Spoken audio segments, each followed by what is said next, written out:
The original intention of the film was just for my personal use, but I thought, with it being such a unique thing, that I'd like to offer it to anybody who wants to see it. Things like that. And it's just a unique film of him. He says, I beat you. He says, they say we came in under the dead heat. He says, that's not true because I beat you. And the American said, well, he says, if you like to think so, he says, but I know a real story. He says, I know I clearly won that one.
Author Cindy Kep is writing on the edge.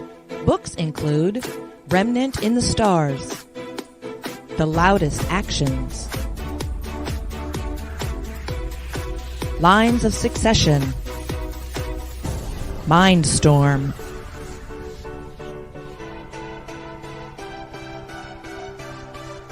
Condemned Courier, the Yerushalayim series, and Animal Eye. Find author Cindy Kep at CKOEPP.com today.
never beat. I've been down and I reappear. You got some money on the line, you better put it here.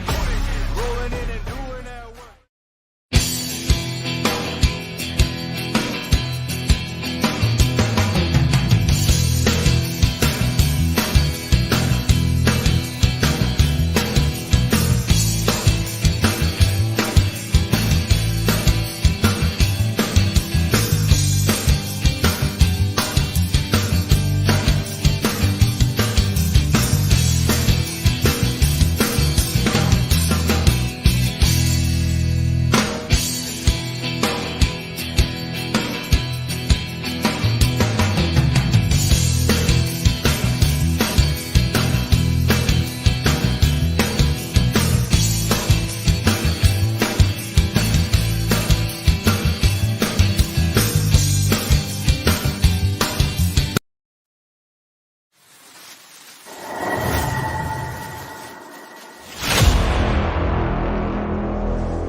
Chaperone can get our number. The world's in slumber. Let's misbehave. There's something wild about you, child, that's so contagious. Let's be outrageous. Let's misbehave. When Adam won Eve's hand, he wouldn't stand for teasing. He didn't care about those apples out of season. They say the spring means just one thing to little lovebirds. We're not above birds. Let's misbehave.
Looking for a man. What? You have found one.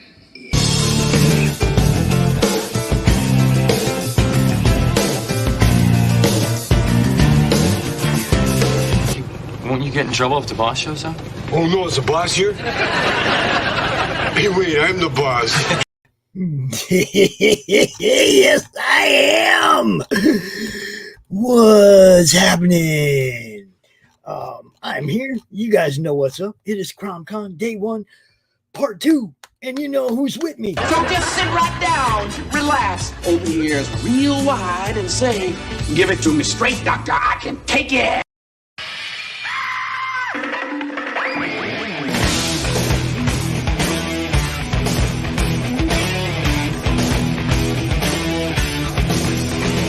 Kick the chocks out from under the wheels. Flaps up. No offense, Margaret. Contact. We're off. Rum, rum. Doctor, doctor, give me the news. I got a bad case of loving you. Oh, what heights we'll hit. On with the show. This is it. The doctor is in, baby. How you doing? What's up, my brother? Let's just dive right into this. You guys remember last week we had Bonsart on, and he was having technical issues, and we couldn't really hear what he was saying, and we're going to make up for that right now. Evening, gentlemen. Good evening. We can hear what you're saying. All right, we can do this. Yeah. Turns out there's a compatibility conflict with StreamYards and Microsoft Edge. So. Well, I have it on good authority, Pops. The Bonsart has the GTs flowing, so we should be good. The gin and tonics are real, confirmed. I'm still on my morning coffee in the afternoon, so cheers, Bonsart. Here it's midnight, so I thought I was gonna need coffee, but now I'm like, yeah. It's party time. Yeah, it's CRoM Con. Past Master Dan says you better check this guy for cards up his sleeves. So how you doing, man? Go ahead and introduce yourself. Tell everybody a little bit about who you are and what you do while I dig for some stuff to show. All right. So I'm known online as Bonsart Bokel. I'm a steampunk from the Netherlands. I've probably one of the biggest channels on YouTube on steampunk and the subject. And I do a podcast there. I also have made a documentary series on steampunk, what it is and its various aspects. That kind of like inspired me to write my own fiction because I kept getting questions on that, and led to the creation of the Association of Ishtar. I've got the first comic book right here that I published last year together with my first book, The Wrench in the Machine. Currently, the second book is with my publisher, and the third book is already well underway. I'm running my first Kickstarter that has entered its last week, and it's being shared in the chat. Thank you. And it's for this coloring book, but it also includes all our fiction. We offer some amazing miniatures of some of the characters from the first book. Also these amazing bookends, which will not be painted, so those are for your own painting pleasure. But they're definitely worth it. And we've entered those last week. And finally, we also have a coloring contest that is due this Wednesday. So if you have nothing to do this Sunday, you can go to our website, download the available coloring plates, and get coloring. All right, hold up. Let me stop this right here.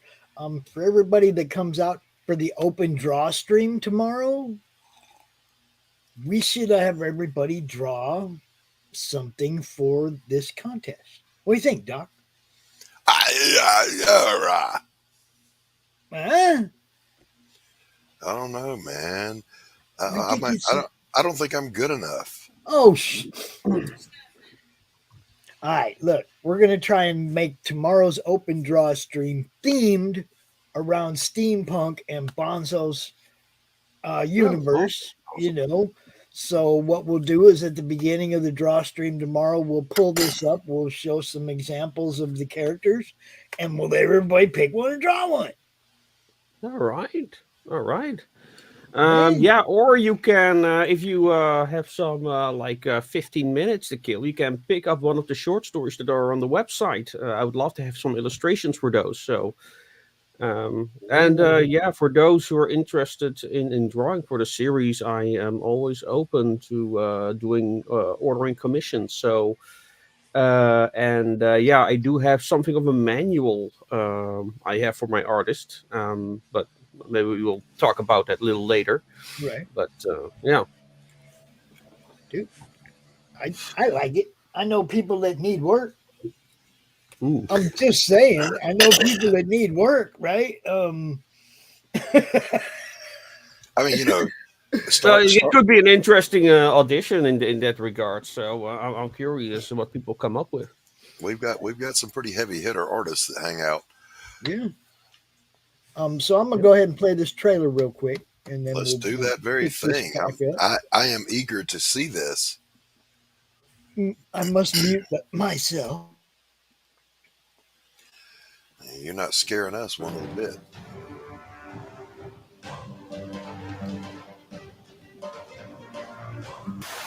Good day, I'm Bonsart Bokel of Radio Retro Future. This coloring book is our first project funded through Kickstarter.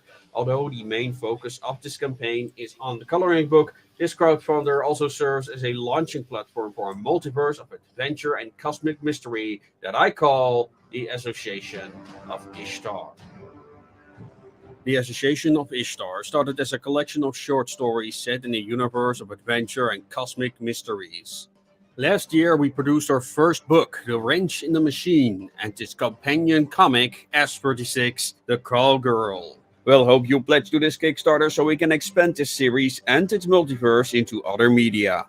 Not interested in coloring, we also included our very first miniatures, like these 35mm gaming figures and these wonderful bookends. Every character and scene are based on some of my stories and drawn by various independent artists like Johan Alexander, Jim Beckman, and many more who have contributed their talent to bring this world to life. The series is written from the perspective of an alternate version of Earth codenamed Atlas. What's so special about this world is that since the time of Napoleon, there are gateways called rifts opening up leading to alternate Earths. Most of these worlds are pretty harmless, but some contain civilizations and even alien beings.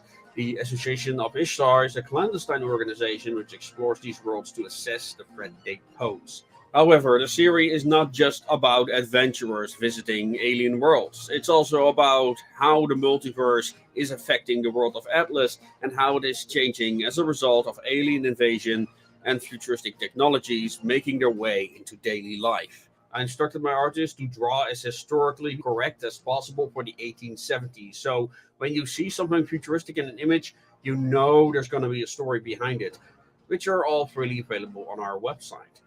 And with that, ladies and gentlemen, I want to welcome you to our multiverse. Please start exploring on www.associationofishtar.com and be free to join our Discord.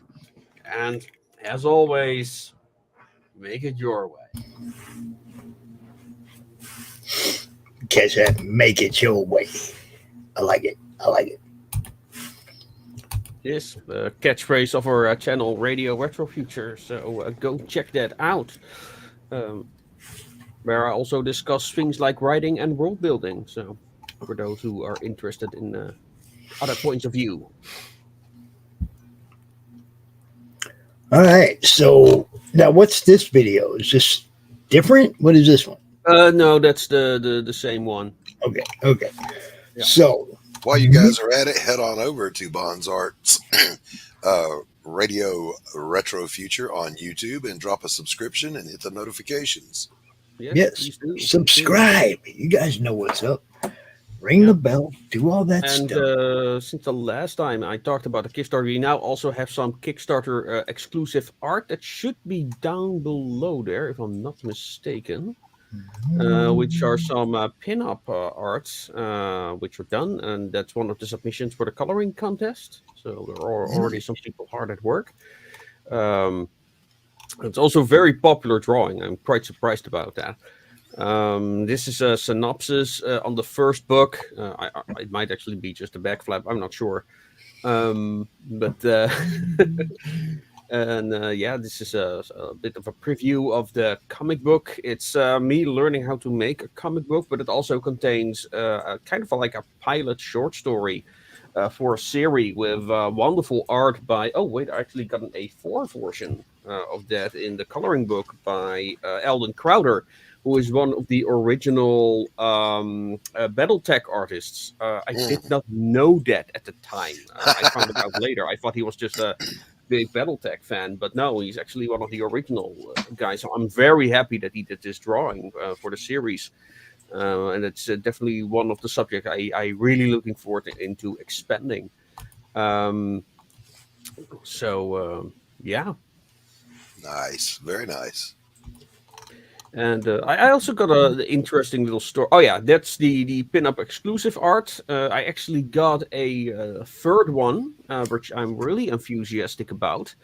This is one of the villains of the first book, but let me see if I can share the screen real quick. This is a new pin-up, also by Johan Alexander, of one of the heroes of the first book, called Associate 321. All the associates have numbers as code names.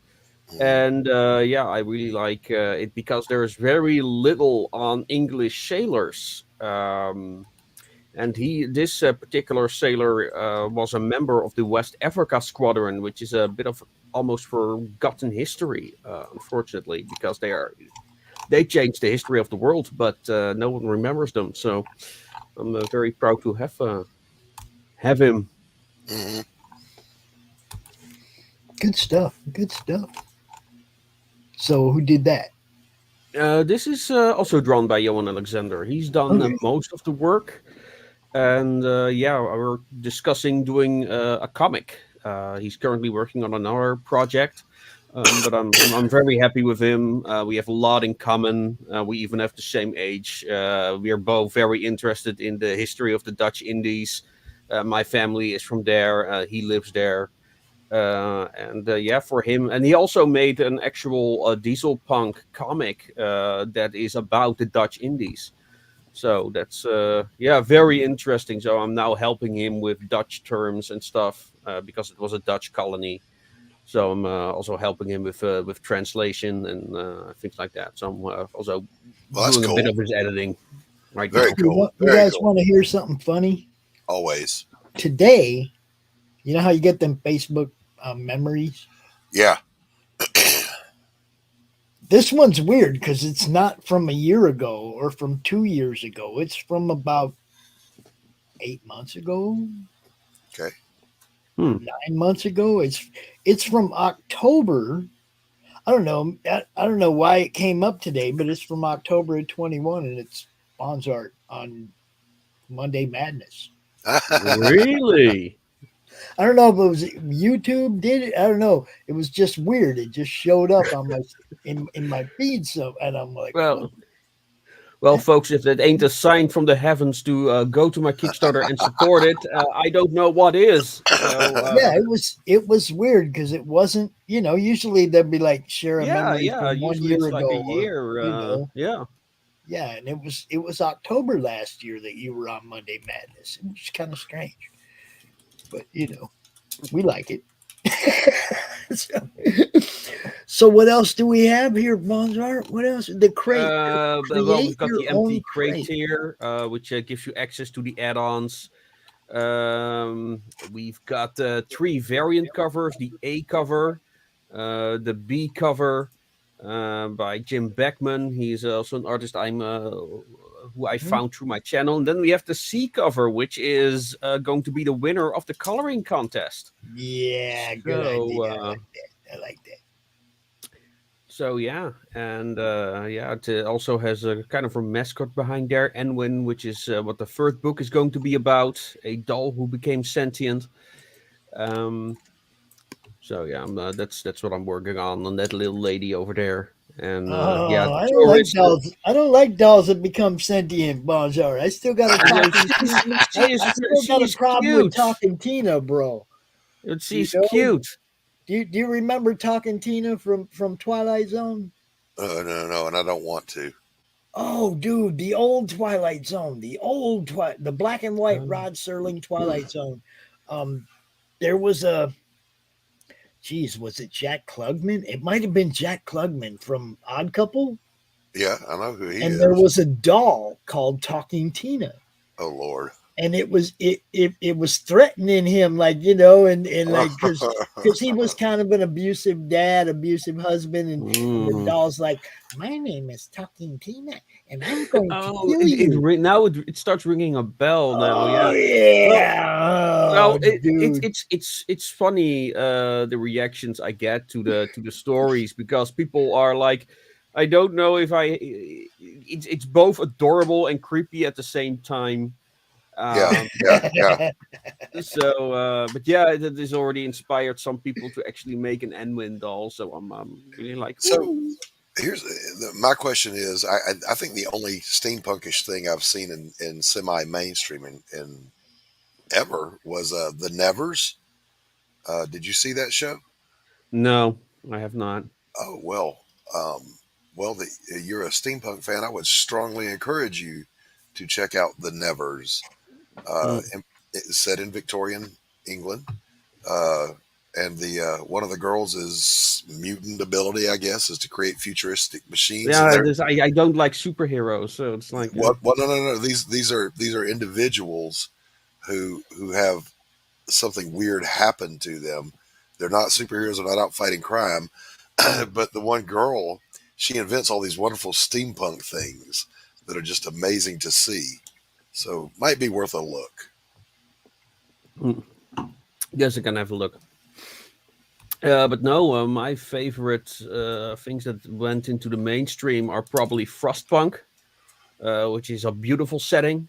Oshimara's, I think it's Oshimara, Steam Boy from 2002. I think that movie is right. So that's probably some of the best well-known ones that are actually good. I mean, there is Iron Harvest currently, but I'm greatly disappointed by that game. And there was this very good. It's barely playable now because of all the bugs and everything. But Arcanum of Steamworks and Magic Obscura that did some very interesting thematic things there. But there's very little true steampunk, and that's a shame. Yeah, I just love the look of the steampunk technology when it pops up. Is just absolutely beautiful, and it always to me looks like it could have been and should have been, even though it never was.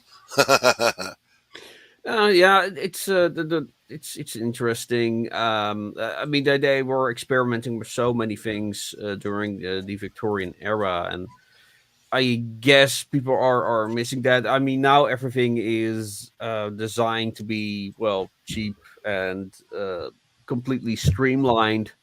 I mean, I love myself some streamlined modern, but it became so minimalistic. Right. Yeah, and I think that's for the main audience, the big appeal of steampunk, that overly decorated stuff. And of course, and like the slogan of my channel is "Make it your way." You know, making technology yours by adding all those personal touches to it. And I think that's the DIY aspect of steampunk is very important to a lot of people. Yeah. But genre-wise, there's still a lot of work to be done, and that's kind of like why I created the Association of Ishtar to create a community of people who actually talk about what are we doing, what are we working for, and what is the legacy that we're building upon, and that's sorely missing in what steampunk offers are doing. So you've got a lot of fantasy with a steampunk skin, essentially. Yeah. This is good too. We got the little minis. We got the minis. Yes. And you got some bigger minis too, don't you? Yeah, we've got a special tier for the special VIP tier where you can get them. What are they? 75 millimeter, I think. Yeah. Unfortunately, we have not had any bids on that yet. Unfortunately. And we had as a like for when the Kickstarters were doing real well, we also unlocked them as an add-on, so anyone could get them, but we didn't get there yet, unfortunately. And of course, you can also commission art by some of the artists who actually participate in the project, like Johan Alexander and Jim Beckman. So, all the add-ons. Discover the multiverse in the wrench in the machine. Yeah, so the idea was because like people in the comment sections of my videos kept telling about what they were working on, and I guess if we make it a multiverse, like people can actually insert their ideas into it, and so the Association of Ishtar can like explore these worlds and play with it, and then play with the themes and particular elements of it. So that was originally the idea of the multiverse, and Yeah, for what I'm currently writing, it's really about like how the multiverse is affecting the main world, the hub world, as it were. And yeah, we're gonna see where that adventure is gonna lead. I still have plenty of stories in me for the world, so we'll see. And there are and everyone can submit ideas to and short stories to the series. So we'll see where it goes. I actually written some blogs on rules and lore. So there is a kind of a, I guess, series or lore Bible, whatever you want to call it.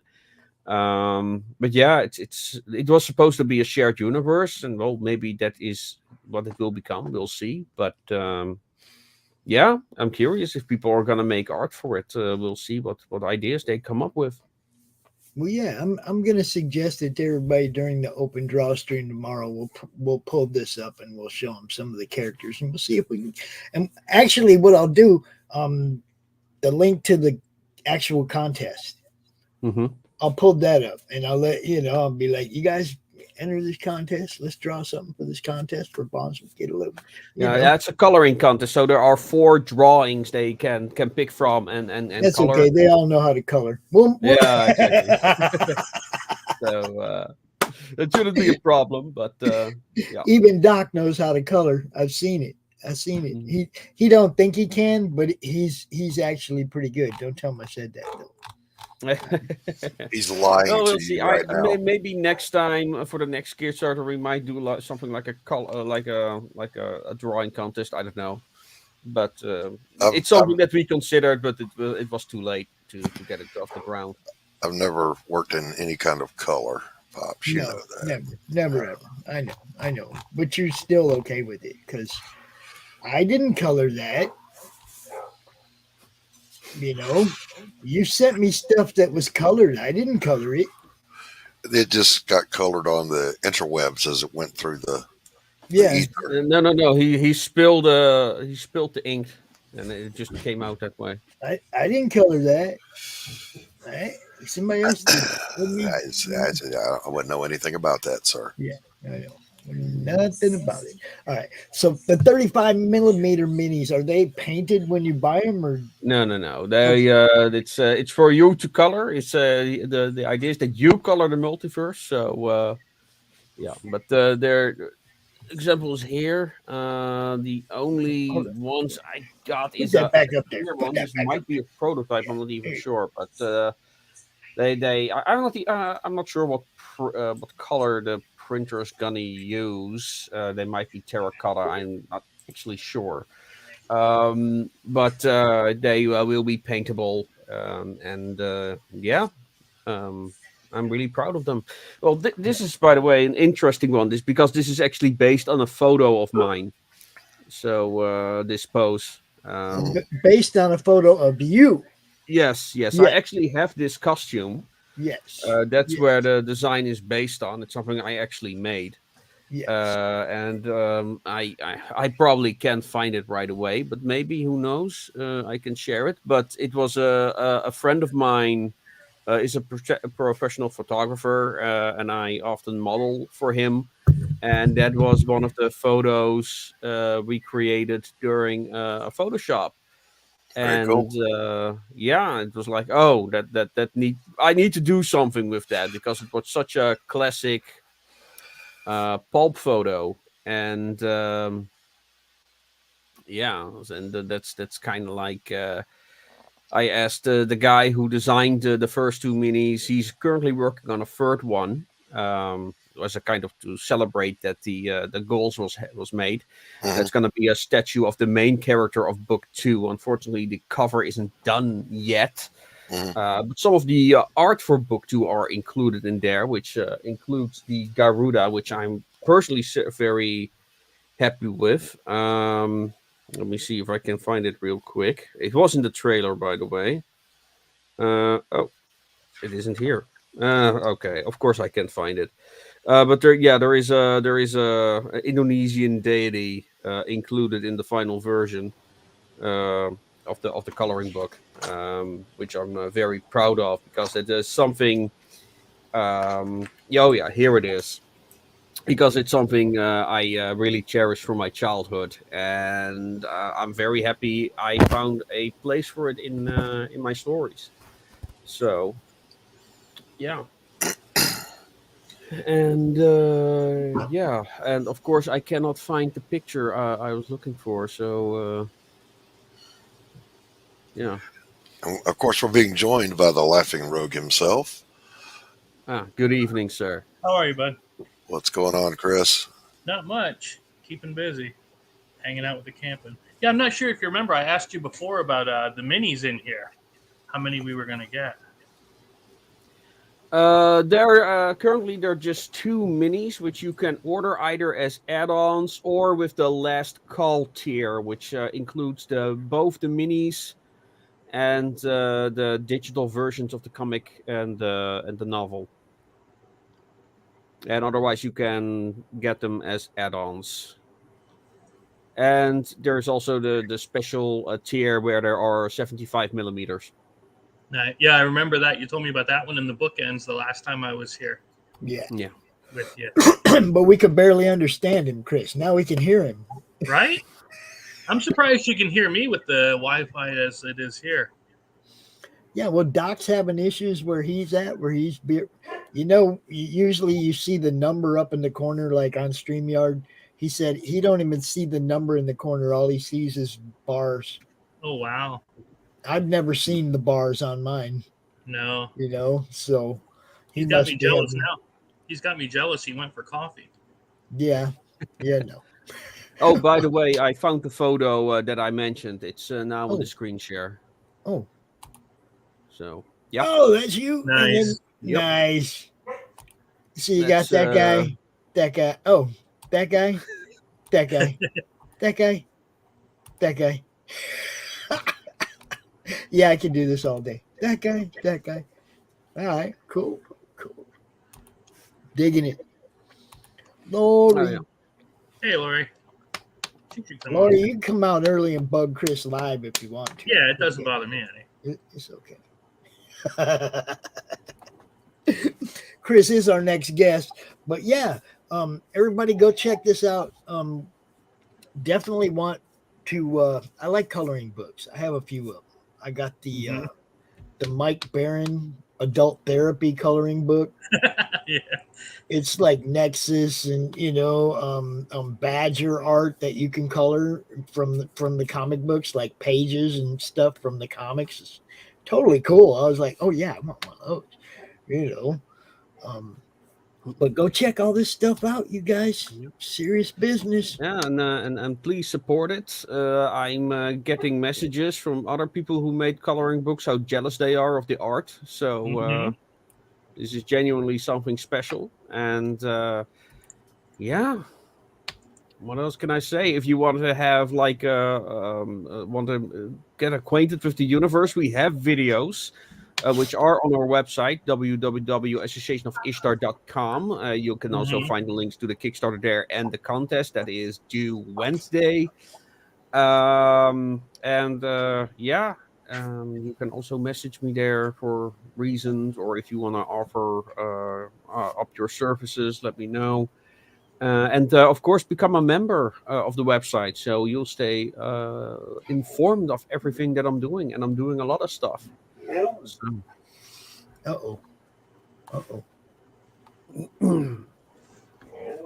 Rocky just come in here and said something and walked away. Flipped the paw. He's like, I think he was saying hi to Bonsart, actually. Hello. Yeah. Of course, for the people who support the Kickstarter, there's going to be those exclusive pin-ups in there that will not be in the retail version. Maybe on the next Kickstarter, I'll have them as as displays or something like that. Some stretch goals. Yeah, we made one. We made 2.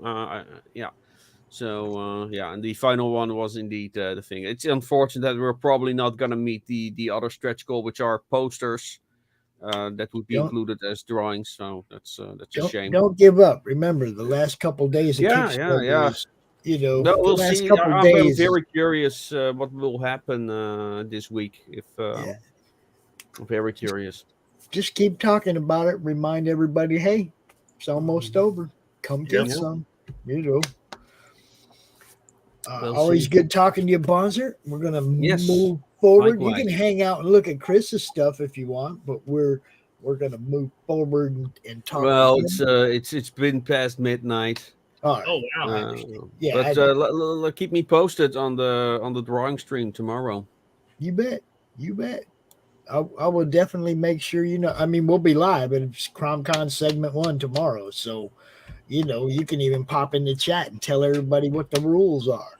Oh yeah, that's yeah. Send me the link. I don't know what time it will be, or if I'll be awake by it's then. at, But 1 p.m. Eastern. So okay, so that's about 7 my time. Yeah. That should be doable. Yeah. cool. Awesome. Hey, we got Jim O'Reilly, we got Simon, we got Laurie here. Hi, Laurie. Helps if I unmute Hi, myself. Hello, Laurie. everybody. Good evening. So that's how it is, yo. It's CRoM Con. Laurie, this is Bonsart. Hello. This is Laurie. Hello, Laurie. Hello. That's how we do it. We got to always try to introduce everybody because you never know the kind of collaborations that come out of this show. Sometimes it's crazy, you know. So, yeah. Bonsart, have a good night. Enjoy your gin Yes. tonic, and hopefully we'll see you tomorrow. Yeah. Sounds awesome. All right. Keep me posted. Enjoy your day, everyone. I'm going to bed. Right, my friend. Right. I like that guy. I wasn't meaning to jump on your show, Chris, but if you want someone to hang out, I'll hang out. Yes, No, I invited you. I said if you want to come out early and mess with Chris. I know. Well, I'm ready. I was going to sit and watch Chris's show anyway, so it's like, Chris instead got of so much different questions, stuff. I'll just say it. You got so much different stuff to talk about. And between the two of you, you guys got an hour and a half, right? Oh, I'm sure. You guys Just wait got until Allie comes on. We brought our weapons. We're going to show weapons today for fun. If we run out of stuff to talk about, I got about 9 weapons sitting on the counter next to me for show and tell. Yeah, it's you know, we'll do what we can. We'll have fun. Yeah, we're still out camping. The kids are getting ready for laser tag, and so they're going to be going off to that. Sounds like fun. So, Chris, what do you want to talk about first, buddy? Well, I got to tell you, I got my 50th backer today. I see that. Yeah, it was backer kit. They came, backer kit came. That's ironic. Is it not? I mean, it's pretty ironic. Just a bit. Yeah. Yeah. So I mean, yeah, we're doing pretty decent with the book. We got 15 days to go yet, and that's about. I mean, it's about on track. Like you were saying, it was like 60-something%. I'm about to go look right now. Okay. See where you're at. I'm gonna pull it up. You can just look at it right here. I was gonna do the share, but I'm not sure how it would be with the Wi-Fi here. I got it right here. You find it? Slaughterville. I had it ready. I just Nice. it's right there. Dun, dun, dun, dun. Yeah, if you're into horror stuff, if you're into slasher movies, this is definitely the one for you. Yeah. It's like the ultimate collection of all those movies that you enjoyed as a kid. Mm-hmm. Yeah. You put them all in one, which is so we had cool. had the werewolf in the first one. We have the slasher and the werewolf in this one fighting each other. And next one, we have the cannibal rednecks. And after that, it's going to be the ancient burial ground, which is our mix of poltergeist and Pet Cemetery. I was going to say. All kinds of good stuff. Are you going to So run a kid over with a truck? I mean, we killed one literally first page of the first book. I know, and here he is giving me a hard time about my show and my, my story, and then he's like, "Oh yeah, no, I just I killed a kid." Page 1. There's no mercy on that one. No mercy. Honest to God, completely forgot all about that until when I was reading yours, and I'm like, I can't believe she'd do this. When I'm going back looking at book, and I'm like, I did that. My bad. It's funny because I don't know how many times people have asked us, like, is it okay to kill kids in a zombie, or any genre? And it's like, have you not been paying attention? Like, kids die all the time. Like, half the stuff out there is like, kids getting axed, kids getting kidnapped, kids getting dispatched left and right. It's like, what do you mean it's not okay? It's been going on for years. Have you not watched The Exorcist? Like, come on. Or the Sonicist. Oh, that would be awesome. Yep. Let's see. Yeah, we have that going. We're giving away just like 5 or 6 different promo cards. There is an 18-page preview of the book if you want to check it out before you pick it up. We have digital copies. In fact, the first one, the $5 pledge for the digital, is now going to get both books because I'm doing that. I saw that. Yeah. This is so awesome. Yeah. And then let's see. You can get the game if you want to get the game. We have that, and we're gonna do. We already ordered. Actually, we have the metal cards at the house. So as soon as we unlock them, they're already at the house, ready to ship out to you. Yeah. So that's good. We're ahead of the game on this one because we know it'll get there. It's just it's a marathon, not a sprint. Although sprint your ass off, get over there, back it, and let's go. You're like, what are you waiting for? Exactly. Like we said before, if all 3,000 people would give $1, we'd be in. It'd be easy. And Look at that. you can get book 1 too. That's right. I got book 1. Yeah. And if you want, I'll sign the thing for you. It doesn't hurt my feelings any. Ooh. I've already had carpal tunnel surgery twice. I'm used to it. It's good. It feels good when you're done. Book 1, yo. And book 1 was one of I told everybody already. This was like watching an episode of Sons of Anarchy. When you get to the last 30 seconds, something happens, makes you go, oh shit! And that's even worse than the first page. So yeah, it's one of those where you went, oh, I didn't see that coming.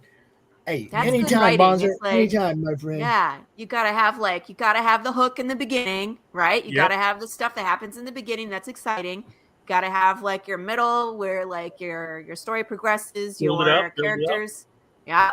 And then boom. Throw them off the cliff. It's like, wait, I need some more information. What just happened? No. Like Mike says, leave them wanting more, right? That's right. Yeah, I gotta get Bonsart to get and get those minis because I like painting stuff and I just got a new airbrush, so I gotta get that from him. So remind me. You have minis of your own characters? Oh my god, I wish. Let's do it. I was like, we need to talk because I want a Path of the Pale Rider set. Yeah, I just want to paint it on Dead Bear. Is that cool? I was gonna say, yeah. Just want to BJ. Yeah, Don't take that the wrong way, people. It's Big James. Right. If you're just coming in now, that's not out of context. Not at all. Yeah, I sent out.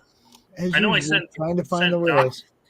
Yeah, that's Look the at naked that. Luke Stone. Beautiful. Yep, that's your his artist variant. is wonderful, by the way. That's Luke. That's Luke. Yep, That's Luke. Luke did this one. Yep. Hmm. Let's see. I sent Doc and I sent Miss Laurie the early outline for book 3. So Which I'm looking forward to. with that evil, yes. So. I always laugh when it's like, "Ew, this is gross." Ha ha ha. It's like they did what? We just got to get through 2, then we'll get to 3, then 4, then all the way up to 12. That's where we're going to. That's Nice. how it goes. Right? Absolutely. And it's like it's hard because like you so enjoy the one that you're making right now, but Mhm. then you know what's coming, so then you're like, we got to get this one done. So you guys can see the next one because the next one is just as crazy or crazier, you know? So it's like it's hard to stay focused and pay, enough attention to one issue when it's like, okay, I know for me, my favorite episode is 8. So it's like, I want to get you guys to 8. And then what's your favorite issue, Chris? So, see, I'm looking forward to the Jack the Ripper one. Oh. And I always like the Victorian London stuff, and because time is a little odd in the town now, Oh, yeah, I noticed that. Yeah. DMs? I'm not sure. Yeah, I sent you a couple little messages over there. Oh. Yeah, I didn't have Facebook and stuff up only because. Yeah, I know. That's so why I was making you aware there was something over there. You might find it humorous. I don't know. Always, baby. Let's see. Yeah, so book 2 is coming along real well. We got to get it up and over. We're like just a little bit over 700 to go. We do have 4. Honest to God, we have 4 left of the All of Slaughterville pledge, where you get the games. 3 of the games. The one box is the 20-pound box. Both books and the naked cover, and yeah, all of it. And if we sell 3 of them, we're fully funded. So hint. Right. Books, games, everything. Now see, I like that cover right there. That's the cover I have. I like that. Yeah. We got stretch goals, lots of cool stuff. And those 2 promo cards that you see there are in addition to the 5 or 6 that we already have out. So I mean, you're just going to get more and more cards for the board game. And if you don't, if you don't have the game or you're not into board games, some people aren't. That's understandable. You can be wrong. Yeah, they're at least nice. They're nice art, and they have a connection to some of the other creators, the other books. Yep. And like we said, those collectible metal cards. They are literally sitting on top of the Slaughterville game box at my house. So they are there. They're ready to ship out. Do you have 2 ready for Andrew Mecca? I'm just curious. Oh my God! Yeah, I set 2 aside for him because if you don't give him the metal cards, he's gonna freak. He gets upset. It's like heroin. He's got to have him and those metal cards, man. Yeah, I'll send 2 off to him. Hey, Mr. Pops.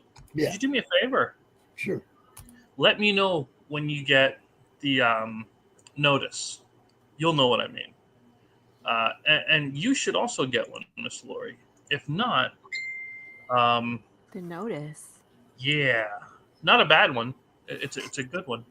You should also get that. And if you don't, please let me know, because then that would mean my distributor messed up and they didn't send it to you. Oh. Yeah. Huh. That's leave them wanting more, right? You're curious. You want to know what it is now. Yes. That we do. I'm confused. I'm also getting a message from a family member, so take over, Chris. I love when he's just like, I gotta go. I'm out. Someone called the red phone. Pops had to go save Gotham. Something. Pops, man. Yeah.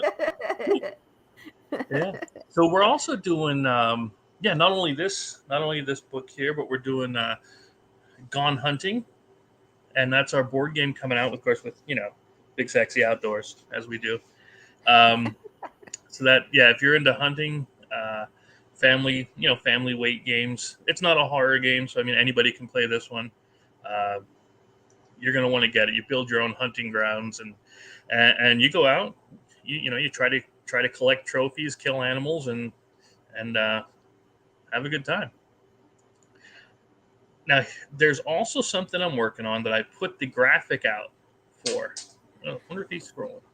That I've been honestly working on this one for about 3 or 4 years as far as the story goes, but it is definitely outside of something that I normally would do, called Murphy's Law, the romantic dark comedy. That sounds awesome. This is the first time I'm hearing about this one, and Murphy's Law and having it be a dark romantic. It sounds hilarious. It's like everybody knows what Murphy's Law is, right? Anything that can go wrong will go wrong. Right. So when they're talking about like going on a date, that's hilarious. Yeah. So how does this work? It's a guy in the mailroom. He's your typical slacker. Think Matthew McConaughey style. Okay. and he has a buddy with him, and they're content with working in the mailroom until the guy sees, the partner's daughter come in, who's becoming one of the new partners in the firm, and then he wants to get together with her, and something happens at a company carnival, and now whenever he sees her, bad things happen. So anytime anything can go wrong, it will. He meets her again at one of the lunchrooms, and somebody spills coffee on him, and it gets progressively worse and worse and worse. So as it goes, hence the dark part. Is somebody named Murphy? Because that would be hilarious. That's her name, Alexis Murphy. Is it? Okay. Yep, Murphy's Law. Someone needs to be named Murphy. Yep. Yeah. That's hilarious. Yep. Pretty soon. I mean, does it change how he feels about her then? Because every time she shows up, like, he gets burnt. I mean, I can tell you the whole thing if you want. Well, I mean, I don't know if you want to. You're going to spoil it for everybody? You could spoil it for me. I'll tell you later. Yeah. Okay. It's like, I'll just send give you the people plot. enough to get them intrigued. Yeah. But it's definitely levels of progression that get worse and worse. So, is this going to be a graphic novel? What are you doing with it? It's probably going to be 40-ish. It was written as a short story.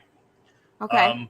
But what happens is at a carnival, for the law firm, they're celebrating an epic year, and this guy is just watching the girl, Alexis, right? And he's just watching her, and he's like, man, I can't wait. I got to get up the nerve to talk to her. I got to talk to her. And while he's walking, he knocks over this one old lady. Boom, knocks her on the ground. He barely takes notice and just keeps walking. Well, she gets up, and she's a gypsy and curses him. So now, I was like, I see where this is going. There you go. See? Yeah, so now anytime he sees her, something bad happens. Murphy's Law. And then after a while, he tries to go back to get it reversed. Like, I am so sorry. Please help. But she died. I was going to say. She can't do it. That so, sucks. And then we go from there to the ending. That's about the halfway point is when they find out the lady died. It's like, can you undo a dead man's curse kind of that's thing? That's where we're going. I don't know. We'll have to wait and see, people. I'm excited. I can't wait to see.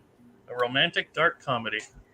What I got to say, though, is I've seen Chris's writing, with his Slaughterville books and, what's coming. And I have to say, I'm pretty impressed as a writer myself, where it's like, you always look for those loopholes, or you're looking for stuff where it's like, this is okay, but what if you did this? And I was reading and I was just like, okay, this is good. Okay, this is better. Yeah, that's awesome. So, I mean, when you guys are reading his stuff, it's like, you're going to be surprised. You're going to be grossed out. You're going to have a good time. And that's what you want in a story, and he's developing these over a series. So it's like, you keep getting to worse and worse. Sorry, that's what I look forward to. Like, mess it up, make it bad, because then they got to get out of it, right? So yeah, that's I'm looking forward to your stuff. I'll just leave it there.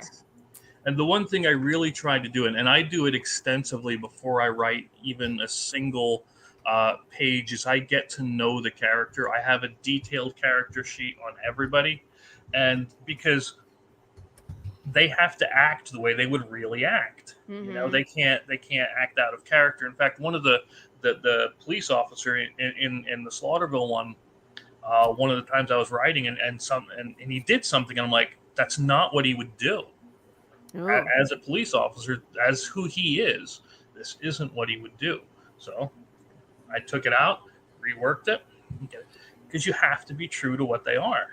Right. That's true. And so how much time do you spend on building a character? You know what I mean? Do you just initially know who they are, or do you spend time, like, I know you said you build those character sheets, but like, do you just add to it as you go along, or like, of course they're gonna grow and change. Uh-huh. And they're going to change their personalities as they move along. But when I first started, I'll sit down and I'll interview them, and I'll ask them questions, or I'll put them in situations in my head and say, what would you do? And it just helps me to build, and I'll spend sometimes a couple hours or more and on a character. So yeah, I'm weird, I know. No, I mean, kind of that's what I did as well. I mean, like, it took me, I wrote the whole arc before I even started making comics. You know what I mean? So it gave me a chance to like really make sure my character was staying true to who they are. Like, they have these core traits, right? They can build other things as they go along, but like, he's a romantic and he gets angry and is hot-headed and stuff like that. So I mean, like, that really is the decision making. You know what I mean? If you put him in a situation, one of two things is going to happen, right? But it has to be true to those characteristics. So it's like, once you get him through the entire first arc, then you can look at it and be like, okay, this makes sense. That doesn't make sense. And then, like you said, go back and change or add or something. So that way it does, and it fits. So I think where I am now is it's like my characters are just their own people. Like, you already know how they're going to react. So it's like, you just put them in situations. I'm like, this is what he would do, they take on a life of their own, which is cool, And what's nice about having that solid base, like with yours, it's when something happens and they act out of character, or they're forced to act out of character, then it's a big shock because people know and expect them to be this way. Right. If you had somebody who was normally stoic, calm, cool under pressure, suddenly just lose their shit, right? Something's wrong. What happened? Yeah, and that's why I find it important to always build out the characters like that. Yeah, it's hard though, when you think about it. Like, in my case, okay, I have this whole giant world built, which I've been talking about how the mechanics work, and everybody's really excited, and then they get to my issue 1, and I just show you all this stuff about my character, like him making a bunch of decisions. So you get to see some things, but it's like, she didn't show us any of those cool things she was talking about yet. And I'm like, we're going to get there, but you still have to get to know the person before I start giving you all these other situations. So it's like, so it's hard when you're doing an issue 1, issue 2. It's like, you're still learning. But when you start getting into those later issues, it's like, okay, I know how this character thinks, the Zombie Bros, it's Sam and Trey's book, Raise. I'm on their book. I just finished 4. They're on their book 5, but now I'm like familiar, and they have a big cast, right? So they have, I don't know, 5, 6 people in their, reoccurring characters. And now I'm like, this one chick really has my interest. I'm like, because this is what I would do, right? So there's a Veronica in there, and I'm like, I'm a Veronica. This is me. So it's like, I already know how she's going to act when she gets into the next book, and then that's what I'm looking forward to. So it's like stuff like that. It's like when you get into like the 5s and the 6s, it's like, okay, now you don't have to explain to me no more. I just want to see Veronica, kill shit. Yeah. So I'll get there someday. Absolutely. And again, you can see it already. There goes ahead. Sorry, kids. Hey, these things happen. Lizzie Borden meets Michael Myers. Yep, and like I said, when he when he drew this one, he had it with a sinister, like a glare kind of a thing on it, and I'm like, no, she doesn't have an expression. She's killing you is the same as folding laundry. It doesn't mean anything. Isn't that crazy? Ugh. That's scary. And she was one of the first villains I actually made for the game, which is why I knew I wanted her to be closer to the beginning. Yeah. Of the story. Yeah. I was like, and so there we go. She's got a school uniform on. Yeah. Well, it's a maid. In case you didn't notice. back in the in her origin story, which I know I showed it a couple times. In her origin story, she was a maid for the mayor back in the 1800s when the town first started, and the son tried to make untoward advances. She didn't take it so well, slapped him, and he's like, "Nobody touches me," and whack, cracks her in the back of the head with an axe, throws her in the lake. That's where she got the axe, because he threw it in after her to hide it, and Well, that's why she's connected to the lake, to the place where she's at, because that's where she was thrown after she was killed. Yep. She's a formidable foe. Yes, it's fun. It's fun. It's good to let those kind of stories come out once in a while. It makes your day. What you got there, Pops? Go, oh God. What? Oh yeah, yeah. Just wait. Welcome. Just wait. That's all I'm gonna say. Alrighty then. Laurie, if I need to get your address again, yeah, just hit me up. I'll send it to you. No problem. Okay, because I know If you didn't I know save it. Yeah. I wouldn't do that. No, I mean, Okay, I don't okay, know. I didn't know if people wanted me to save it. That's that kind of a thing. Yeah. So yeah, we need to back Slaughterville. We need to get this one bumped up over the funded goal because close. He only needs like $725. Something like that. You'd have it in an hour, dude. Oh yeah. Let's do it, people. Three of the all-ins with all of the board games and everything, and we're over. That's all it takes. That'll be easy. Yeah. Oh, are you gonna hang out for my show? You can if you want. If that's what you wish. You can for wherever you want to come. Absolutely. You want to come and stay, or if you want to leave whenever, it's up to you. No, like I said, they just went up to laser tag, so they're gone for about another half hour. So I'm good. Cool. Allie should be joining us any minute. Speaking of the devil, it's Alley Cat. I was hiding backstage. Yeah, Hi. I was hiding backstage. Figured I'd wait. Oh. So. How are you, Miss Ma'am?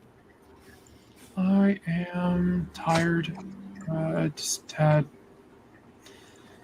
My mother doesn't know anything about technology, and I literally had to hook up a VCR.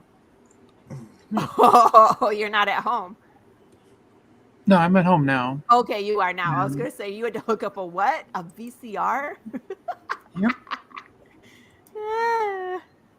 You know. That's hook up a VCR.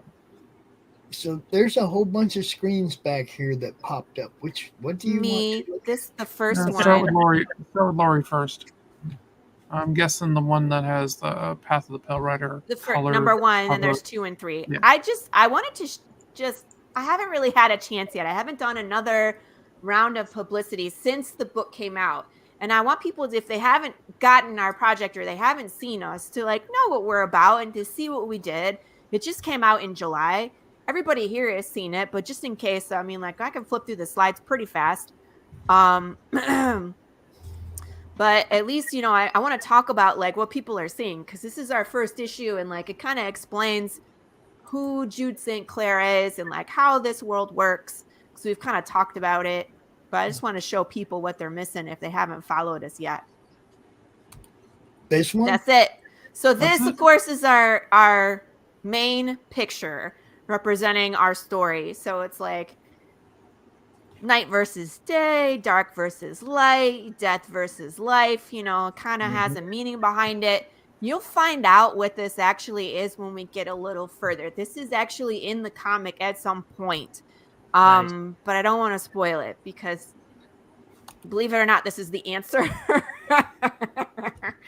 And I'm kind of like that. I'll put the answer, I'll give it to you from the beginning, but it doesn't make any sense until, you get the context behind it.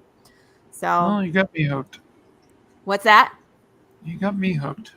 Yeah, well, I mean, I build layers and I have secrets, and you're there, but you're not there. So, of course, here's our A cover from Marco DeFillo, our B cover, David Rodriguez, C cover, Jose Martinez. All my cover artists are Hispanic except for this one, Watkins, Everett Watkins. Which one, Chris? If you go back one, that's the one that would make the perfect miniature to paint. That's what I'm saying. Right on the base. Yeah. Rawr. And with the crow sticking off and everything. Yeah. When Jose drew this, he was very much inspired by Night of the Living Dead, Dawn of the Dead specifically, the one from the 70s, right? And they're in the West, so it is actually a black bear that's out there. So Big James is a black bear, and you'll hear me reference bears throughout, kind of. And so it's like every time Jose read the script and he heard this thing happening, it was like, it's Big James. So it's like all this damage happening to this bear. He just kept adding more and more and more to this bear. But I was like, that doesn't necessarily have to be Big James. He's like, it's all Big James. Thank you. I was going to share that, but then I started talking. So, I mean, if you look at all the detail, he's got like barbed wire hanging off of him. He's got flaps of skin. His tongue's stuck on his tooth, you know. He's missing an ear. I think one of his eyes is shot out. He's just missing all sorts of stuff. But it's like, shit. You can't get away from a dead bear. And I mean, all of these covers are fabulous. Like, holy moly. David is actually doing some work on the Choose Your Own Adventure book.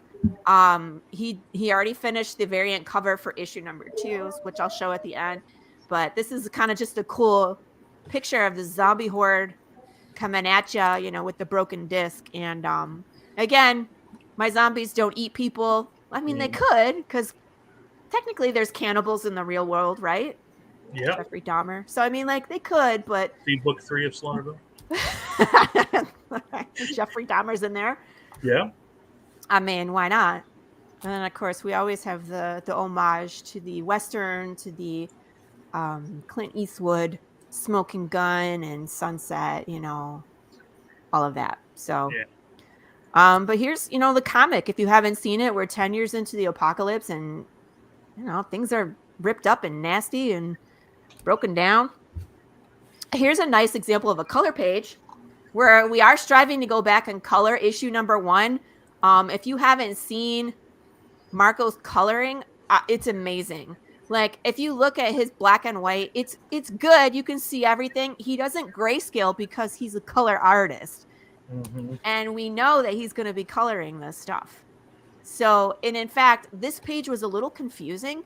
It's more cinematic. I mean, like, because him and I had talked about this. The way the script reads is that there's a shape that runs between the camera and Jude, you know what I mean, while he's not looking. So it's almost like where you're watching the TV and something runs past the camera, you don't know what it is. So we were debating on how detailed do we get? Do we need to show that this is a human or not? You know what I mean? Because technically, if you're watching a movie, you wouldn't know what it is or who it is. So, but when he colors it, it's much more obvious what it is. So in black and white, it was a little difficult because it kind of blended in with the broken down car. So, of course, it's this human. This is actually one of the immortality backers from our last Kickstarter. So this is a real person who got their image drawn into the comic, which is cool. You know, and we're showcasing some of the technology from the world that they wear over their heart. So this amplifies the heartbeat, and then the sound will emit from it as well. So that's kind of how you can communicate real fast if you're living. But it's like Jude is not a sucker. He's been around for 10 years, so he's obviously knows how to survive. He's wary. He knows something is up.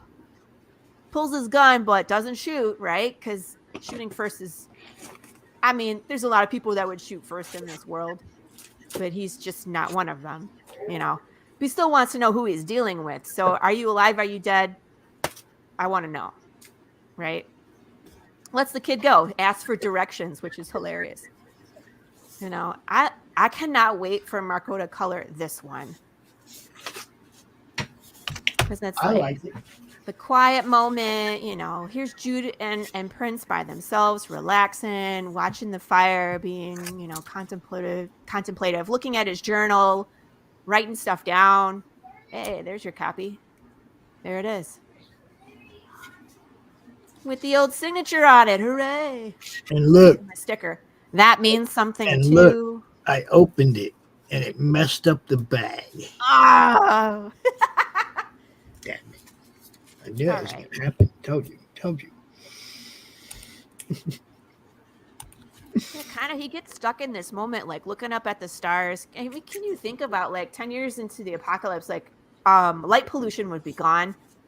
So it's like you could see the Milky Way, you know, and just have these moments where Jude actually takes the time to look up and remember that there's beauty in the world. That would be fun to color. I know. That's why I'm like, this one right here. I can't wait to see it. But of course, then everything, you know, snap and yep. It's like that moment of serene quiet is obviously not going to last very long when he gets surrounded by a pack of wolves. But he fights, he wants to fight. He's not going to run away, and he's not afraid. So was I stoned? Or do I remember one of the dogs with a beanie on? No, you weren't stoned. We were joking about that in our the Path of Pale Rider group on Facebook. So, I always post stuff in there kind of first, and we talk about it. And one of the fans had posted a GIF where it was like it was a black lab with a beanie on it. And I was like, that would be so funny. Can you imagine if Jude is in the wasteland and it's like, rah, there's scary animals, and it's just like this puppy like, hi, do you have treats? I'm a good boy, So I went in and I just kind of like I erased this guy, and I just drew in a real quick like black lab with a beanie. It's really funny. Oh, he was like, nice doggy. So it fits right there. Like, yeah. I was like, I have a feeling if that dog was in this story, he would get Jude killed. He would be like, look what I found you. Like, found this. It's a hand. It's like belongs to somebody. Or look what I found you. More doggies. And it's a pack of wolves. Or, you know what I mean? Like, you just get him killed. So I love this bottom panel too, where he's like, chicken shit, because they took off. But then, of course, he's tired. And I wouldn't sleep that night. No. And they find a farm, which is all by itself. And this is kind of like, this is an interesting conversation that they have, where he's like, hi, he's respectful. There's this big wall. He's on the other side. He doesn't get too close. Announces himself. So that's kind of like manners in this world, where it's like you just don't roll up on somebody and be like, rah, like, oh, Jude's right there. It's like she'd probably shoot him. But she's growing her own food and has a kid who is like so innocent, no knowledge of like how dangerous everything is, if you think about it. So she's just kind of like distrustful, and she helps him, but she just wants him to get out of there. And of course, now we find out he's looking for a guy named Dwayne Fink, and he's going to this town called Santa Claus. What made you do that name? It's a real place. Is it really? In Arizona, there's a town called Santa Claus that's on a freeway called I-93. So, been there. See? Huh. So it's an interesting place. It just worked well. It was one of those things where it's like you're researching a book and you're trying to pick an area. And I was like, I want to be out west. I know where Jude is going. So it had to be in a certain parameter of how far he could be away from where he's going, right? Because he's traveling a lot of times by horse or by foot. So he couldn't be in like New York because he wouldn't make it there, right? So I was just looking around Arizona on Google Maps and I was like, shut up. This place is called Santa Claus. So I was like, I'm zooming in. I'm like, yep, it's a town called Santa Claus. I'm like, that's going in the story. It's just, how can you not, It's the apocalypse, and like Santa Claus is actually a pretty terrible place, which you'll find. Yeah. So he's heading that way. Of course, the kid just wants to feed apples to the horse. And Jude shares this moment with this little girl where he's like, the prince's name is actually Diana Prince. And it's like, so Jude's one of us. He's a comic book nerd. He loves DC. You never know. He might like other things besides DC, but in this one, he likes DC. So it's like Diana Prince, and names his horse such because of the star on her forehead. And when you see what color she is, she's a tan horse with like dark hair, and then a star on her forehead. So it makes sense, So once again, and by the way, this is my sister. She is another one that did the immortality backer level. So we got to use her image so that's my sister, which is really funny. People, if you see us together, people are like, is that you? And I'm like, it's not me, but it's my sister. So it's close, So it's just kind of funny. I've already picked out my cameo spot. It doesn't come for much later. And I think I die pretty much immediately because I think that's funny. Yeah. So I gotta ask, did your sister also study martial arts?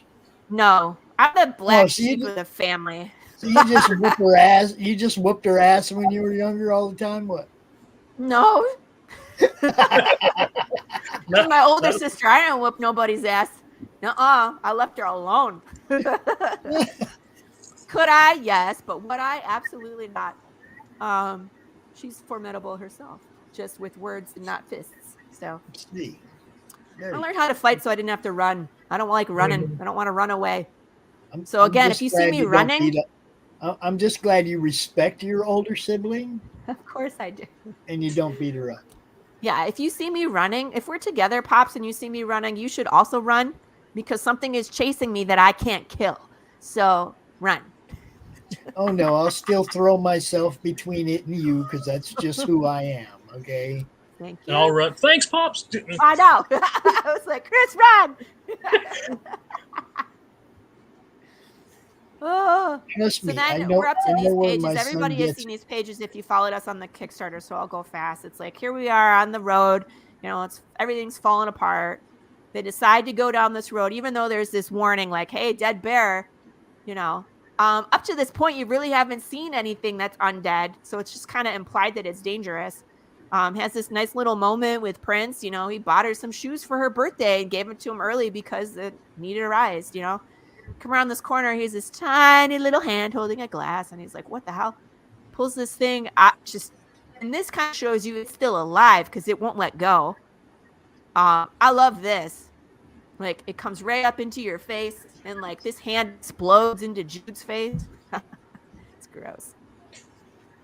And he makes an idiot move. He dives for it. Like, who cares? But no, he has to catch it and almost go off the cliff. And of course, it's a glass of Las Vegas. Dun dun dun. No, and then it's like, oh yeah, what am I doing? That was dumb. Let's keep going. And of course, now all these crows are going around this corner. And there's this crow. He's eating something. Shit. We have if you didn't catch it, there's a nice little Star Wars reference here. I got a bad feeling about this. Here he is. That's Big James. Look at his feet sticking off the end. But of course, look, they've done this before. They know what to do. You know. That's scary as all hell. I'm going to fall off the cliff.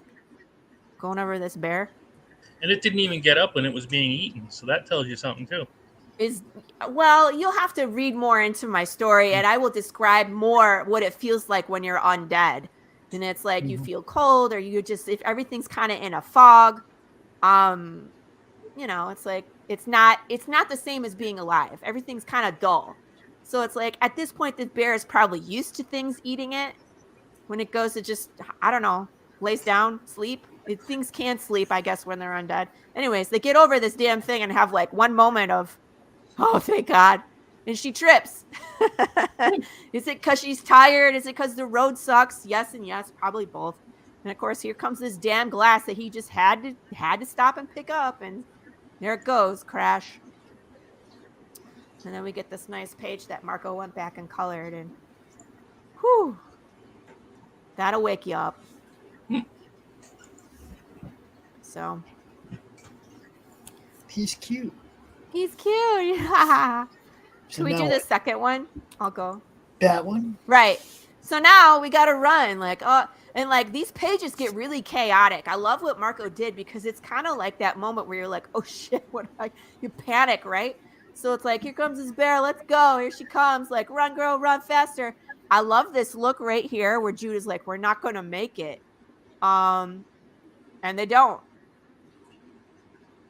And everybody was mad, but it's like, you can't get away from this thing. It can run fast, it can swim, it can climb, and it's pissed, and you can't kill it. So you could shoot it, it does nothing. So, and of course, here comes Jude, thump. Yep. And that's why when I put him in the game, you can't escape. Right. And I was like, that is such a nice touch, Chris. You really understand my character. Because when Chris made his little card for Slaughterville, it was like, you cannot escape combat from Big James. You have to sacrifice somebody in order to get out of it.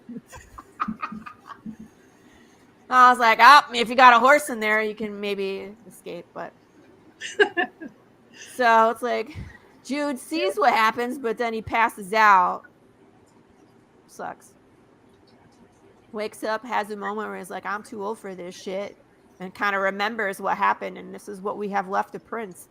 Now, Is she gone? Can we see her again? Because remember, she's undead. But who knows where she went? Who knows how bad she is? So he has this nice, quiet moment, morning. God, it's my fault. But then this is the second to last page, and it kind of like gives you a lot of what Jude is. It's like he's been doing this 10 years and he's upset, but he still has to keep going. It's like he's not going to give up. He's going to pick up the pieces because the answer's out there, and he's going to find it no matter the cost. And of course, has that one last moment, puts his hat on, and here we're going to Santa Claus. So you better be worth it, Dwayne. It's like, you better be worth it, Dwayne. And of course, we had a couple extras in the back of the comic. We got our social media links. There was if you got the physical copy, there was this red key that was attached here. Hint, hint, because we built a riddle onto this last page. And if you look real hard, we got some red and we have blue. So what do you think will happen if you put that red key over the red words? They disappear. Yeah, you're going to see the blue. You're going to see the blue, right? So there's blue here, but if you look up here, there's blue. Mm-hmm. Oh, there's some more blue. Around in here. There's blue. There's blue down here. So figure it out, people. I did Some of those not things get where I'm the like, red Allie, key. Chris, Pops, where are you? Figure it out. I did not get the little envelope with the wax seal on it. I just got the book. No, it's in the back of the book. So if you go to the this page, piece of red over the red, that's your key. Yeah. I gave you everything you need to solve the riddle in the comic. She's like she's doing the Marvel thing where it used to be cut out this page and then you can get this cool thing, but then if you want to keep it as a collector, you got to get 2 copies. That's smart. That's smart. Just wait, I have so many. Okay, for then I have the next one. If you want to click to that one, Pops, I'll show you guys the riddle for the. So we're talking about the next issue, right? Because my team has been working, like myself and Marco and David and Everett, and I actually have a fourth variant cover that Rich is doing. So that's going to be awesome. I can't wait. Mm-hmm. But here's our official A cover of the next one. If you take a look, Marco always has like so many different levels. You know what I mean? To his story, because he doesn't really tell the story, but he tells the story in his one cover. You know what I mean? Because here you have Jude. He has this stomping on a dude, signifying the hard path he has to take. You still got his smoking gun here in the background. And then you have BJ overlapped by this dude. Wonder what that means. And if you look, this dude has a scar over his eye, right where BJ has a scar over his eye. Wonder what that means. I smile because I know what it means. Anyway, here's our B cover. This is the David Rodriguez. He's the guy that did the zombie cover. Really nice. I mean, if you check it out, his disc is red. We got Jude red disc, and we got fingers that say Dead West. That's a throwback to the original working title I had. We were under the name Dead West until I found out that there's like 2 country bands and like a ongoing book series that all have the name Dead West. So I didn't want to compete with other properties, or you know what I mean? Like, so thought really hard about the name Path of the Pale Rider. I think it actually works better. Yeah, I like it. You know, with all the double meaning and stuff behind it. So, oh yeah, check this out. Some of the things you're going to see in my next episode is we're going to start incorporating sign language. It's like 100% swear word, which will be fun. So Jude has this quality where you find out more about him and about his past in some future ones, but he likes to double talk. So you'll see him say one thing with his mouth and say something else with his hands. And people are kind of unawares that he's, you know, putting them down or swearing at him with his hands. So it's kind of funny. This one, good. It's great. And of course, this here is the back cover. I'm not going to stay on it too long so people can solve it. But again, since we're incorporating the sign language into issue number 2, this is your riddle and your back page for number 2. So switch off of that page before you can figure it out. Because don't figure it out yet, because I can't do the thing I need to do as the reward. It's not done yet. I know what I'm doing. I just don't have it ready. So that one, I'm going to wait until the issue was out. The first one I kind of shared and people started figuring it out beforehand, like while the Kickstarter was live. But this one, it's like, you gotta have the comic in order to solve it. And then I have all sorts of things planned for next ones, like ciphers and keys, and look for those keys. Those make me excited, because it's like, if you have the key, then you'll figure it out. And then, of course, we got this bad boy. So in our next Kickstarter that's coming up, we got all sorts of things that are going to be a lot of fun. Specifically, like this is one of them. I wrote a choose your own adventure story. So we have like a companion to Path of the Pale Rider that you get to participate in. And I didn't take this lightly. It was one of those things, like I had done, I don't know, 29, 30 interviews during the Kickstarter process. So like a couple weeks before, all the way through the Kickstarter campaign. And I must have had 6, 7, 8 people, totally unrelated, just ask me like, hey, have you ever thought about doing choose your own adventure? I was like, okay, I'm listening, you know? So I wrote probably half of it. And at one point I did some beta testing. I let some people try it. Got a really good response, and then I decided, okay, let's do it. So we'll see how popular it is, but this is going to be pretty limited because it's going to be a book. You know what I mean? And books, compared to a comic book, books are expensive, right, Chris? Yeah. So this will be 60 pages, black and white, yeah, slightly, with a color cover. Marco DeFilo is doing the cover, and then David Rodriguez is doing the inside art. It's not art every page. It's like one every 10 pages or so. So it's not huge on art, but it'll be fun. And then of course, I'm going to be opening up the Funko Pops on the next one. Like these were really cool. So what I'm going to be doing is this Jude St. Clair Funko that there's only 2 of them in existence right now. Rachel has one, and then I have the other one. I'm going to open them up, you know, for people to back that level as well. Just understand, people, these are expensive to make, so I have to price them accordingly. It's not that I don't want you to have one. I want you to have one, but you know what I mean? Like half of the money from the reward goes to making the Funko. So I have that.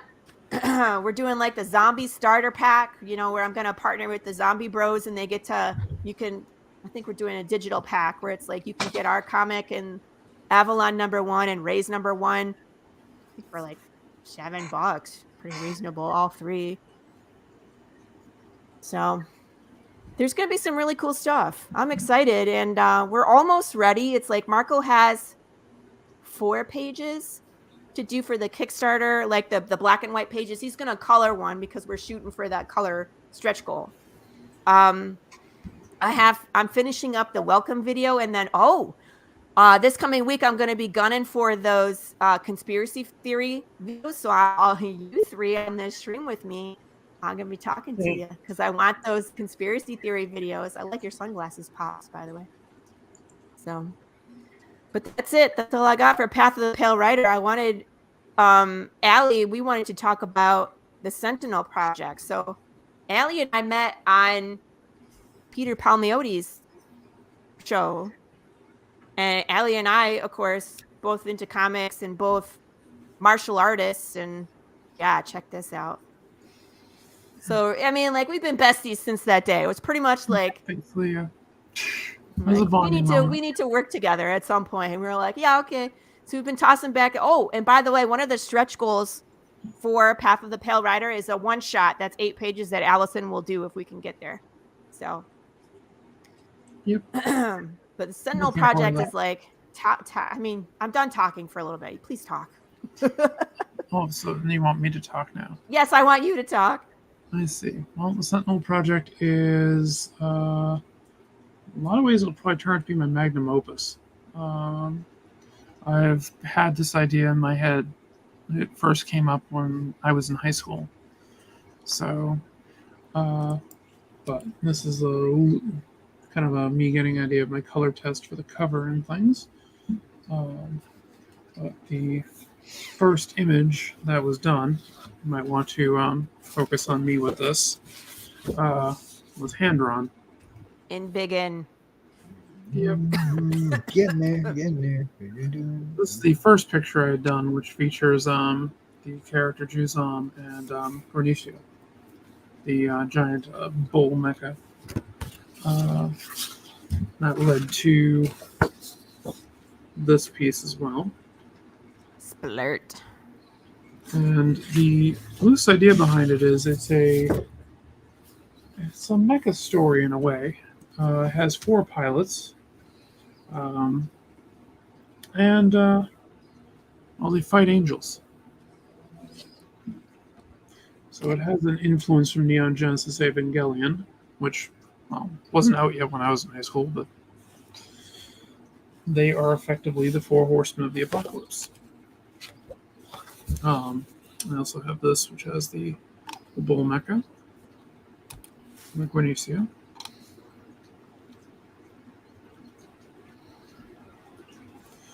And effectively, something started an apocalyptic event. Something happens. And it triggered the angels to come to Earth and begin to, remove the populace, as well as other things. But I have a few pages that I've already done for it. This will be page 1.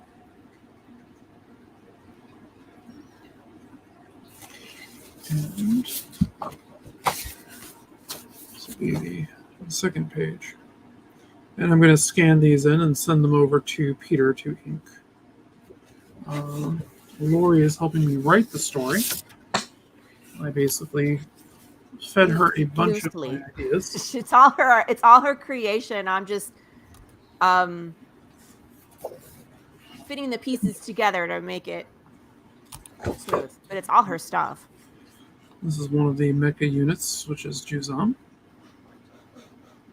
Who's my personal favorite at the moment? No, she's mine too. Okay, I like the 3 main ones that we introduced. Reaper won't be coming in for a little bit, but this is those are the 3 mechs together, and over Look how here, little Jusama is. She's all the way in the middle. Yeah, and this one down here, that's a person in comparison to the size of them.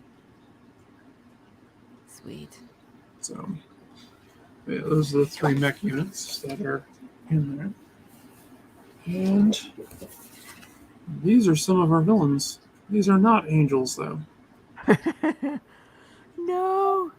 They're bad guys. But they're definitely... I mean, it's like there's bad guys and then there's other bad guys. It's like all the factions are all battling for reality. The idea behind it, this is basically the face shots of a lot of the human characters, I'll call them. And this is the only place where I currently have Reaper's face done, which is here. And they keep their face covered for reasons. So yeah, but the general idea is that all realities have one spot where things coalesce. And something happened here to disrupt that. And it's causing a war to come. Now, reality wars are orchestrated by something. And whatever orchestrates them didn't authorize the war to occur in this reality, this prime reality, as it were. So it called forth its defenders to stop it, which are basically the 4 horsemen. All right. And that is the loose idea behind it. I heavily jumped into when my biblical studies, along with a bunch of other studies of different religions, to pull this, and together I studied the Old Testament and the New Testament under Dr. Gorsuch when I was in attending some biblical classes. And he was one of the people who was a primary researcher on the Dead Sea Scrolls. So I went back and pulled a lot of my old notes from that time frame, and I was putting them together for that. But I'll be mixing in other religions and, well, my own mythology. I think we mixed in just about everything we could. We were like, we're going to take a little from here. We're going to take a little from here. Yeah, we're going to say that lot, things were interpreted wrong, or it's like, here's a new interpretation of these things that everybody thinks they know. Like the 4 horsemen of the apocalypse are supposed to, represent the apocalypse. They're completely different in they're this. completely different. They're not. They're not the either Old Testament or New Testament interpretation of them. They have the naming conventions come a bit more from the Old Testament version, but the idea behind them is that they're more of a they're more of a defender. They've just been labeled as the 4 horsemen of the apocalypse. That doesn't, because the word apocalypse basically means like new beginning. This is kind of where it comes from. So that's what they represent in a way. We're gonna kill everybody. There's going to be a lot of people dying in this. Just remember who we narrated. Yeah, it's going to be quite violent. So I think it'll be fun in that sense. Oh yeah, definitely. Sorry, I'm low on spoons today. I've had a very rough couple of weeks, and then spoons. Explain what that means. Basically, it means I've used a lot of my energy. Gotcha. The idea is you only have so many spoons to hand out, and I'm down to my last few. My birth bad memories associated with it was last week, and so it's just kind of. Yeah. You're breaking up, Allie. That's not good. You hear me okay now? Now I can hear you. Okay. Yeah. My internet must have been a little weird. I'm just really excited for this, and it's like as soon as I get to a point where like my kids are back in school now, which is great, and it's like I had a bunch of things that I was working on at the same time. Like I was working on a piece for a show, and then it's like I had my book is first draft is done and it's out to edit, and it's like I have most of my stuff shot for my welcome video, so it's like I'm really there. It is. There's the script. You got the script. Yeah, I got the script for issue 1 that I've been working with. I think it's like so. It's like we did 1, and I kind of have an idea of where we want to flesh out the whole story, but it's like as soon as I can get my Path of the Pale Rider stuff settled down, it's like I can get out my flashcards and start, really playing with the story. But it's like I have a good idea of where we're going. But at least the pilot is done. You're going to find lots of references in there. It's like between what did we say when we were going to pitch it? It was going to be like, what's that movie with Christopher Walken with the angels? Oh, The Prophecy. Yeah, Prophecy it's like The Prophecy meets Power Rangers. You know what I mean? It's like it's dark. Power Rangers has a healthy helping of the Dark Tower. There's a lot of different things in it that I took from inspiration. Evangelion is an influence on it. Right, and then you add me into it, and it's like now I added some Indiana Jones. Yeah, you did. Yeah, we put it. Yeah, it's like you're gonna have all sorts of pop culture references in this one, so it's gonna be a fun ride. And Allie and I aren't shy about killing people and twisting things around, and you're gonna see all sorts of things that are different interpretation of the end times.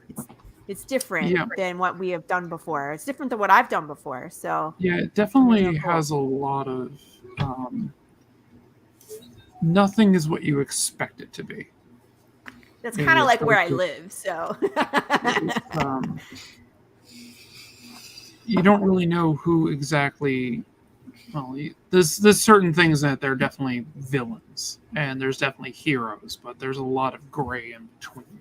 So yeah. Well, we got even a few twists about that. You know, yes, it's we like do.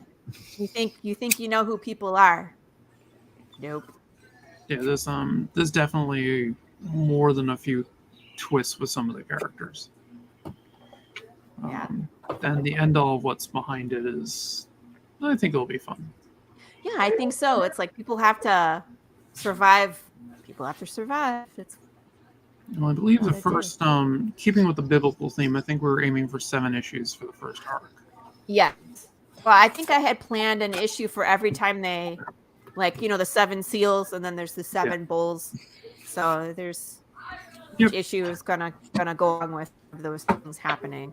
So, but oh man, do I have an end planned? It's like that's how I roll. That's how my brain works. I'm like, this is where we're gonna start, and this is where we're gonna get an end. And I'm like, and I don't know how the fuck we're gonna get there, but we're gonna get there. Like, gotta write this 5 issues in between, and then develop all the characters and make sure all their skills are apparent and all the hard stuff. It's good. We'll get it in there. So I got this box today. Oh, I got this is that box, from Chris? and it says Pops Van Zant CRoM Con. It's the first time I ever got a piece of mail addressed to the show. CRoM Con. Open it. Well, I know what it is. Oh. And I'm going to dedicate some time to it. I didn't want to just cut you guys off that's fine. for your segment, but it is from our other sponsor, Committed Comics. Oh, cool. So I did want to give it a little time, at some point this evening and pop this thing open. But like I said, I didn't want to cut you guys off while you were in the middle of your run here. So when you are done, and if there's time between that and Roland coming up, then I'll pop this. I figure we'll probably be finished up in a couple of minutes. Yeah, and then So I had a brought lot- I show had- and tell. I brought weapons to show because that'll be fun. Wait a minute. Where? Huh? Show me that. I have like 9 weapons over here I wanted to show. Look, this one is it's a live blade. This one was custom made for me by this Jared Franklin, who's custom. I forget his name. I forget the name of the company, but he makes a lot of custom knives. Look how sharp it is. You can see the edge. Look. It's double-sided. This thing is so flippin' sharp. I've cut myself on it multiple times because here's the thing. Here's where you're supposed to stop your thumb, but if you slide forward, you just cut your thumb up. So I got a couple live blades to show. Let's see, Allie, what you got? Ooh, that's like a giant. I want one of those. I don't have a giant knife like that. No, it's a Bowie knife kind of machete. It is. So it's more of a Bowie knife, but the Bowie knife and a machete are pretty much the same thing. Yeah, you got a nice one too. It's a good hunting knife. These are my everyday carries. Like this one's my favorite. I have a couple Spydercos. These are my favorite. This one specifically is my favorite because it's just easier to get to. This one's so flippin' tiny. Again, you run into that problem where it's like you can That cut black yourself. one's like the one I had with me on the bus all the way to Savannah. Yeah, this is my everyday carry. Like I love this knife to pieces, and I'll be so upset the day that it breaks. But yeah. So this one's called a Yeah, cricket. my everyday carry is similar to that. Well, I also have 45 as an everyday carry as well. So I know it's like I didn't bring the guns on the show. I just brought the. I'm not bringing the guns on the show. Right. Never show the government what you got. Never The guns show don't them, get right? shown. Never ever. I got a couple That's- trainers. You just got of course. the Oh, butterflies. butterfly. I like those. Yeah, it's Bell like pump? you can. Man, come on, Yep. show me. I can do that thing so fast. Yeah, can I You know, love you can those switch your things. hands. Man. Well, You do a couple twirls. I mean, just basic She stuff. studies or- Filipino martial arts. It kind of makes sense. She'd have a bail song. So Yeah, I love mean, those yeah. things. Gotta have one of Those things are those. Of like- course, I got That's the like hairpin. second nature. I mean, honestly, I could get by with these two. Just this one and this one. This is actually the first deploy. Look at that. What's that? That's your. this is a Jean. Oh, that's right. We talked about that one. The Chinese longsword, or it's basically a fencing blade. Some people refer to it as a Tai Chi sword, but you see it in a lot of different variations of Kung Fu. I got this, guys. Ooh, this is double-sided as very well. nice. This is super light. I love this one. This one's an antique. It's a nice handle. It's a padang. Again, another Filipino weapon. But this is so easy to, maneuver. Yes. Compared to the other ones. Like the other machetes I have are nice, but they're heavy. And for me, it's like I need the lighter blade, the easier maneuverability. Because again, I'm not muscular. I am. Yeah, this one. This is the one I was cutting watermelons with, the bolo. This one it's heavy though. It has a weight to it. So it's like you gotta watch your legs. You gotta make sure your legs are out of the way when you're doing this one. Otherwise you chop yourself in the leg. But Well, I don't know what they're doing. I even have a katana that's blade heavy. Yeah. Because I want it to go through the limb.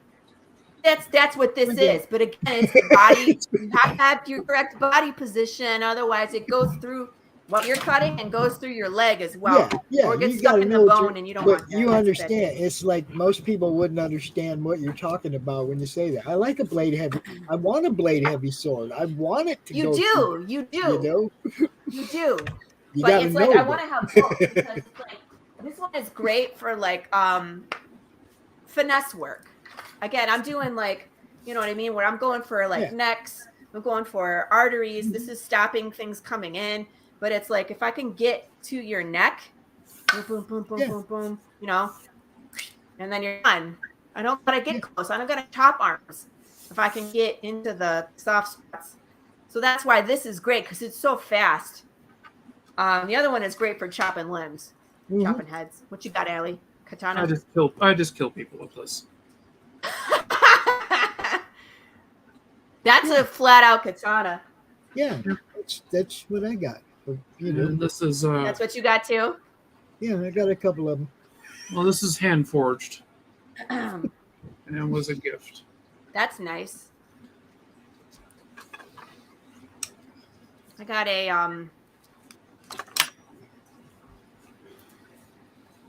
I love those.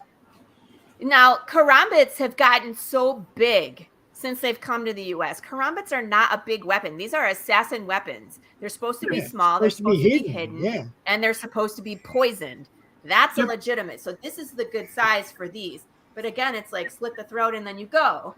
Or you get them in the kidneys and then you leave as the poison does its work. So that's what, these are for. But it's like they made them so big so that they want to flip them and they want to hit people with it and stuff. But it's like that's not historically what they're for. So, but this one was handmade for me. I love it because they actually took the measurement of my index finger. Again, the karambit's so big, that hole is just giant. That's what she said. But but in other words, like it's so big that it's uncomfortable because you can hit with these too. But if it's so giant, it's really not meant for my hands. So one of my buddies made this out of purple heart wood. I have most of my my training weapons are purple heart, and which is very hard and beautiful. So it's like I love this one. This is Bit Blades. They have their little Lotus logo on their case they got for me. This is a freaking weapon too. It's bamboo. It's like you can hit with this too. So that's a nice one. That's my friend Taki. He's awesome. You got one, Alison? You got another one? Trying to find the Arabic fighting dagger that I usually keep around. Which one? It's an Arabic fighting dagger. It's a fighting knife. It's a replica of the Hassim blade, where we get the word assassin from. Oh. I'm trying to find where I have that. I usually keep it relatively easy grasp. This is a trainer, so it's not real. But this is a real nice trainer. And that, I take this one to class too. So again, it's, you can do this. You can switch to here. Cook with it. It's nice. Ah, there we go. That's nice and sharp. Check that out. Skin some people with that. Sharp. That's a Skinner. Is it Damascus? Yep. Hold it up. Really I want to see it. Yeah. It's not double-edged, is it? No. Okay. No, it's single-edged, so you can put your thumb on the back and really push it into somebody. Well, that's good for ice pick grip, too. It's like you have to remember all of those ice pick grips. Like when you have a double-sided, it's like, woohoo! Slice it myself. I have to be careful. My manual dexterity isn't what it used to be when I spin these. Don't drop it into your lap, please. Honestly, this is what I'm saying. This, out of all those things over there, I would carry this. Oh, definitely. You got a hairpin. Because when you're wearing your hair up and you can put it in your ponytail, and you can go anywhere, and then you can deploy it super fast. This would be like a first. You know what I mean?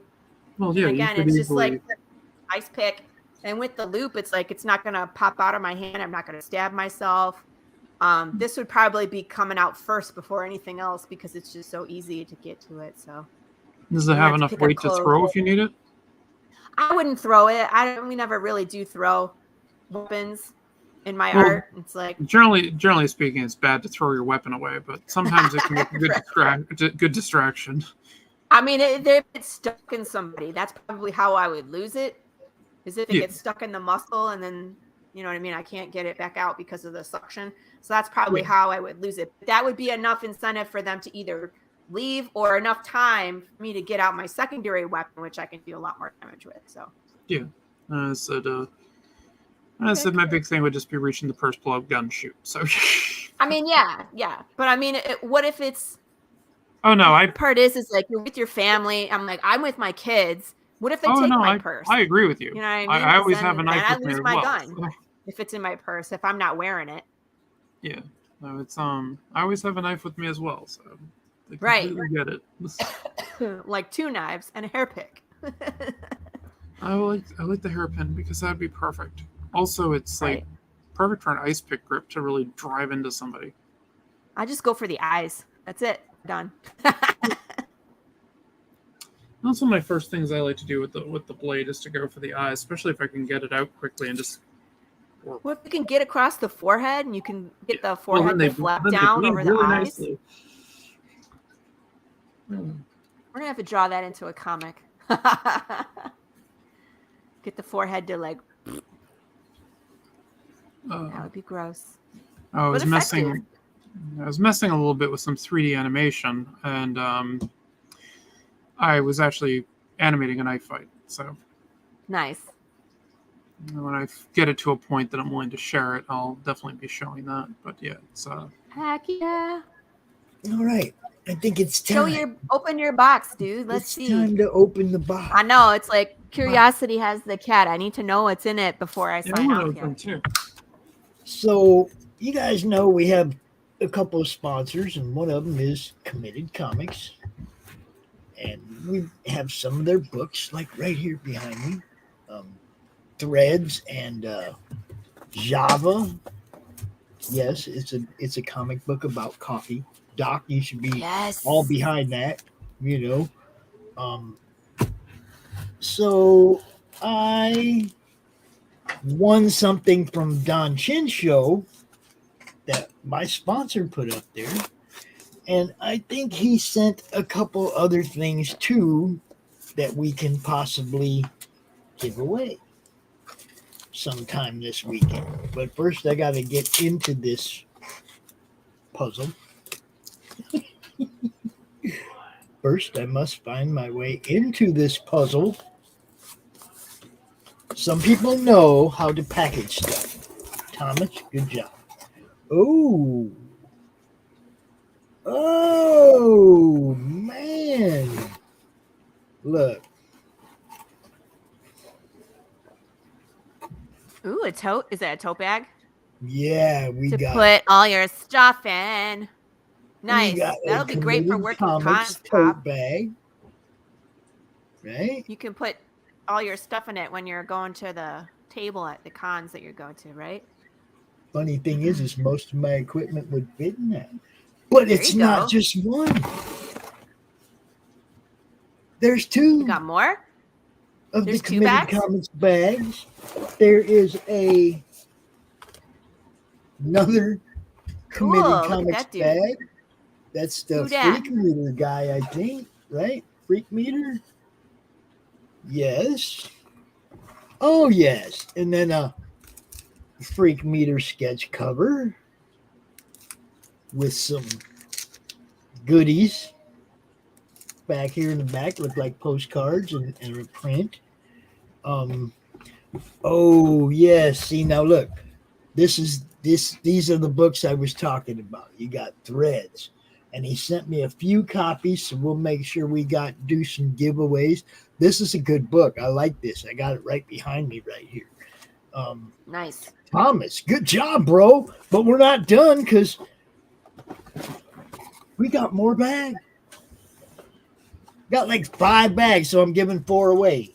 We got like 6 comics, and since I already have one of these, we'll be giving 6 away. Keeping the sketch cover.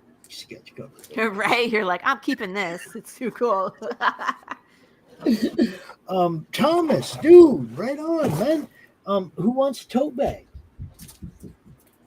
I think we'll throw one into that auction that they're doing over there at Vic's later tonight. I think we'll throw one of them in the auction, give one away to somebody or something. I don't know. We'll figure something out. That's cool. We got the Freak Meter one and geez, what, 3 or 4 of the other ones? Cool. Thomas, good job, brother. Make sure these get handed out to somebody who appreciates Committed Comics. Maybe like when you get that next campaign up, we'll give one of these to backer number 1 or something. That's cool. I'm gonna do that. Backer number 1 gets something special. Yeah. And that's not from the campaign. That's for me. I know. You see what I'm saying? I It's see like what you're saying. when you have a campaign of your own, when you have a campaign, it's hard to like give somebody. Oh, come on. She was just waiting to come back on screen. Mine is out of batteries. Otherwise, I would have brought my lightsaber too. That would have been the best finale. I should have done it. Thanks, I'm not Ellie. getting out my lightsabers. No. Why not? No. Okay. No. I see. First off, I didn't know we were having a weapons off. Okay. Yeah, Laurie and I were talking about it. Like, she's like, she I was messaged like, I don't me think we have a knives. whole hour. I was like, I can do Path of the Pale Rider for a while. We could talk about setting. I'm like, let's bring weapons. Because that's what we were talking about the other night. I was like, hey, look, I got this. And she's like, I got this. And I was like, hey. What's up, Tank? Hello, Tank. Hey, Tank. Did you see all of our weapons? We were showing off all of our knives and machetes and pokey things. Tank's a busy guy. He probably just now tuning in. That's usually his hello. That's usually his hello, everybody. Hello, okay. Tank. You have to rewind and watch because we did. So I got another hour of Roland, Silverline Comics. He's going to come out, and I don't know who he's bringing with him, but we're going to talk about Silverline Comics from 8 to 9, and then 9 o'clock we got people coming out. Tank, you can come out too if you want. What we're going to be doing is showing the auction over there on Vic's channel while we talk. You know, we're just going to have the auction up there so everybody can see the art that's available. If you want to bid on something, you can go over there and bid on it. But we're going to do our regular show talking about, you know, Matt Burke's going to be out, you know. It's been a day. It has been a day, my friend. You and me really got to talk because Jeremy and Jason dropped a bomb on me, bro. So you and me really got to talk, okay? Don't forget to sign up for my pre-launch, people. We're going to be launching probably end of September, early October. Path of the Pale Rider number 2. We got Western Apocalypse. We got bar fights. We got undead body pieces coming at you. I was looking at one of the variant covers from Everett Watkins, and he's doing a Christmas tree with zombie parts on it because we're going to be fulfilling around Christmas or just after. So get your Christmas cover, everybody. Yeah, we got cool stuff planned. Funko Pops. And Allie's magnificent art. Allie's going to be doing a one-shot for us if we make buku bucks. So you want to get another story from Path of the Pale Rider and Allie's art, help us get there, people, because she does amazing work and we want to do it. What's that? I got stuff planned for you, dude. I got stuff planned for you. If we don't get there this time, we'll get there eventually. That's how you got to look at it. We got the Skinner to do. We got all sorts of one-shots, riots and Undead Underground and collection teams. Like, we got stuff to do. All right. Well, I don't know where Roland is, but I can hear a dog. I can hear a dog eating in the next room. It ain't me. What's that? This is for D&D. Cool. This is the solar system. I see. And it's it's nice and laminated too. Yeah, through the thing. Yeah, I've been laminating some stuff because I'm going to be running a Spelljammer game for kids to get them into D&D. And that's what these are. Easy handouts for NPCs. I just did them on sketch cards. And I laminated them. So if they get their grubby paws on them, it won't ruin it. And it won't ruin it, exactly. I think we need to do that for adults too at times. Oh yes, I would be doing it even more for adults, but you know. It's like now you can eat your chili and read your comics too, and you don't have to worry about ruining your comics. Hey. Exactly. Well, we can hang out for 2 minutes until your dude shows up, so there isn't dead air. I'll just do. Oh well, I got plenty of ads to show that I didn't show yet, so you know. Well, then we can take off. I'm starving. I gotta go eat. Yeah, I love everybody. I'm actually gonna take off because I'm gonna go to bed because I am stupid ass tired. Yeah, there's a couple. There's a couple of trailers I didn't have time to play at the beginning, like Abo and Six Gun and. Geez, there's about a half a dozen of them. So while I'm waiting for Roland, I'm just going to play a couple of them. Cool. And that way. See everybody later. Yep. See you later. Bye. I can go pee. I got to go pee. Yeah, you got to do that too, dude. Yeah, okay. I'll be right back. You guys, here's some ads to watch. Bye.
Roland is having technical difficulties, but he is going to be with us in just a moment, so I'm just going to play another. I didn't play Abos earlier, so I got to play Abos. Here you go. Bringing you sex, sass, and style. Buckle up and unlock your imagination for a fun adventure with these death-dealing dames. They sail the galaxy in search of spoils. The most dangerous acquisition, and the most fruitful, are the legendary Splinters of Yggdrasil. The Splinters are magical artifacts forged from the Tree of Life that wreak havoc on the universe. The missions are perilous, but the bounty is glorious. Enjoy our hyper-fictional wonderland. How is a pirate ship sailing through space? 'Cause magic. How do they heal so quickly after battle? 'Cause magic. How are they able to communicate through jewelry? 'Cause magic. It's all about the characters. Abo, rough, robotic, ready. Mo, carefree, callous, courageous. Mistress Graven, daring, diplomatic, dominating. Betsy, academic, accountable, aristocratic. Nefara, ancient, assured, adrenaline junkie. Bruto, proud, prominent, protective. Fisty, independent, incendiary, invigorating. Roxy, superficial, scarred, secretive.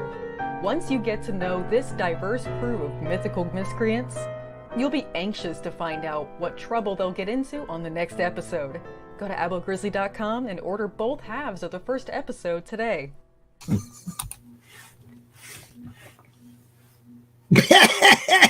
No, we're just kidding. He's here. He's here. Like that? See, I was all ready for you. I saw that, yeah. I don't know what was going on. I don't know what was going on with the camera. But I plugged everything in and it was all black. And I'm like, what? Why? I don't know what's going on. So, but it seems to be working now. You know how I fixed it, don't you? You unplugged it and plugged it back in? I unplugged it and plugged it back in.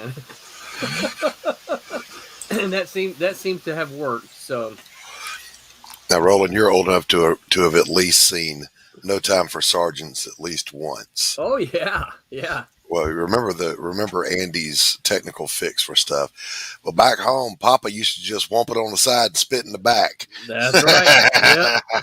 Yep. That's how I deal with technology anyway. Well, I'm from Mississippi, so I say everything can be fixed with duct tape and WD-40. Duct tape and WD-40 or Bondo. Yeah. Do you know that when I moved to California to take my job as an editor out there at Malibu, they didn't know. Many of them did not have any idea what WD-40 was. I assumed that everybody knew what WD-40 was. They are a deprived culture out there. They don't know about sweet tea. They don't know about cornbread, grits, That's Dr. so Pepper. True. So true. All of that's true. Yeah, I lived out and say I'm a Southerner also. I'm originally from the South Carolina coast. Now I'm in South Atlanta, but I lived in SoCal. Yep. And it was like being on a separate planet, Roland. It was just. It's funny. I learned more. I learned so much about myself when I moved out there that I didn't know because they told me these things about me. Yes. Yes. Number one, and of course, as you know, as a Southerner, the first thing I learned of that apparently I was in the Klan and everybody in my family was in the Klan. Exactly right. It's like, and I had to tell them, I've only ever seen the Klan twice, and one of those times was at a street corner when they were, collecting money, and the other time was at the free speech stump on college campus. That's the only time I've ever seen the Klan. Later in my life, I learned that there are more Klan members in California, in the state of California, than in all of the South combined. Absolutely true. Absolutely true. I also learned while I was out there, Roland, that I'm the one that talks funny. That's right. I never knew. Yeah. Now I will say this too. I grew up with blacks and whites here in the South. Same here. So I get out there, and this is when I was in the Navy. I'm in boot camp, and what I now know to be thank you, my pleasure. But what I now know to be a Filipino came walking out. My first appearance, a small angry man that spoke funny, right? And he said, "Shut your fucking mouth and put your fucking toes on the fucking line." And I said, "What'd he say? Shut up, Gomer." Gomer. Yeah. So I did have that cultural enrichment. Yep. Oh yeah. Yeah, there was a lot of that. Another funny story. Pops, I may have told this already on here once, and if I have, I apologize. So I've been there probably, 10 days, 2 weeks, something like that. And the way Malibu was set up at the time, there was all the offices were open, right? So only Scott Rosenberg, who was the president, he had his own office, right? And everybody else, all editorial, it was just a bunch of open desks. Everybody kind of, worked. You could look across and see other people working, right? And one day I saw, and from where we could sit, we could see the hallway, right? I could see the hallway. I saw people running down the hallway, and suddenly I saw people from the editorial, running down there. And of course, curiosity gets the best of you. So I go out to the hallway and I look down and I see everybody gathered. At the end of the hallway is the front foyer, right? You come in because it was an old warehouse, right? But you come in the front door and there was the reception desk, right? So everybody's gathered there looking out. my first thing is, oh, there's a fight, right? Everybody's out there looking at a fight. Second thing could be, oh, it's a car crash. So I come walking out there and I look around and it's raining, right? So I'm looking and then I look back at them, trying to figure out what are they looking at, right? And I look back out, and so finally, I just said, "What are we looking at?" And they went, "It's raining." Yeah. Yes. I'm like, no way. You ran all the way up here just to watch the rain? When I was in San Diego, from August until February, it did not rain once. Mm. And then, winter came in, it rained like 5 times. Right. Yep. Yeah, it was true. It's so brown out there. That was the thing that, moving from Mississippi where everything is green. Yes. It's just so brown because they don't get much rain, right? So Right. there's no reason for all the plants and the grass and trees and all that stuff to turn green. Yeah. And Yeah. it's just a very brown area. And when you saw, it was weird because if you went through a residential neighborhood, it would be dirt, dirt, dirt, dirt, dirt, green, lush. You knew they had a sprinkler system. Right. It just felt like being on an alien planet. It really did. I remember one time too going to I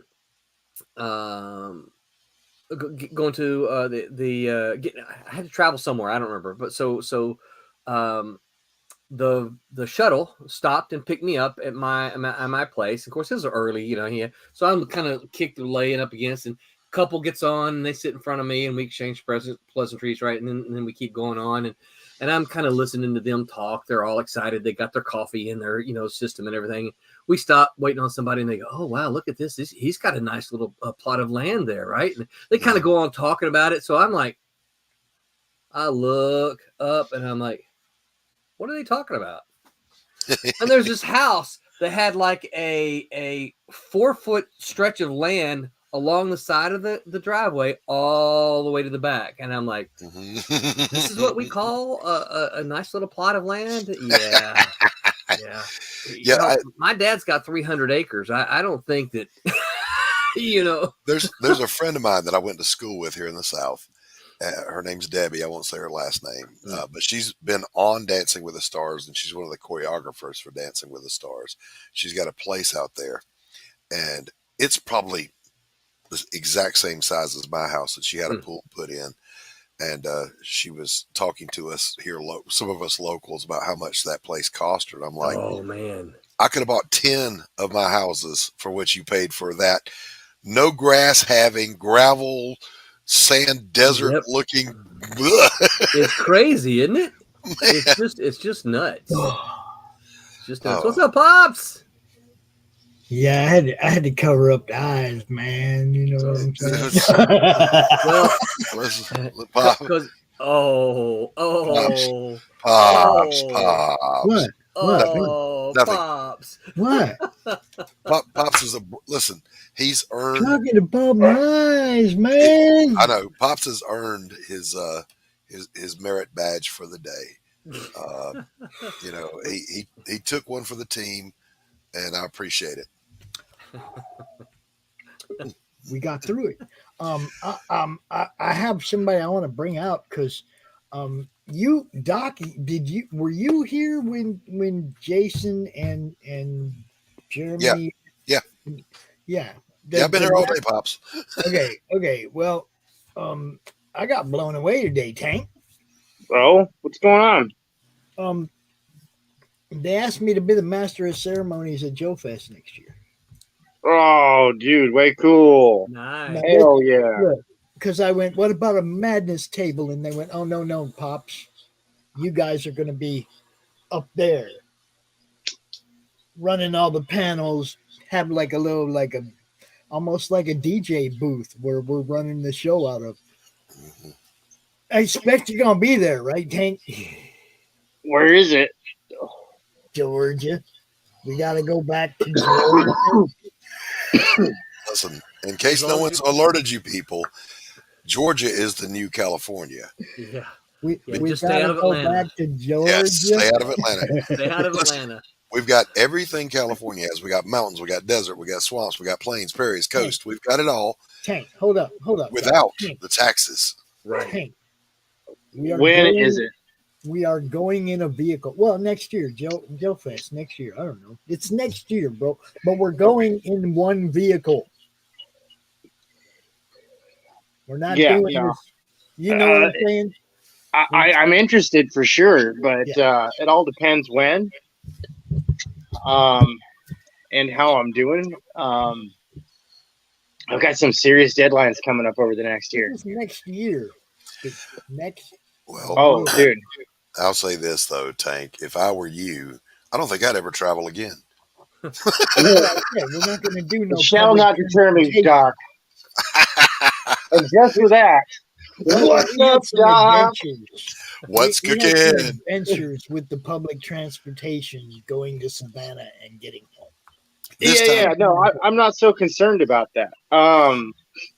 This time I'll be there and I'll be the transportation because I know that area like the back of my hand. That doesn't get us there, Doc. I'm talking about we're getting there together. You get to Georgia, I got it from there. Also, it was Jay Connolly and what was my man's name? Other fella, Jeremy. Yeah, they got a speaking role for me in their upcoming movie, so I'm going to head up to Augusta and make myself into a. I'm ready for my close up, Mr. DeMille. Roland, what have you got going on, sir? Man, we got so much going on. I just finished recording parts of a video today for a Kickstarter that I'm launching. Let me give you the link here. On September 1st. Another one on September Another one. 1st. And you mean another one on September 1st? Oh man, we got September 1st and my birthday September 2nd is like crazy. Well, happy birthday. People launching campaigns and stuff, man. Yeah, and this is going to be our 20th Kickstarter. So wow, right? Yep. Wow. I just got books in for number 19, so I'll be shipping those out next week. So they'll be out before we launch. Well, mostly out before we launch. We'll launch on Thursday, so I don't know that I'll get them all out by Thursday, but I should come pretty close. So yeah. We just keep making comics. That's the thing. It's Silverline. We just keep cranking them out. So, I love it. Yeah, that's what this is all about, man. That's right. At Twilight Grim number 4, we're going to finish that series out. Kalis, this is a volume 2, number 1. So Kalis, the first volume is already done. So this is the first issue of our second volume. And then both Scary Book and Sirens are part of our remix line. Scary Book is the first issue, and then Sirens is the second issue. So yeah, we are jamming away, and I got artwork today already for the next Kickstarter. Outstanding. So. No, see, I like to hear stuff like that because more often than not, when, as an artist, when I get approached for people's projects, they're like, dude, I want to do it. It's right around the corner. And I'm like, oh, dude, come on now. But one thing that I see, I've had my eye on you, Silverline. Oh. Yeah, no, you're on my radar. Right. In a good way. That's good radar. Good way. Okay, good. Yeah, so no, I noticed that it's I see a nice chain of marketing, campaign, fulfillment, marketplace. And I'm like, that's what y'all should be doing out there in TV land. This is why I offered Roland a monthly hour spot at CRoM Con, because I know every month he's got something new to talk about. Yep. This right here, these are the books that we've done the last 2.5 years, right? Look at that. We just like I said, all we do is we're just making comics, That's it, baby. That's it. We're just making comics. Whoops, there's 2 of those signature books in there, wasn't there? But yeah, so and this doesn't include the 3 newest ones that I just got. I gotta say it's a good crew. One of the things that when I talk to folks, one of the things that I look for is that You know, I want to see and work with folks who enjoy comics. We want to make comics that can be read by everybody and enjoyed by everybody. You know, we view them as this is fiction, escapist fiction, and I don't care what color, race, creed, anything like that. There you go. Tell good stories and tell them well. Jim Shooter Don't care about your ice cream. We just want you to have fun. That's it. That's it. That's absolutely it. And you know, in the same regard, our comics are not going to be full of you know, any agenda driven content.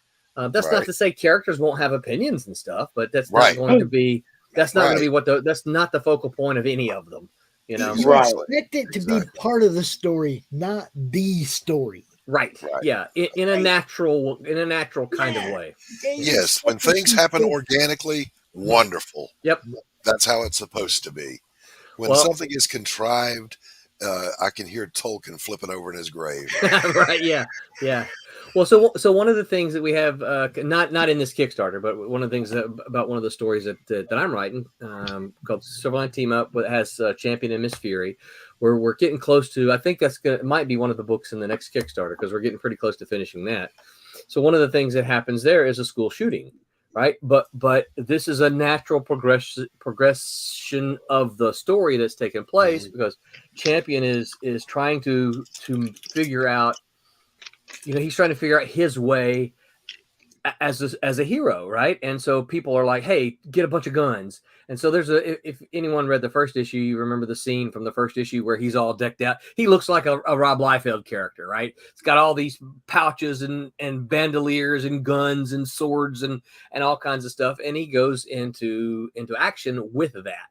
And of course, he fails miserably at it, but. He's all trying to figure out, you know, what it is he's going to be as a hero, and then of course what calls him back to Chicago, which is where he's from. He's down in New Orleans at the time, but what calls him back to Chicago is a school shooting at his daughter's school. So, but it's something that's topical, but it's not like, you know, oh, I'm pushing an opinion here. This is just a series of events told as a wonderful story to be enjoyed.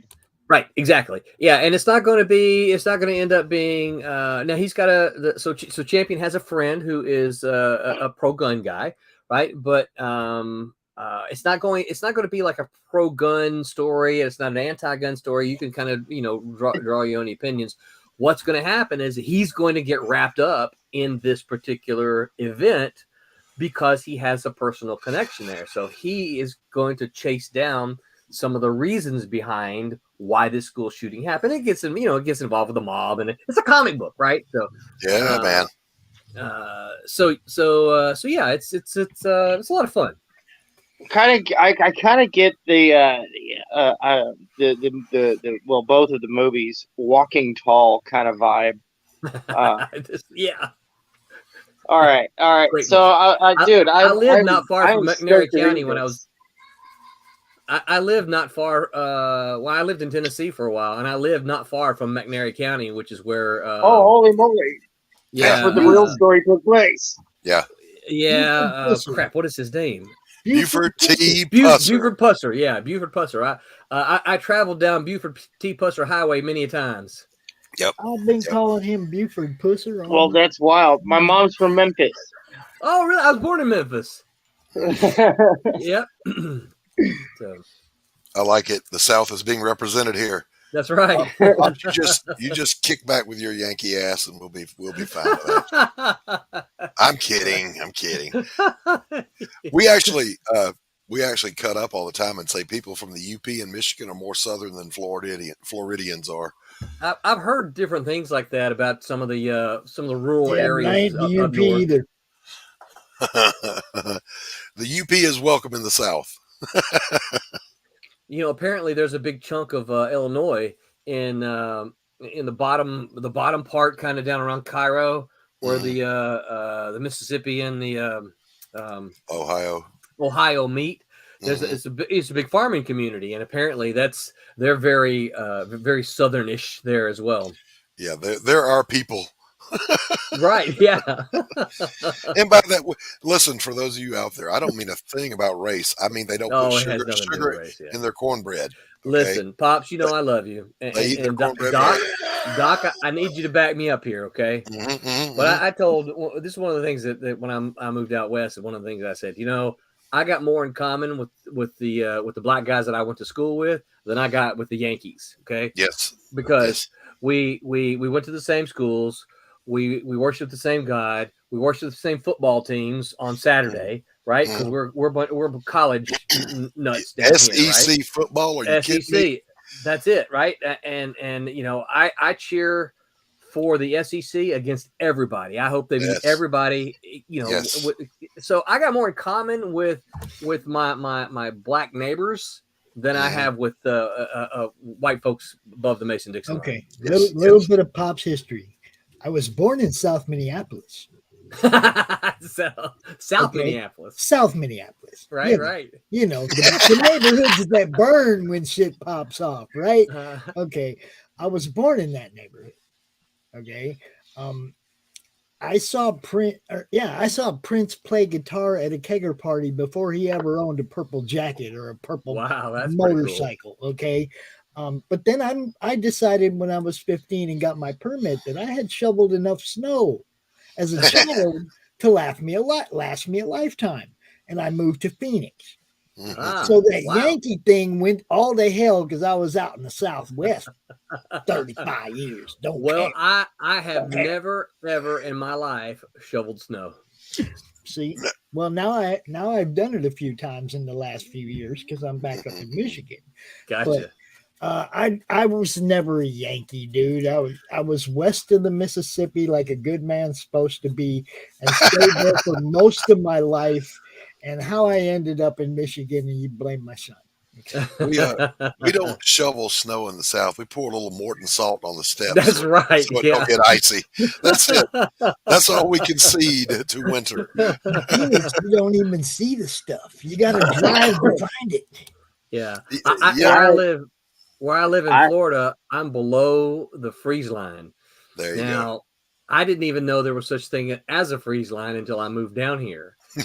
and I discovered it because when I was looking around at a place to live, I was outside looking around the house and there were these water pipes just come out of the ground and go into the house. That's right. And I looked at the guy and I'm like, that's going to be a big problem during the winter, isn't it? He looked at me and gave me, he said exactly what you think he's about, what he said. He said, "You ain't from around here, are you?" Yeah, that's right. That's right. And I said, "No." He said, "Well, we're below the freeze line. It doesn't freeze down here." And I was like, "Wait, what?" Yeah, down where in my hometown, and there's footage of it. If you look at Paris Island, if you look at Hilton Head, Beaufort, Port Royal, the water pipes run above ground. Yeah. Like telephone utilities, right? And people go, "What is that?" That's water. Well, why? Because if you dig here, we're already below sea level. That's right. Yeah, you ain't burying nothing. Yep. Yeah, it was a bit of an awakening for me to come down here and learn that. Awesome, isn't it? It really is. Yeah, it's cool. Beautiful weather. Beautiful. My brother lives down there. Yeah. Like I said, it just never gets cold down here. We have about a week of cool weather. It gets into the 40s. And that's about it. Yeah. Yeah. You own a jacket, but it doesn't get to live in the front of the closet. Dude, listen, I've got a light jacket that I wear about 7 days out of the year. Yeah. I have a heavy coat that I only wear when I go to visit my family at Christmas time in Arkansas. I love it. I love it. Yep. Yeah. Now, where I'm at, because of the elevation, not the latitude, here South Atlanta, it does get cold, and we do get snow every year. It's not much, but we get it, and it gets cold. And I tell northern people, winter is different for us. Okay. Yes. You have fun in the winter because there's snow. It's pretty. It's white. You go skiing, sledding, blah, blah, blah. Here, everything is gray, wet, and yucky. Nasty. It's just miserable. Wet, muddy, soggy yuckiness. Yes, it's terrible, and I hate it. Yes. Yeah. Hey, Pops, can I push something else? You can push whatever you want. All right. Anything you want to, Roland. So we got Daytona Beach Comic Con coming up here September 10th and 11th. Okay. Mm-hmm. So one of the things, Silverline streams a couple times a week, and we've got a YouTube channel. We're trying to get our YouTube channel. It's a lofty goal. I get it, but we're trying to get our YouTube channel up to 500 subscribers. It's just youtube.com/Silverline Comics. We're trying to get it up to 500 backers. I'm sorry, 500 subscribers. What if we can get 500? We're going to give away 4 tickets to the Daytona Beach Comic Con, so which is September 10th and 11th. So we're really trying to push that. Excuse me, really trying to push that, get those subscriber numbers up, so that we can give out 4 tickets to that convention. And I have been sharing that, and I did. Thank you. And I did sign up for that contest myself. And then I asked Roland. I said, "Hey, man, if I win, can I give those to somebody else that's local down there?" Sure. And he said, "I don't see why not." And I said, "Cool." Yep, we'll figure it out. The convention. Listen, the Tom Ropp is a convention organizer for Daytona Beach Comic Con. He's a man. He is philanthropist is about the only word I know, because he is a huge supporter of the indie comic scene. He, if you go look at the guest list at Daytona Beach Comic Con, you're going to see there's a bunch of indie. The Scout Comics will be there. Martin Piero from Cosmic Times will be there. Silverline will be there. There's just a whole bunch of indie comic folks. Most of them kind of, I would guess, most of them kind of from the Florida area, but there's a lot of independent comic book makers going to be at that show, and it's all because of Tom. He really supports independent comics, and my hat's off to him for being such a supporter of indie comics like that. Yeah, absolutely. Yep. All right, I subscribe. Thank you. Thank you. So hurry up and give me my prize. Yeah, and one of the things that we tell, of course, Pops, I know you've probably said this as well, is like, look, the subscription is free. You don't even have to go watch. Just subscribe, right? See? Been there, done that. When I would do my painting live streams on Facebook, I would tell people, click on it and walk away. I don't care what you do. Yeah. And literally, I would have hundreds of people supposedly watching, but like 3 people in the chat. In the chat, yeah. Yeah. Give it a thumbs up while you're there, right? Yeah. There's one or 2 little thumbs up come floating up the screen, all lonely. Yeah. But Tank was one of them, so I appreciate it, Tank. Oh, cool, very cool. Actually, Tank, geographically, where are you? I am in Macomb, Illinois. I love it out here. Oh. Go living next. I have adopted to my new home. And he was in California, so I was. Oh. Well, congratulations for getting out. Yeah, I was California born and raised. I lived in Texas for 4 out of 5 years that I was in the Army. Thank you for your service. Oh yeah, no worries. And that other year that I wasn't in Texas, this one time in Baghdad. And Tank, how hot is it in Baghdad? Oh, dude. Okay, so this one time in Baghdad, I had the best brain freeze ever. So it was 136 degrees. It was unusually hot that day. And I'm down by the I'm not too terribly far, about less than 2 miles from the Tigris River in any direction to the east of me, right? And so it is humid on top of that, and I'm wearing 80 pounds of gear as we're on high alert. And I just got done delivering some commo to the battalion commander, and I'm on my way back to the company, and I'm like, you know what, man, I'm on my time off, right? I did my job. I got me some tanker time that I could work on, right? So I'm gonna go get like one of these ice smoothies, which is basically ice, Popeye brand yogurt, and fresh fruit. Yes. Always get extra yogurt, extra fruit, and a shot of the power, the protein powder, right? Mm-hmm. And so I'm heading back, and I'm just downing this thing, and I just like I stop. And the guy who's walking over to me, he's like, "Dude, you all right?" I'm like, "Oh, I am in heaven right now." And I was like, John Cougar Mellencamp echoes in my mind. And that was the best time I ever had brain freezes one time in Baghdad. Now, we transported Tank out of California.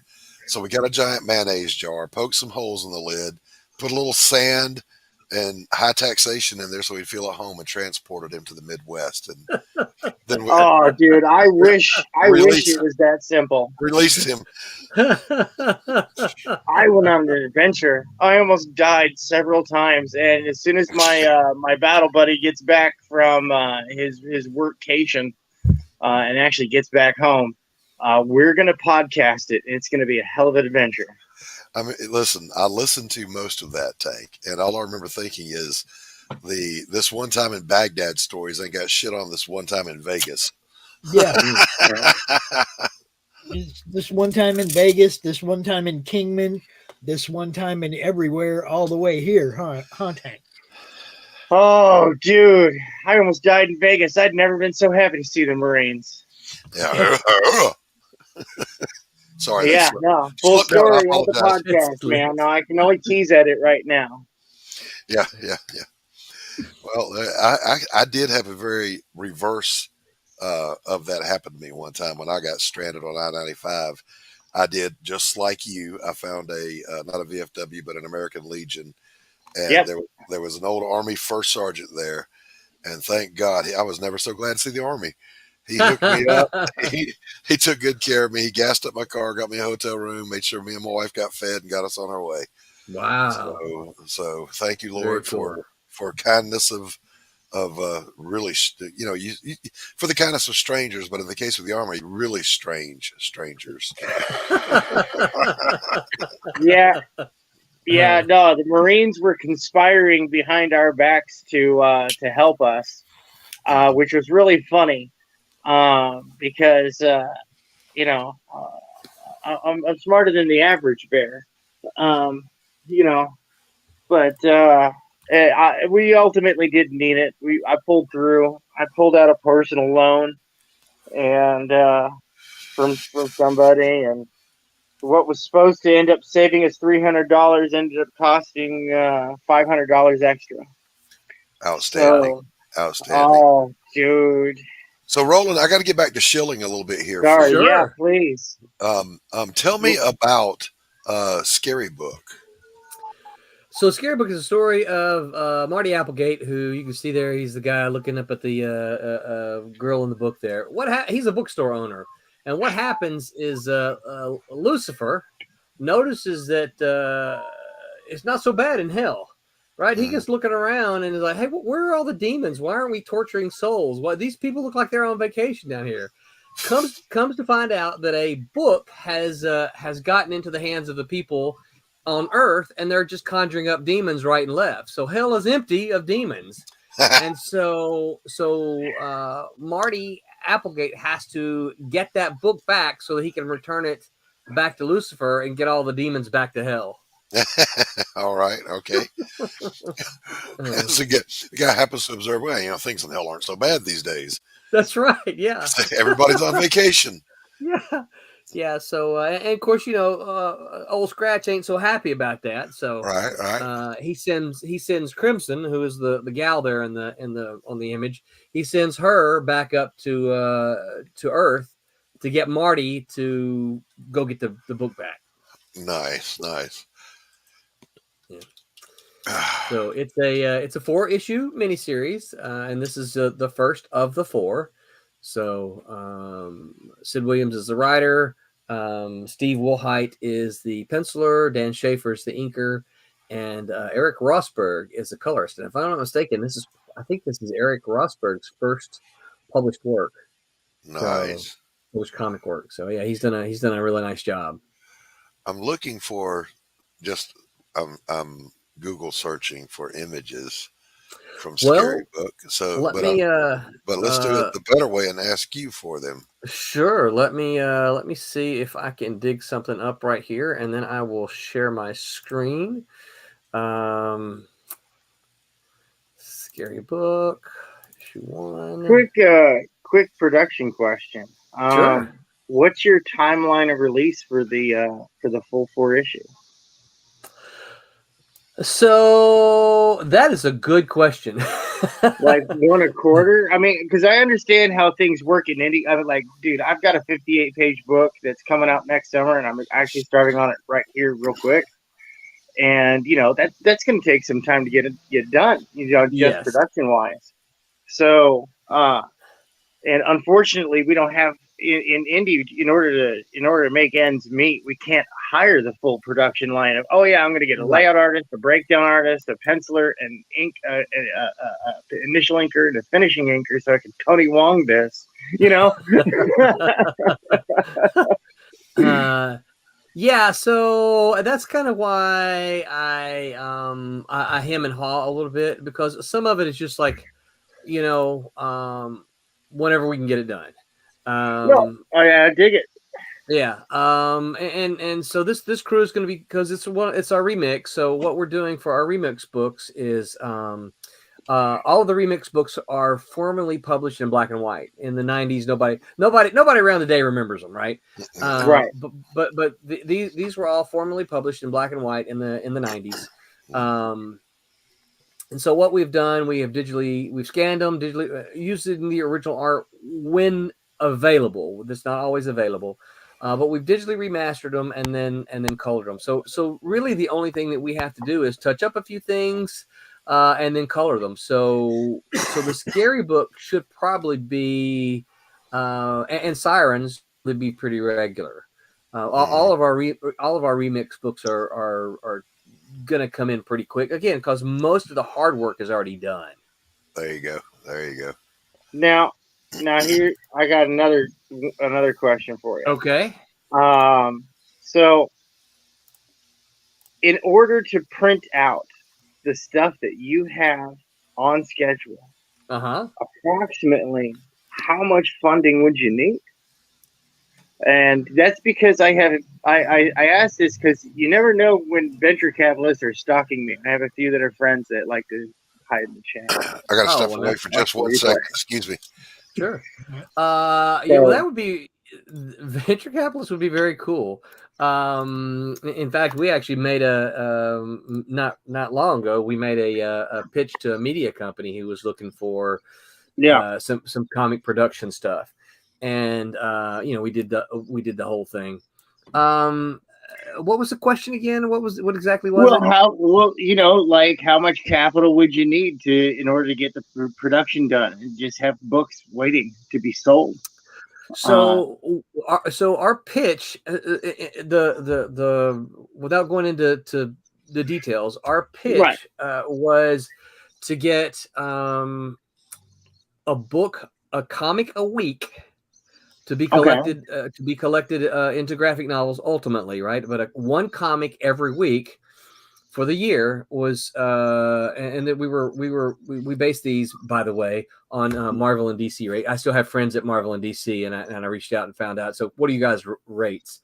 We came up with it was a even million to get. Yeah, that sounds about right. Yeah. That sounds about right. Yeah, even million. Now that's Marvel rates, Marvel DC rates, right? Well, so that's just for the year. So like in reality, you need 3. And this is just to kind of illustrate to the audience. Like this is what it takes for these indie guys to get into that big mainstream market. Yes. In order to deliver. So this is why, share this stuff out. Man, dude, because if somebody can get $400,000 for a grilled cheese sandwich, right? So, it's funny. I got a couple stories about that. So when I first started here, I teach at a university down here, right? And when I first started here, I was in a faculty meeting that was comprised of mostly former film people. And I had talked with a former Batman artist, one of the top 20 Batman artists. He hadn't done Batman work in several years, but he's a good friend of mine, and I've been trying to get him back into comics. And he said, "Okay, well, here's my rate, and if you can find someone that will pay this rate, I'll do a comic book with you, right?" So I'm like, "Yes, right, I'll get to work with this guy, right?" Blah. And so I started pitching around to places like, IDW, Boom Comics. And so the guy who runs Boom is a friend of mine, right? I've known him for years. And he just was flat up straight with me. He said, "You know what? This sounds like a cool project, and I like you, and I like the artist, but I can't afford those rates." He said, I can't afford to pay those rates." So I was kind of complaining about it in this faculty meeting, and one of them turned and said, "Well, how much do you need?" And I said, "Oh, probably about $30,000 for this comic." And they're like, $30,000? That's our catering budget. And I just went, "Oh my gosh, I'm in." You're not eating sloppy joes, yo.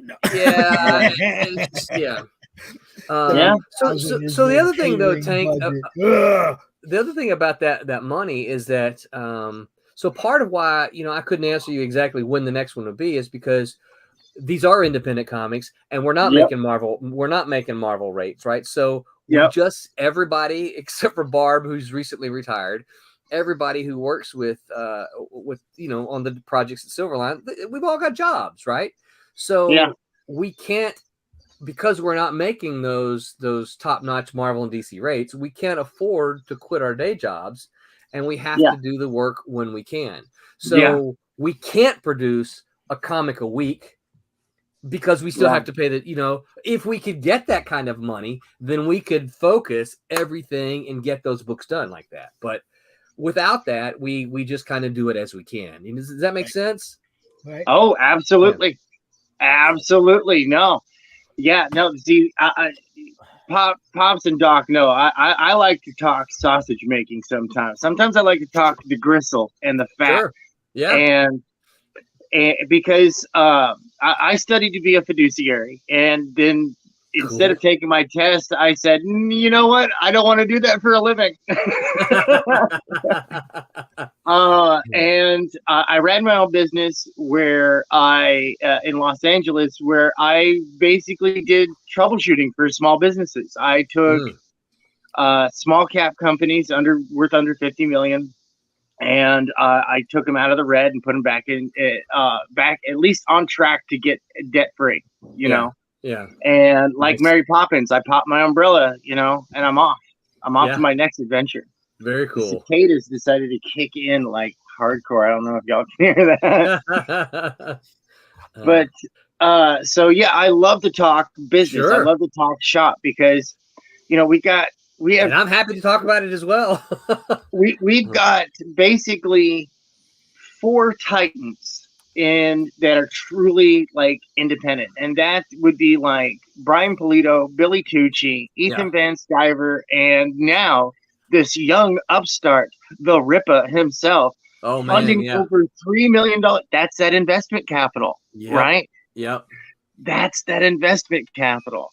And it's like, dude, sterling product marketing, by the way, on all ends. Oh, the man, marketing no is just the thing about it is I had never heard of Rippa before this thing happened. And what's that? Oh. So you're gonna make me choke. Rippa was in a metal band. Rippa been around for a while. He built a network. Everyone tells me that, and that's I had never heard of him. Well, it goes to show, even though I like metal music, but I had never heard of him until the campaign, and then everybody's like, "Oh, he's a big YouTuber." I'm like, "Oh, well, that's great. That means he's already got a platform," which ultimately is really what ended up making his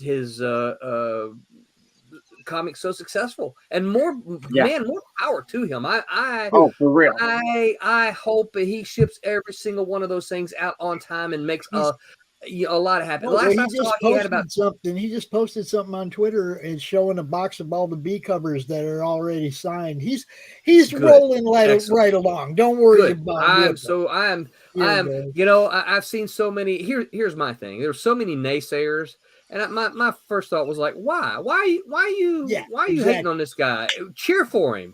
Want him to be successful, because if he's successful, he might bring in some of those other people to go, hey, I didn't know comics could be like this. So I've talked to a lot of people that said straight What's up, up, Apex? I never bought a comic before. Yeah. And now they're looking for comics, right? Right. Dude, love that shit, man. Love that. That's what I'm saying. Yeah, I'm cheering for him, man. I'm cheering for him, and I hope. The last I saw, he had about 27,000 backers. Now this has been a little bit of time, so he must have gone. He's probably like gone up. 3.5 million now. 3.5 million. Well, no, that's dollars. I'm talking about the number of. I know. That's Over 40,000. Over 40,000 issues have been sold. Wow. Oh my gosh. Well into the top 50 of the comic books out there. I don't even have to look at the statistics and know that he's in the top 50 right now, and he won't even be acknowledged. Watch it. Hold up. Who's selling 40,000 copies right now? Maybe 4 titles? Right. Maybe? Well, let's just go to Comic Con and find Go out. ahead. Give it to us, Roland. Who's selling 40,000 comics? Not very many, I know that. Hell no. That's real high up the list, bro. Oh. Them some right proper numbers there. Yeah. They Now, used of course, to do 40,000 print runs. I don't think anybody even does a 40,000 print run of anything anymore. I don't know. Dude, maybe all 20 of the Batman titles. Yeah. No. See, and it's yeah. So I have to run. Roland.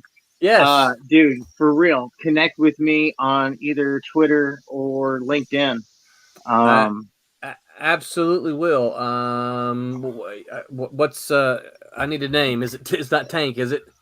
At Tank Ferret Art, or if you're looking for me on LinkedIn, it's Weston Duggan Star, and Duggan Duggan as in Hacksaw Jim, and hyphen STARR as in Kenneth Star, no relation.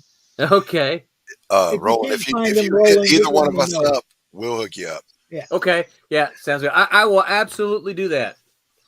Yeah. For real. Yeah. Because Tank, people usually ask me, Roland, why don't you do more comics? Because we get so many out. I said, well, really, to be honest with you, it's just money is just what's kind of holding us back. You know, right, we just don't have the money, and we're doing okay. We're not losing money. Don't get me wrong, but it's just that we can, because my wife gave me a directive. She said, you are welcome to go do these comics, and she helps out a lot. But this is when we first started, because I lost a lot of money in comics in the 90s, right? So she said, you are welcome to do this, but you cannot lose money. That is that is the directive. So we operate everything on a shoestring budget, and we haven't made a lot of money, but we haven't lost money. So Apex. Yes, I will hit you up. Oh yeah. I've got a portable game concept that I'm bringing to market here shortly.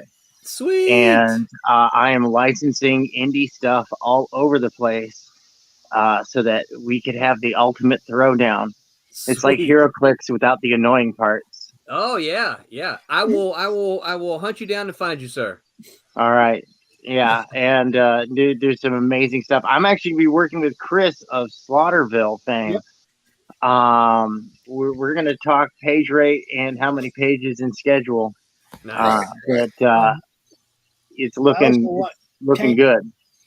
Nice. Like I said, Tank, we're going to be like simulcasting the auction. So while we're still doing our panel, anybody sees something that they want to go bid on, they'll just be able to jump over there and bid on it. You know, Roger that. And I'll be back later. Back afterwards. Yeah, come back afterwards. Yeah, I'll be by later, and don't forget, also coming out next year from with me as the lead artist on it is Neon Revenant from Rock Hard Comics. Oh yeah, dude, This is your strong woe man, right? Not a whammon, a woe man. Look at him. Just take a step back and go, whoa, man. It's She's a Electra brick before the house. movie. Look, She's a brick house. Before she got superpowers, she was already a female power lifter. Did you And find anything Curvaceous selling wanted that. 40,000 copies, Roland? Say again? Did you find anything selling 40,000 copies? Oh, right you know now? what? I got distracted when he started talking about money. I know there's probably some manga that's doing that. but So is there the last time I looked at numbers, and I'm trying to find a month that actually has some here. The last time I looked at numbers, there were like two comics that sold 100,000 copies. Here we go. All right, here we go. This is this would be, what month is this? January of this year. Okay. So in January of this year, the top, what is this? I can't tell what's this. The numbers have all changed since distribution is messed up. It looks like Scorched, which I don't know what that is, an image book, sold about 250,000 copies. Saga came in at about 86. Stray Dogs came in at about 60. Noctura came in at 51. Gunslinger 47. House of Slaughter 46. And Kingspawn 43. And then everything else. She-Hulk 33,000. Everything less than 30 at that point in time. So, yeah. So let's do a little housekeeping. Apex Comics says, Roland, man, did you work at Malibu Comics in the 90s? I absolutely did. I started as a writer there, writing stuff for them. And then, as I was talking earlier, when I moved out to California, Malibu was the company that I went to work for. So, yes, I did. I absolutely love my time there at Malibu. And for those who also fondly remember Malibu, one of the things that I tell them that I'm trying to do, I'm not trying to be Malibu, okay? There's only one Malibu. But yes, I edited the Protectors. I sure did. I hope to recapture the spirit that Malibu had. Malibu just had this spirit of independence that I absolutely loved. And so I am kind of hoping that with Silverline we are able to recapture that spirit that Malibu. There was only one Malibu, right? I'm not going to be. I won't be Malibu. I'm not even going to try. But if I can kind of recapture some of that spirit, then that would make me happy. Well, I certainly wish you all the success in the world Thank with you. that. It's desperately needed. It'll be a breath of fresh air. I mean, it already is, but let's just hope that breath of fresh air turns into a big sweeping wind. Fingers crossed. Fingers crossed. I don't know, Pops. This guy Matt just kind of snuck in the back door here. Do you know Matt, Roland? I do not. Hi, Matt. How are you? I'm Roland. How you doing, Roland? Nice to meet you, I'm man. good. Matt Burke has a book called Butch Cleaver, and while you're still here, let me run that trailer real quick so you can see what he's got going on. Where's it at? Where's that Butch Cleaver one? Dang it! There it is. Apex. You ready?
Hey, I jam out. You asked Doc.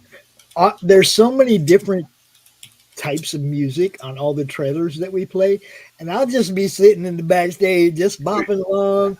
It doesn't matter which one it is. We both do. Rocking out. So is Butch Cleaver Ward's brother? Uncle to Wally and Beaver.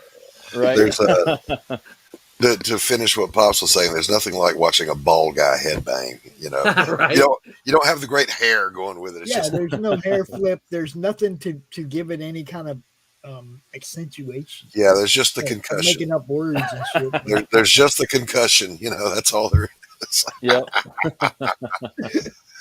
Metal comics at its best. So, Roland, you got to hang out with us, or you got to go? What's the No, story? I gotta go. Wife has a because I told her we were doing this, and she wanted to watch something earlier, and I said no, I got the thing at 8, and she goes, oh yeah, she goes, well, I have the movie queued up and popcorn ready to go. So There you go. Wait. Well, what are you watching? What are we watching? I think we're gonna watch Prey. Okay, all right. Yeah, that's we've talked about it for a little bit. We've kind of tried to avoid all the people talking about it and all that kind of stuff. So I think we're going to give that a shot. All right, fantastic. It was great to have you. Tell people real quick where they can find you. You can find me all over the interwebs, Roland Mann. Best place to find me is Silverline Comics, though. If you would go over to YouTube after you finish watching Pop's show here, and go over to YouTube and subscribe. Look for Silverline Comics, and then subscribe to us. We are trying to get to 500 subscribers. Yeah. Thank you so much. We're trying to get to 500 subscribers, and then we're going to give away some tickets to Daytona Beach Comic Con, which I will be at along with about a dozen other Silverliners on September 10th and 11th. So, all right, thank you, Roland. It was great. Thank you so much, buddy. Yep, I enjoyed it, you guys, and we'll catch you next time. Thank you so much. Good to see you, Roland. And that's that. Now, and then there was Matt. Hey, how's it going, guys? Hey, how you doing? Doing great, man. Just got my internet hooked back up. What's up, Pops? We're gonna do our normal panel thing.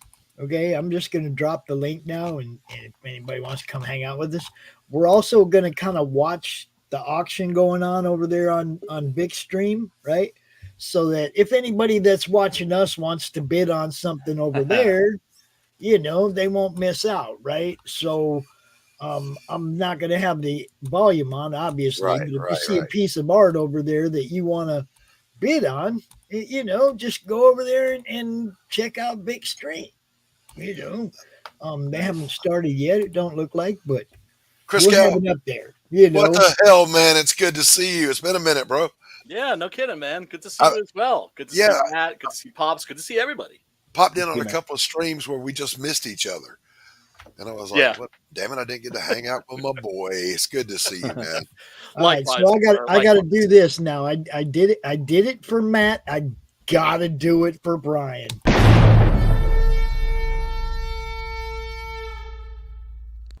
Brian Christgau, your book, Six Gun Gorilla, is excellent.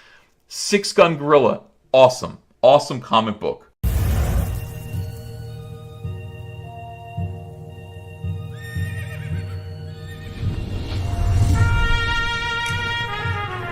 We've all heard the stories. We've all heard the legends.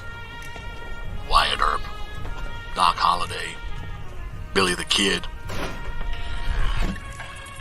But there's a secret history to the Old West. One that seems too strange to be true, but, well, we all know what they say about the truth.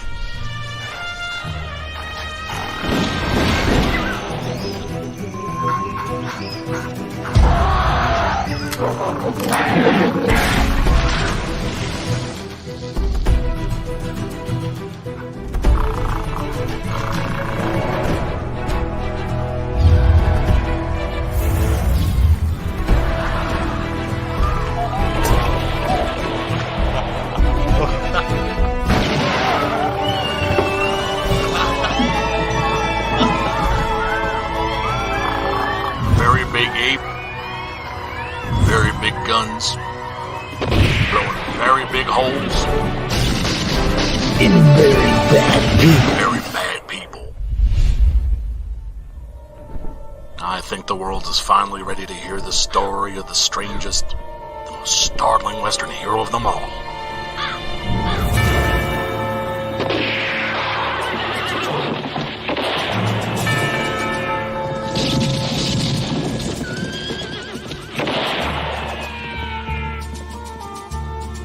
Six Gun Gorilla. Long days of vengeance.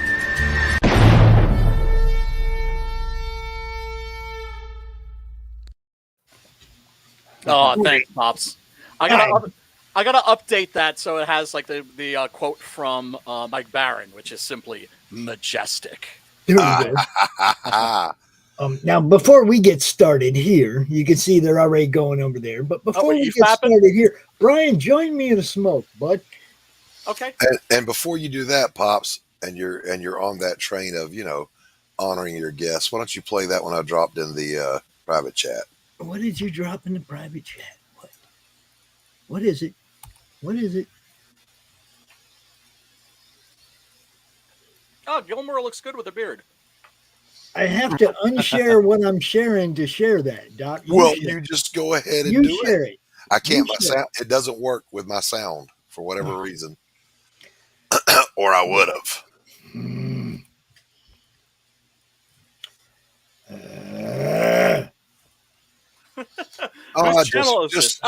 Forget it. It takes me out of it. It was just about me. The long-suffering, loyal sidekick. God forbid we do a little shilling for the doctor. Well, seriously, man. Now, Six Gun Gorilla is like one of the best-looking projects I've seen in decades. I'm just saying. Thank you, man. It just. Thank you. I've just been glad that people actually groove on it. You know, like I've been getting private messages from backers telling me like, oh man, I really loved it. I didn't expect it to grab me by the heart. I didn't expect it to be on the verge of tears. I didn't expect to be moved by this character. And it's just whenever I hear that, man, that is just I felt like Timer from Grammar Rock, and he unpacked his adjectives. Here you go. Well, that's what Joe Lansdale said. It was like a rootin' tootin' six gun shooting. Now look. He interrupted our smoke to watch this, so I had to watch 2 YouTube ads. Oh my God! Before I could even put this thing up, all right? Ad blocker, brother. Ad blocker. No. Are you ready? Yeah, I'm ready.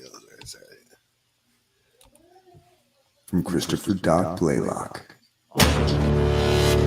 comes a tale of supernatural revenge.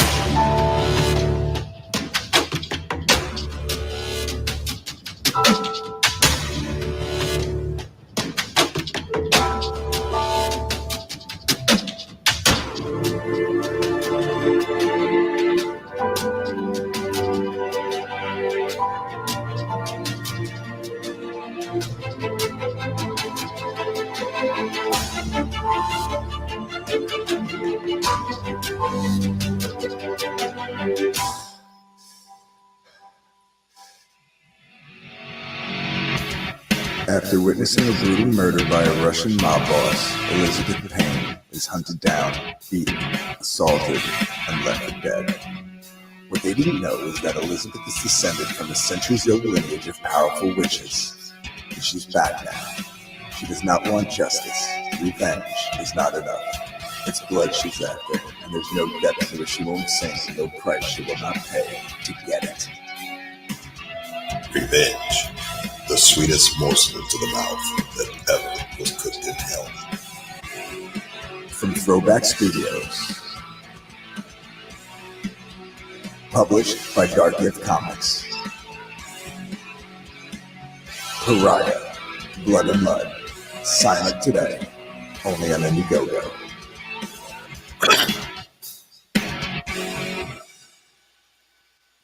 Hell yeah. Yeah, dude with the big beard looks pretty fucking metal. The new trailer will be up soon. That was cobbled together the best I could do, along with Anthony. We have my son and I recorded all original music for it. We have high-end scans done of much higher-end artwork. So, Doc, from now on, either load it in the StreamYard or email it to me. Don't ask me to YouTube anything anymore. Why don't you have ad block? What's wrong with your head? Yeah, no. I I don't like want- my computer to actually work, and every time you add something to it, it works that much worse. It might be a browser issue. Like I know that when I stream in Firefox, it doesn't work as well as when I stream in Chrome. Well, Firefox is like why we couldn't hear Bonsart at all last week. But Chrome hates me. Firefox loves me, so Yeah, they're both fickle that way, aren't they? yeah. Chrome he really hates me. I don't know why. All right, let's screen snipe old the Victrola over there. But wait a second, I thought we were here to talk about Matt's book. Well, we're going to talk about everybody's book. This is okay. just this is just playing we're in the not background. listening to them. The whole thing is that I wanted them to do that on this show. Okay, do the auction here because there's more of an audience here usually. So instead, I figured, what the hell? If you see something you like, if you see a piece of art you want to go bid on, okay. go over there and bid on it. We're still going to talk about what we're talking about, and we're still going to show Matt's book. Don't worry. Okay. Yeah. All right. But I kind of want to be part of that too, you know? I mean, it's an auction for all our friends. You know what I mean? It's like, Oh yeah, man. We're all about our friends making a little cashola, making a little money selling original works of art. I mean, absolutely. How cool RJ, is that? just come on out, bro. Just come hang out with us. You know. Damn. I still owe Matt a print, and also I have been meaning to frame this original piece that he sent me. It's beautiful, right? It's of Butch Cleaver, and the thing that's really funny about it is it looks like it was done on like a notebook cover or something, and it's just like torn out and then folded over on the side. But it's beautiful. I'm framing that thing, man. Yeah, that's a Bristol board. So I basically just tear them right out of the book. That's a 10 by 7. And I couldn't find, it was hard for me to actually find Bristol board that small. And I eventually found it, and I had to order it online, and it was either going to be that or I was going to do backing boards. But I found that once you tear it out of the book, if you try to rip off that piece of wherever it's attached to the spinal spring, it can kind of like tear through the art. So I'm just like, you know what? I'll just fold it over and put it in there and let them cut it out, or figure what they want with it. It gives it extra character, right? I mean, to me, that's one of the things that I love about this scene. Like when it comes to extras, I found when people throw in bookmarks or Matt threw in this awesome Butch Cleaver bottle opener. It's nice and heavy too. Like you could put that thing in a sock. Was that like Charles Bronson, you know? Was that the one made by Phoenix Animation or one like that? Yeah. Yes, it was. Okay. Gorgeous. Yeah. Very, very, very cool. Very cool. But what I especially love getting is sketch cards. Like any kind of original art is always the shit. Yes. Oh, yeah, man. Yes. Speaking of sketch cards, I don't think I have it in here, but I had a moment. All right. So my main character, my protagonist, Elizabeth Payne, I face modeled her after a combination of a young Jennifer Connelly, Alana Miles from Black Velvet, and this Ukrainian model. And so I sat down to do a portrait sketch card of her. And when I was done, all I had done was I drew Jennifer Connelly. So that did not go as planned. Gotcha. Well, I always thought it was interesting when you have artists in comics that are good at doing likenesses, because then you can actually kind of cast the comic. Yes. Right. Yes, like indeed. I've seen that done to terrific effect in the Ultimates, for instance.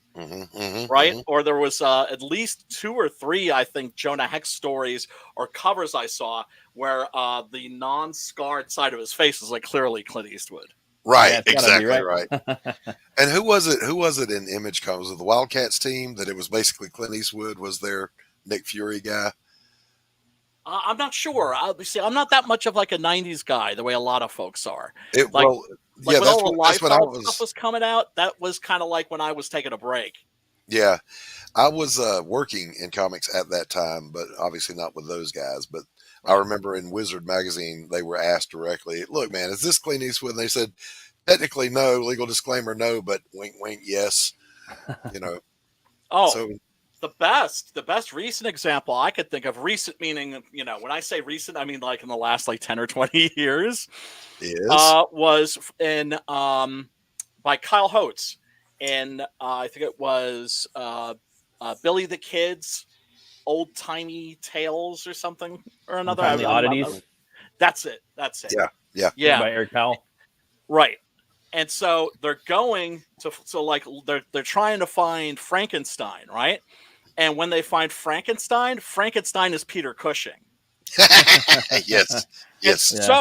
So if you know your Hammer horror, you immediately go, "Oh no, like now they done stepped in it. Like they have no idea what a psycho this guy is." Right. And then of course, you know, they end up getting Peter Cushing Frankenstein ends up acting like Peter Cushing Frankenstein, which is pretty much a serial killer. That's good stuff. Let's let Matt talk about Let's do it. flavor for a minute while Brian and I smoke. Yeah. Yep. Matt, the floor is yours, sir. Tell people who you are, what you've got. For sure. I got my name is Matt Burke. I got a YouTube channel. It's Metal Movies and Brewskis, where I basically talk about metal movies and brewskis. I also create a comic book called Butch Cleaver right here. It's about this butcher that gets killed, and he's brought back to life by a voodoo curse, and that curse gives him the power to weaponize bone on a molecular level. So when he comes back, he's got to solve his own murder. He's got a bounty hunter on his trail, and he's also has to get trained by this crazy-ass Mothman character called Mothman. You don't really know who he is or what he is. He's kind of mysterious. Butch wakes up in this desert. It's the bone void, and the sands are made of bone dust, and he has to train there. He comes back, and that basically sums up some of the first book right here. So I have this on Kickstarter right now. This is the first print graphic novel of Butch Cleaver. It's 72 pages, and I have a limited print run of that. And I'm also going to have Butch Cleaver 2 on Kickstarter right now. That's what I'm promoting. And that's already printed. I already have it right here, and it's going to have an alternate cover on there. We're also going to have I'm sorry. Doc, we don't need the audio. Would you share the screen of this campaign from Kickstarter, please? Yeah, I sure will. That link right there. Yep, I sure will. And I recommend it. It's a whole hell of a lot of fun.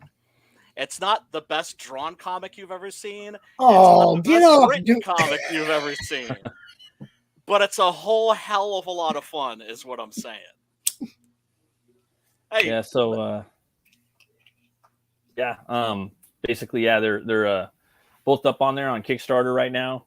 All the backers that get the book, they're gonna get 6 trading cards. They're also gonna get a bumper sticker, the first 50, and also a button. And I'm also working on a poster too that everybody's gonna get for the Kickstarter campaign. And it's kind of like a Hammer inspired poster. And that's right. Like, right here, it's kind of. I remember you were contemplating either going Hammer or like Spaghetti Western. You went Hammer time, huh? Yeah. So that's it right there. I'm still contemplating on coloring it or whatnot. So. Oh, it's sexy. Okay, we just lost Doc. Brian, would you share Butch Cleaver, please? I could try. And but yeah, as good as that book looks in color, man, I kind of want like a black and white edition for some reason. I just love the black and white. I think your art looks better in black and white. Thanks, man. Yeah, you got it, man. It's fun. This is the whole thing. A good colorist won't ruin that art, right? Oh, far from it. They'll actually enhance it. Yeah, but see, a lot of times you'll find a colorist that'll wash out line art. Yep. And that's what we worry about when we say, man, your art looks great black and white. Don't let nobody fuck it up. Yeah. Yeah. So basically, go ahead, brother. I'm sorry. Here's kind of how I color now, a little bit. So if you guys want to see that, a little something like that. Not too much. But it's a little bit like that, a little more line art intact. Oh, dude. So that's my so latest coloring. Yeah, you're seriously, dude. You're leveling up big time. That was colored. It's all part of a learning process, though. But yeah, man, those 2 books are up on there right now. I just have I just wanted to bring the books over to Kickstarter and expose that to the audience of Kickstarter, see if they might like Butch Cleaver, and yeah. That's not up yet, is it? Yeah. What's that? The Kickstarter. Yeah, I only got 16 days left. It's been up for 2 weeks. It's halfway over. Oh wait, hold on. I'm sorry. I'm a stupid bastard. That's why I said if you want to share that link right there, there you go. That's my boy. I'm a little. That's the Indiegogo, bro. Can we get the Kickstarter? I'm a little dope. It's over there in the YouTube chat. It's in the YouTube. It's in the YouTubes. Okay, hold on. You just gotta click on it, baby. You gotta forgive me. I'm like seriously under caffeinated. I'm sorry, man. I keep talking over you. Oh, it's all good. Yeah, I have the Indiegogo up too. That one's going to be up probably for a while, just so people can, there's different people that back on different sites. So that's why I wanted to. Yes. And he's not really out there telling everybody, "Hey, everybody, I got a Kickstarter every day," because I know I'm watching. Okay, so he's kind of pulling a Brian Criscow, and he's like, "We're just going to see what happens." Well, I try to come on there, and whenever I got something new, like Sim's doing a piece. That's another thing that's going to be with the campaign. Everyone's going to have a print that Sim did that was awesome. I did with him on Doodle and Chill, and this is how much he's promoted it. He's gotten 2 backers because he ain't telling nobody about it. Okay. And this is like Brian said, he put his up and it funded. Yep. It's like, and this is just exactly the opposite. It's like if you're not out there promoting it to a Kickstarter audience. Yeah. Right. Yeah, definitely. You see, and that's the cool thing about the madness is that it started on Facebook. It started with Kickstarter. I mean, I knew who Brian was before I knew who Ethan was when it came to crowdfunding. No shit. For you guys, it was the other way, right? I mean, I knew what Brian and Billy were doing. 5 years ago, I knew what they were doing. Right. You see what I'm saying? It's like because I came from the Facebook side. Yeah, and they are different audiences, and Yes. Our biggest problem, our biggest obstacle as indie comics creators is exposure. And see, for me, it's like I'm trying to merge. I'm trying to build a bridge between Facebook and Twitter, between the 2 different platforms for crowdfunding. It's like I tell everybody, it's like, look, don't shoot yourself in the foot by not trying both. Some people just won't use the other one. We all know that. Yeah, they just straight up won't use it. It has nothing to do with anything. So now, see, with this though, I don't think that Kickstarter has that flexible or fixed funding. No, they don't. They just have fixed. Yeah, so you can't really do we're going to give them to you anyway, but you can just tell those 2 people, "Hey, man, I'm going to refund your money, send it to me on PayPal, and I'll ship you these books." You see, you don't have to lose these sales, and at the same time, you're protecting your IP on Kickstarter. Yup. Yeah. Okay. Absolutely. Yeah, definitely. You see what I'm saying? It's a win-win. Just make sure those 2 people get their books, bro. Right. Whether it funds or not, just email them and say, "Yo, man, I'm going to refund your money." It'll get funded. It'll get funded. It better get funded, but it won't if he doesn't tell nobody it's over here. This is what I'm trying to say. That was one of the reasons I wanted to come out. I wanted him to come out because, I mean, I got to admit, a lot of my audience, especially my replay audience, is people from the madness and, people from the Kickstarter side of the road. And they got to know about this. I'm after him. Drop the link in the madness, dude. I built these platforms for you guys. Use them. Yeah, we know, brother. We know. You know what I mean? I know. That's why we said I love back your way. Not just because of the fact that you promote us, but also that you promote so many other people. Dude, and I love talking to all you guys too. Like Roland's cool as hell, man. He's been coming to the CRoM Con for a long time. He got to the point where it's like I said earlier, he puts out enough stuff where I went to Roland and I said, "Hey man, do you want an hour in CRoM Con every month?" Because I know he's going to have something to talk about every month, right? Yeah. You know what I mean? Those are I'd love to be able to pull people out here that are just killing it and know that they're going to be here every month with something new to talk about. This is the repeat sales, the growth of the fan base, and all that stuff comes from repetitively being in their face with something new, right? Yep. Right. You know? Non sequitur, but yeah, I love this character. It's Ratatouille, right? That's Whitey Ratatouille's cousin. So that's Opie the old possum. That's right. I'm sorry. Yeah, I got it mixed up. Opie the Opie the old possum. And so great character. He's got a dead possum on his head, possum skin cap, like Davy Crockett. And I really wanted to make a character that was kind of inspired by like a creature of the night. And I thought possums were kind of underused, and they clean up all the trash at night, all the vermin, and I thought that would have been a cool bounty hunter. So I tried to use that whole like concept of, okay, well, possum's got a death grip, so he's got a death grip. They play dead or possum, so he plays possum a lot in the story.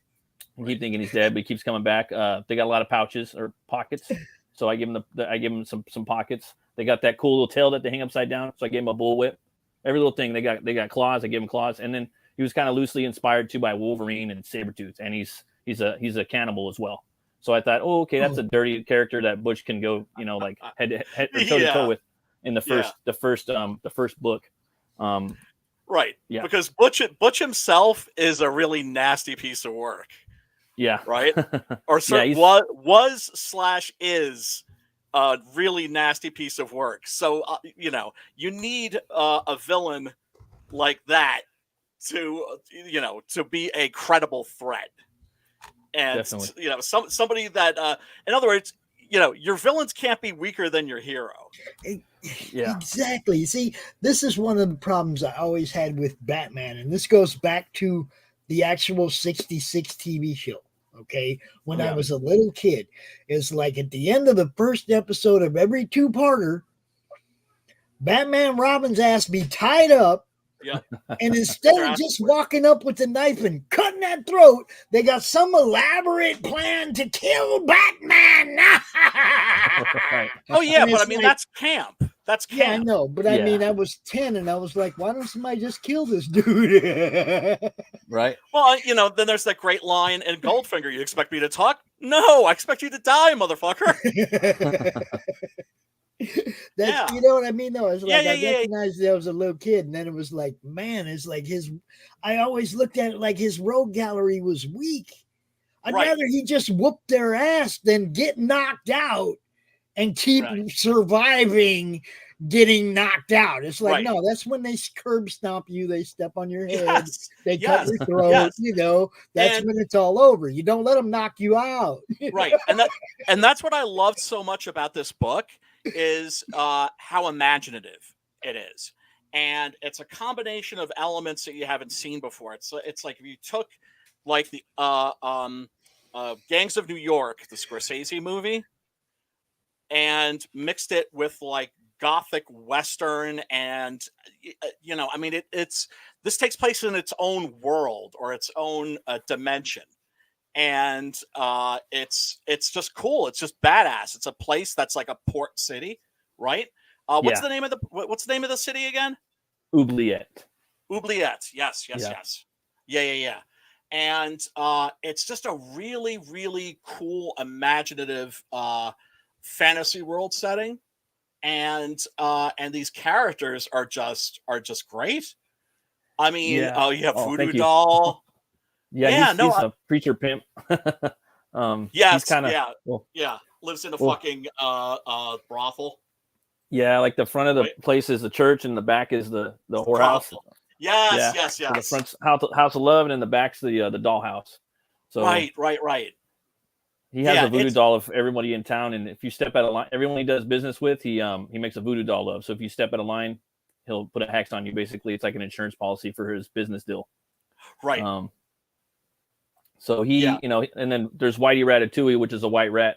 that's Butch's boss. He's one of the slaughter company owners. And in the second book, I forgot to tell you guys that half that book is the origin of Butch Cleaver, about where he came up and how he was born in a slaughterhouse, kind of like Leatherface, brought up. That's And badass. What? That's badass right there. I love thanks, that. man. That's a pirate. So I wanted to have a kind of a fun pirate in my book, kind of inspired by like Blackbeard. And I wanted to give him a blunderbuss leg, give him a blunderbuss too, and then give him a blunderbuss arm that was part blade and hook, like Captain Hook, and he carries around. He has kind of like a part of his face is missing, so he's got like this dead skin mask on it that he wears, and he has this sash with all these different characters that he's taken out over the 7 or 7 seas, if you will, or 9 seas. And I will say Butch Cleaver, he's not 100% OP. He needs he drinks whiskey milk at this Viking meat hall. That's saloon. right. Yeah. And so he needs that for the bone density. So if he gets taken out like 3 times, like if someone comes and just destroys him like to rubble, like he has to drink the whiskey milk or just milk in general. But he was even taking shots of whiskey when he was alive. When he was alive, during the day he was a meat manager or meat he ran the slaughterhouse, and then after work he would go and extort money from different townspeople for protection for Whitey Ratatouille. He stepped out of line, then he might do something to you. He was a piece of shit. He was kind of like like Tony Soprano or something like that. You know what I mean? An enforcer. An enforcer, yeah, street enforcer Butch. So yeah, and you can see like what I love about this shot too is that like I said, it's a port city. There you've got a ship that's from China. There you've got one that's from Europe. There you've got one that's from obviously Scandinavia. Yeah, and the perspective's all fucked up, but I really wanted to showcase the boats, and I wanted them to be like really in your eye when you see that. So Right. that's what I was thinking when I did that, and I wanted to have the junk ship. There's an opium trade in there too. There's a Whitey Ratatouille his manservant is a Chinese guy named Hong King. He has a whole opium trade, but there's a bunch of different things going on in this world, and they could basically, you could come here. The world was built by artisans from hey, how you doing, man? And Go on, yo. Yeah, lots of Gothic architecture, of course. Oh, hey, what up, Chris? How you doing, buddy? Chris is camping with the kids, so his internet is a little sketchy. Gotcha. Yeah. But Doc lost his audio, as he couldn't hear us at all. So he I thought he was gonna go reboot, come back, but yeah, I don't know. He's gone. Oh well. We miss you, Doc. We hope that you didn't get swatted or something really RJ, terrible. if you are available, jump out here for a minute, because I did send somebody your way today that will be looking for fulfillment. Okay, maybe a couple people. I told you I'm gonna make you quit the day job, bro. So, Seriously, RJ's killing that shit, isn't yeah, I'm gonna keep every time somebody says, "Man, I'm a little worried about fulfillment," I'm like, "I got you." Right. I got you. And I Hey, show him the bag and everything. I'm like, no, I got you, bro. You get a hold of RJ. You know what I mean? Because, hey, you guys know. I don't have to keep saying it. It's about everybody. No, we know what's up. Good, We know what's up. We know what's up. So also, I wanted to show. We got some sponsor items today, Chris, from the other guy, Committed Comics. We got some bags. Some tote bags from Committed Comics we're going to give away. And we got some copies of the book Threads we're going to give away. Yes. You know what's up, Chris. You know what's up. And I don't know if you guys heard today, Brian. Yep.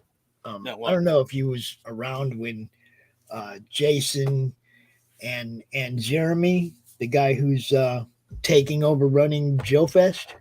Yeah. They were out here earlier. Okay. And I had jokingly mentioned something about setting up a madness table across from the celebs. Oh, snap.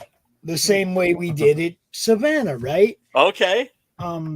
They came back and raised my bet. Okay. They said, no, Pops, we were thinking of making you the master of ceremonies. Running all the panels, doing all the dude. Yeah, boy. Yeah, boy. Yeah, boy. Oh, dude, that's awesome. Is that official now? Or is that, are you just like in initial negotiations? I mean, that's what they asked me today if I was wanting to be part of it. And I was like, well, of course, hell yes. Let me think about that for a second. You Hell know? yeah. I mean, they were like, yeah, we're gonna give you a madness table, but it's gonna be up on a dais. You know? Yes. Like a DJ booth type shit. I'm like, get That's the what I'm fuck talking outta about. here. That's what I'm You talking know? about. Yeah, man. Oh, I'm dude, that's just- awesome. Oh yeah, dude. When is this happening? When is this going down? Well, next year's Joe Fest. I don't know exactly when it is yet, but Right, because convention season is now is it officially over? no, I think there's still a few more. I mean, maybe not giant ones, but they're still in New York. Still got to go off. Right. I'm not sure. You know, You know. I got priced out of the New York Comic Con a long time ago. Yeah. And the East Coast Comic Con this year, I believe, was still suspended because, you know, like everybody just like, because a lot of work goes into planning a convention, as you can imagine.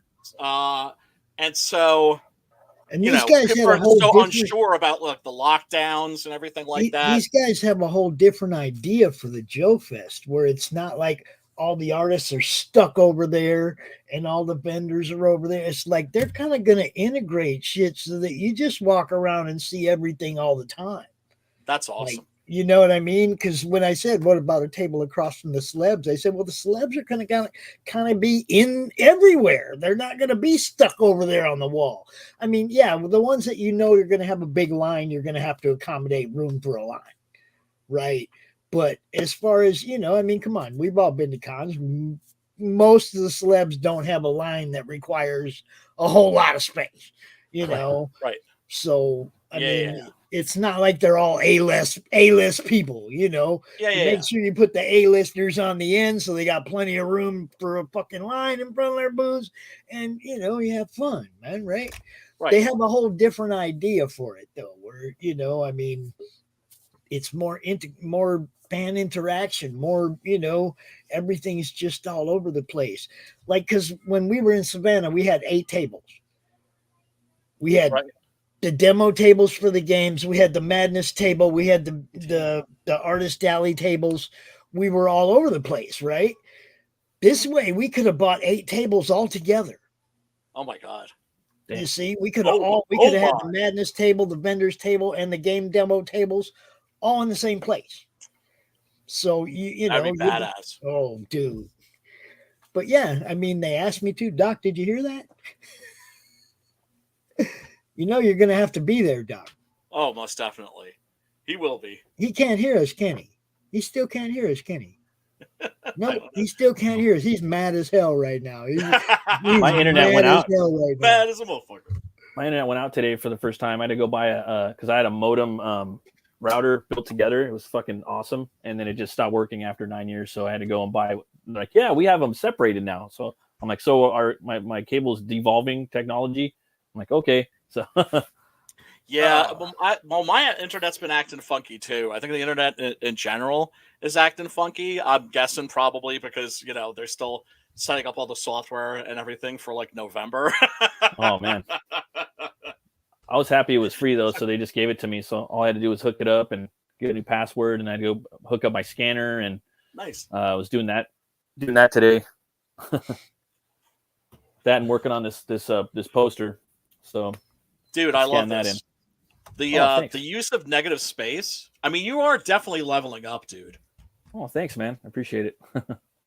No, I mean, you know, I always give like a candid assessment of what I think of other people's work because I want to hopefully be useful. And you can't do that if you're like constantly like, you know, lathering somebody's ass up, you know, and you're not a little bitch. So, you know, I can always give you like an honest critique. There's the piece. There's the piece that you sent me, bro. Right there. I am good, dude. It is getting framed the same way I'm It's just I've been dragging my feet on a lot of shit. But people, don't drag your feet on this. You're getting a cool comic. Well, two cool comics, right? Yeah. So like the first print, I'm not going to go back and recolor it and reletter it. It is what it is. Like when it comes out, right? And I'm just going to just get new covers on there. So and people could see my work as I progress over the years. God willing, I'm still making comics for the rest of my life. So I'll just keep reprinting. I'll keep reprinting that, and the first cover is going to be new. Then once I sell out of this, or with this campaign, I'm doing a new cover for that, and it's going to be the black and white one that you thought looked cool. So I'll do that, and then I'm going to do hopefully one day the third book. But every time I go back to do a new print, I'm going to do a new cover. So either I'm going to do it or I'm going to hire someone to do it. Heck so yeah. It's different stuff. And he has a bull. I forgot to say that. There's a lot of stuff, but yeah. You got to explain this because this is like a really cool shot right here. I love this page where he he's on the rooftop and he launches off and his coat sort of fans out like wings, like Batman. And he kind of Batman style, and then he flies down and he kind of doesn't he sort of merge with he could. Or just lands on it. Okay. He could totally merge with them. He can control the bull, but the bull kind of has its own. He resurrects him in the first book. Right. His name's Tor, and I wanted to give him like a Batmobile and a Robin, so that's what it is. It's the bull. Yeah. And he's a bull boy, not really a cowboy. I mean, I guess cowboys ride bulls, but so he rides that, and those I wanted to design like a weird looking kind of mummified bull like I hadn't seen before. So that's why I gave him those big bones coming out of his back. I wanted him to look really just kind of basic bones coming out. I didn't want to have spines or just real something basic like caveman-esque. And those right there, you could see he rips the bone out of his back and turns it into a machete. And then his rib cage pops open on the sides, and they kind of like chariots, and he cuts those two guys in half. And that's just like a little piece at the end of the second issue. And that's there's that, and there's a lot of stuff. I look at that, it's like I look at that, and it's like, look, I loved Blood Hunt by Sim, but you really loved it because both of your books are they're spiritually related. They're very jolly. Blood Hunt too, man. I'm just saying that trench is the shit. Yeah. I love action horror, man. That's my favorite genre. It's awesome. It's awesome. Lots of gore, lots of martial arts films too. They kind of do that a lot too. And I don't know, man. I just put everything in there that I like, and this is like my baby, I guess. Yeah. And to me, it's just like I don't understand why. No, I understand why some artists will. Most artists start out imitating somebody, right? But it's why do with Six Gun? I remember at one point I was thinking, I should just go Garth Ennis with this. I was like, wait a second, let Garth Ennis do Garth Ennis, right? It's like you're the only person that can do you. So do you. And I just try to ape people. Like if I see something I like, I try to steal that. I like his hands. I like the way Finch does that. I like the way Bernie Wrightson does that. I like Trad Moore's action sequences. I like Walter Simons's speed motion lines. There's a lot. I like Ethan Van Sciver's line work too. I like Eric Powell's shading. It looks really punk. There's I have a lot of I like the mannerisms and quirkiness of Mort Drecker because I read Mad Magazine growing up more than comics. There's so much. I like Frank Frazetta. He's always for me. Whenever I do a cover, I see the Death Dealer, just that iconic cover, and I got to get that out of my head, or I just see that that pyramid formation that's always there in my skull. So and I'm always thinking of that, and then and then just try to whatever I vomit out of my fingertips. That's what's on there, and then it's always going to change too. I'm always trying to get faster. You don't need to have all that detail on the page because most of the time people aren't really looking at it. They're more interested in the story and they want to just kind of burn through the book. So it's a constant evolution. Yep. Yeah. No, I mean, and it's it's exciting. To me, that's the thing that's so exciting about what we have going on right now. This whole scene is watching people this leveling up. So you could say you were there from day one. This is the piece that's up for bid right now. It's Peter Gilmore from Jack the Ripper, Vampire Hunter. What or about whatever. leveling up? Yeah. Right? What the so fuck? If anybody wants to go bid on some Peter Gilmore right now, the bid is at $150. Go over there to Vicious. Go over there to Vicious Inc. Comics on YouTube and place your bid. All right. Well, That's a really good book too. I really enjoyed that as well. Jack the Ripper, Vampire Hunter. But yeah, no, but like Peter especially, it's like, what? Huh? I guess he was drawn like that forever, but I guess he was doing more of like a kids book art before. But that's his real style, I guess. That's what he was saying. Wow. Yeah. Exactly. So he's the only guy who can do him. So now he's doing Peter Gilmore. Yeah. That's the way to do it. That's the way to do it. And it's funny because when you talk about like always seeing the death dealer, yeah, it's something I think where it's like, as an artist, you need to get it out of your system, right? Yeah, definitely. Like I keep saying about like Preston's work, I used to look at it and go, "Oh, that's so Frazetta," or "Oh, that is man." Every time I see a Preston piece now, it's like, "Oh, there's Preston." Exactly. I don't even know for sure. Man, It's like, that one's there's Preston. Exactly. Yeah. It used to be like, "Oh, yeah, that's very Bisley." Now it's just like, "Yeah, that's just exactly." You know what I mean? Yes. It's like, dude. Tom McFarlane's the shit too. Like that's another one. Greg Capullo. Like Greg Capullo is a big influence on me. So many artists. I can't even name them all. Like I like literally forget everybody. I like Kyle Holtz. He's like one of my favorites now.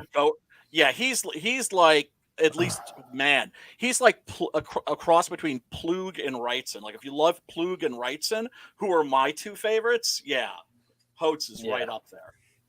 He's awesome, dude. Amazing. Oh, and Luke did a really nice card here. Yeah, like if I'm lucky, I want to do like maybe 2 artist edition cards per sequel. Nice. Yeah, basically, and where it's just black and white, it looks cool. You can see the line art, and then it's got that old school like Universal feel to it.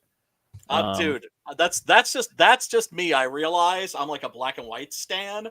So I look at most people's stuff and I'm kind of like, oh, can't that be in black and white? Yeah, definitely, man. It's all about keeping that.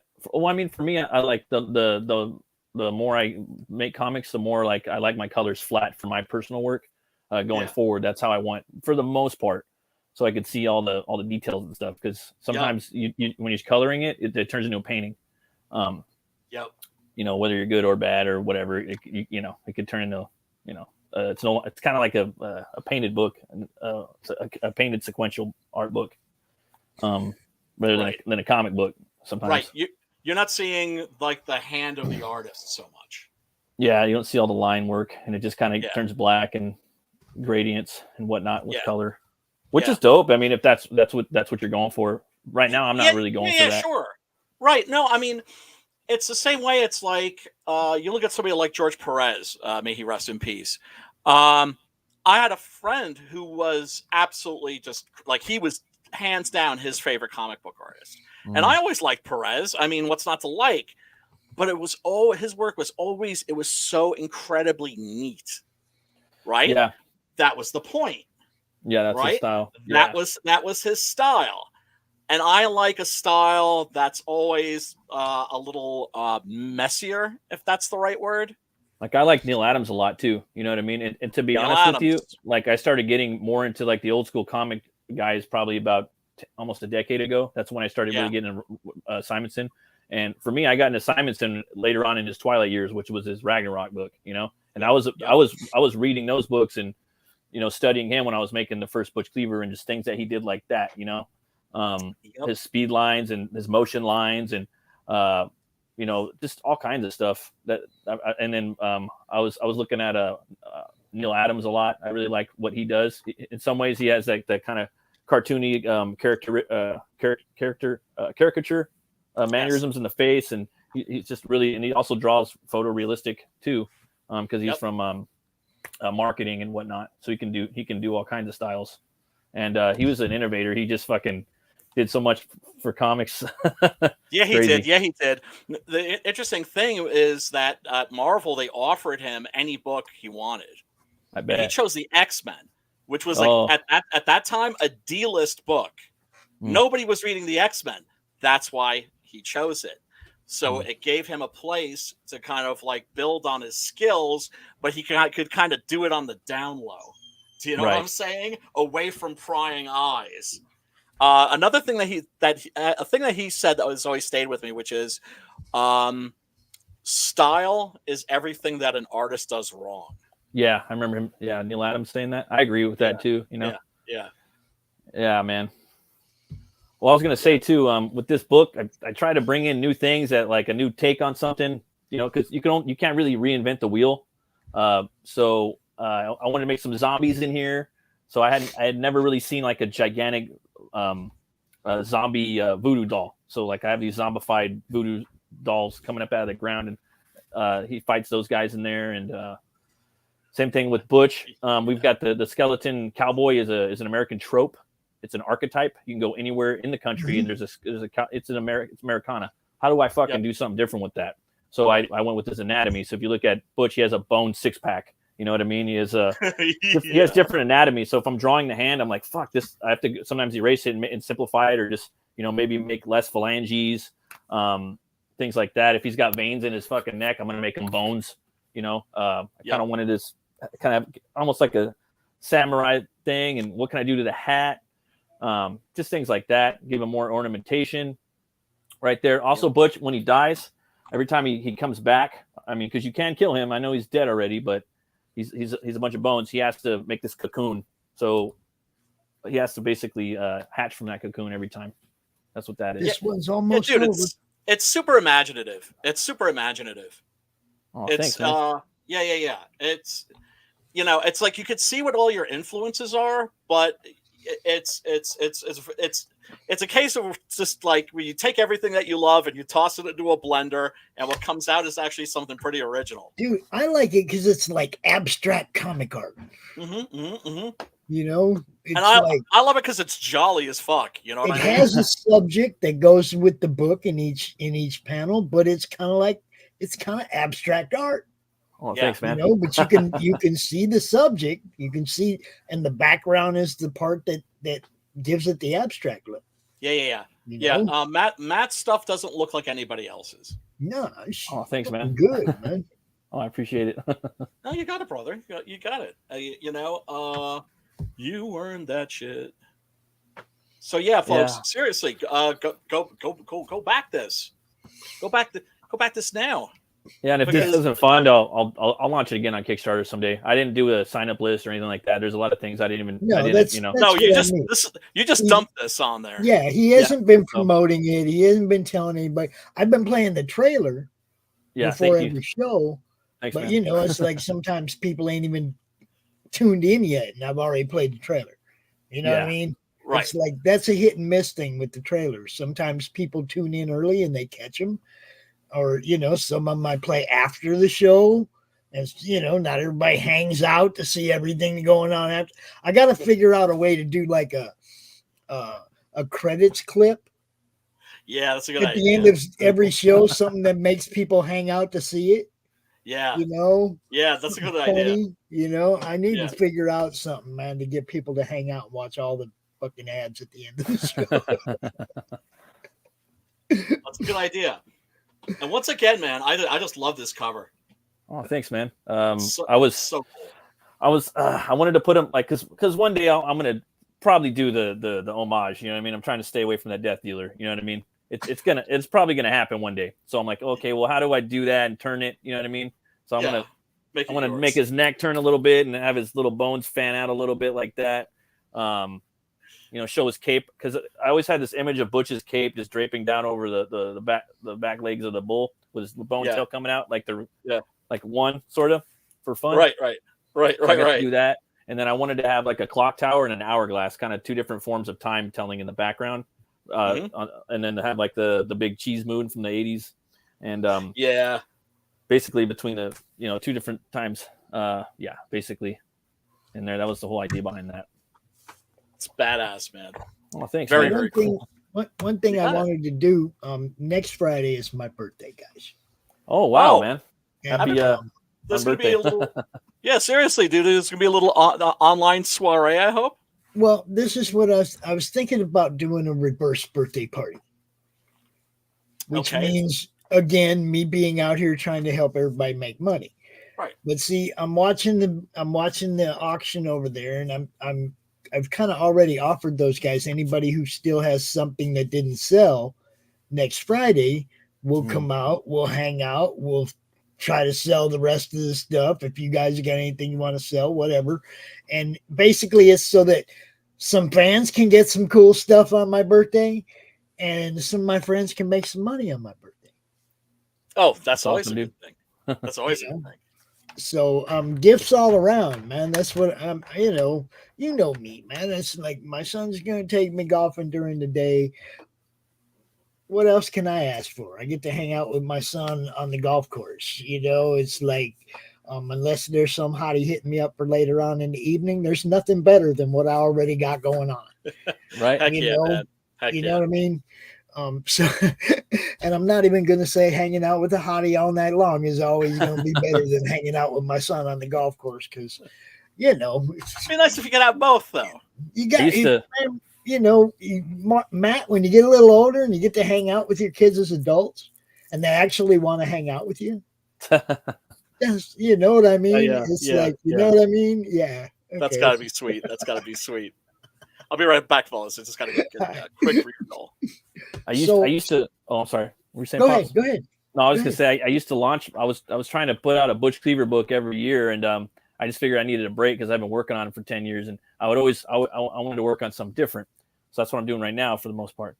But every year I would launch on my birthday, which was 7/11, and now this year it was the year that Eric July launched his campaign.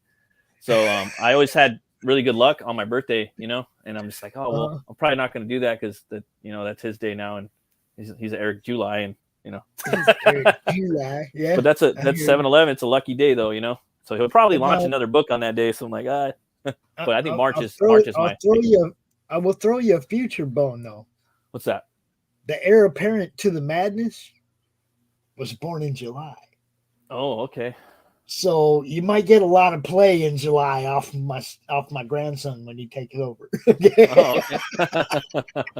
I like July, man. I like it. It's fun, like just doing, because it's like you're going on tour and you're playing all these shows. So if you do, because if I want to launch a book, I'm gonna like set it up probably 8 months in advance. I'm gonna hit people up like, what the fuck? You're hitting me up like 6 months in advance.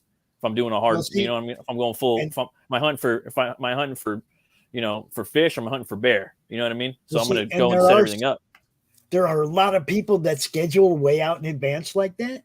Yeah. Okay. And that's the reason that I don't schedule outside the month I'm in for the most part. Yeah. Because you can come to me and you're going to get on next week if you want to be on next week. Thanks, man. You see what I'm saying? I leave it open. Because everybody else is scheduling fucking months out, and they're like, and somebody will come to me and I can't get on those shows. Everybody schedule out. You always got a spot here. I'll make a show for you. I'll do a special edition. I'll invite you to be on a panel like I did with you, right? Yeah. Okay. Monday Madness, the draw stream, wherever you fit. I'm gonna have you come hang out with us. Thanks, man. It's hard, man. I mean? There's a lot of shows that are because I have a list of the shows, but a lot of them are gone now, and then new ones come, and then so it's like they come and go. It's like a revolving door kind of, but it's always about the same amount. You got to be consistent if you really want to be able to help people sell books. You got to be out. You got to do the shows on a consistent basis. The launch parties. The reason people watch our launch parties or want to be launched here is because usually some freaking books get sold. Yeah. Maybe not like the level of the big guys, but not everybody can get on the big guy shows, right? Right. Absolutely. At least you get a start here. You can already see the end of the tunnel when you leave the launch party at our house, usually, right? You leave here pretty happy. Hell, man, I just want people to get the books funded, the fans to get the books, you guys to do the next book. I want the cycle to continue. It's got to, man. It's got to be regular. I look at Brian. I look at Brian, 8 issues. You know, it's like he gets it. You got to get the next one out there because people are waiting for it. Yeah, You know, yeah. It's Roland hard, was man. out here earlier talking about their 20th campaign or something, you know, That's and crazy. it's like, and trying to roll them out. And Roland got to the point where I just asked him, "Hey, man, do you want an hour in CRoM Con every month?" Because he always has something to talk about. You know, I mean, I want all you guys to be like, "Hey, man, can I just get a normal spot on your show?" That's, you know what I mean? Or heaven forbid, just ask for an hour on the network for your own damn show. I'll give it to you. That's You cool, know, man. I mean, it's like I don't even care, man. I want everybody to get seen. That's all. That's awesome, man. I appreciate it.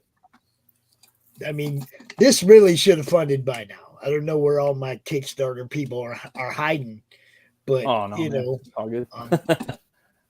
definitely we need to make sure that people are seeing this a little bit more. Come out Monday or something. Well, I'd like to, but I actually gotta do something on Monday. Well, I'll tell you about it after the stream. Any Monday, anytime we're on, man. Just Pop, show me the link. Brian knows he does it. Yeah, Pop, show me the link. You know, you guys let me hang out with you on your show. Yeah, man. You know, yeah. Anytime you see me out here without a co-host and you want to come hang out, come hang out. I hate being out here by myself because I'm not industry deep on all the knowledge of art and writing and shit. I'm a fan, yo.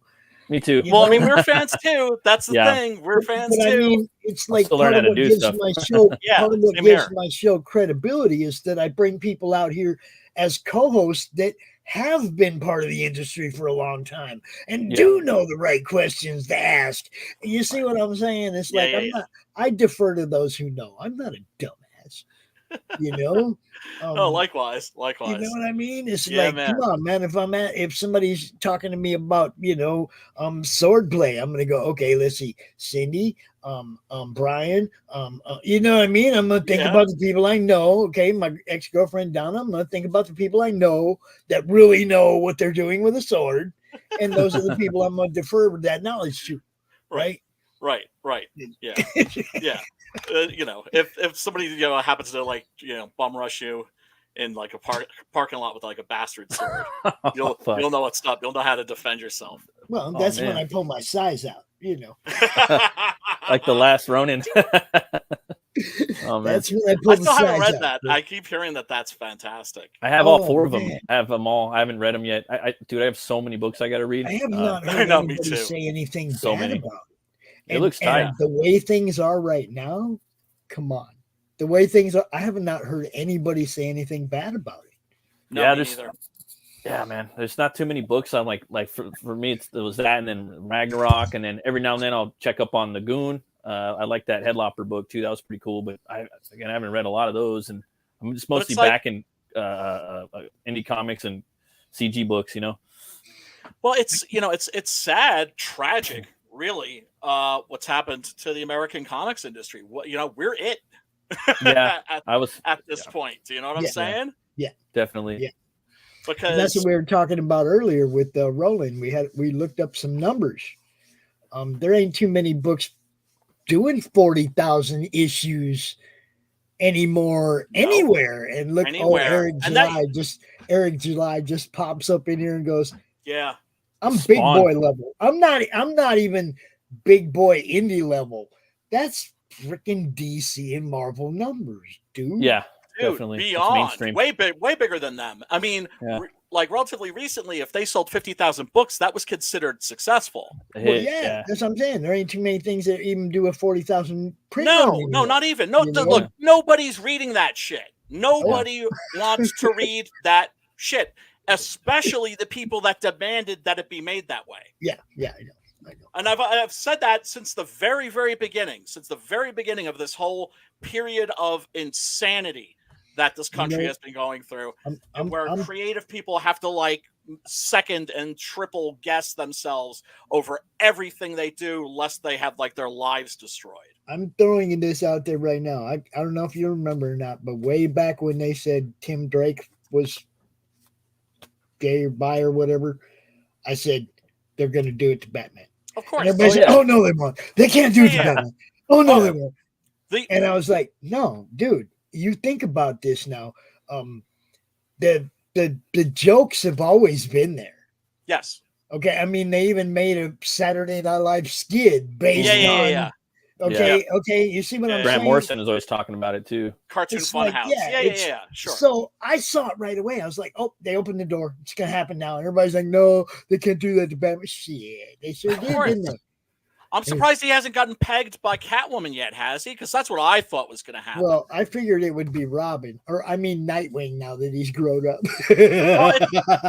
Well, I mean, I figured she'd probably whip him or something, but not. You know.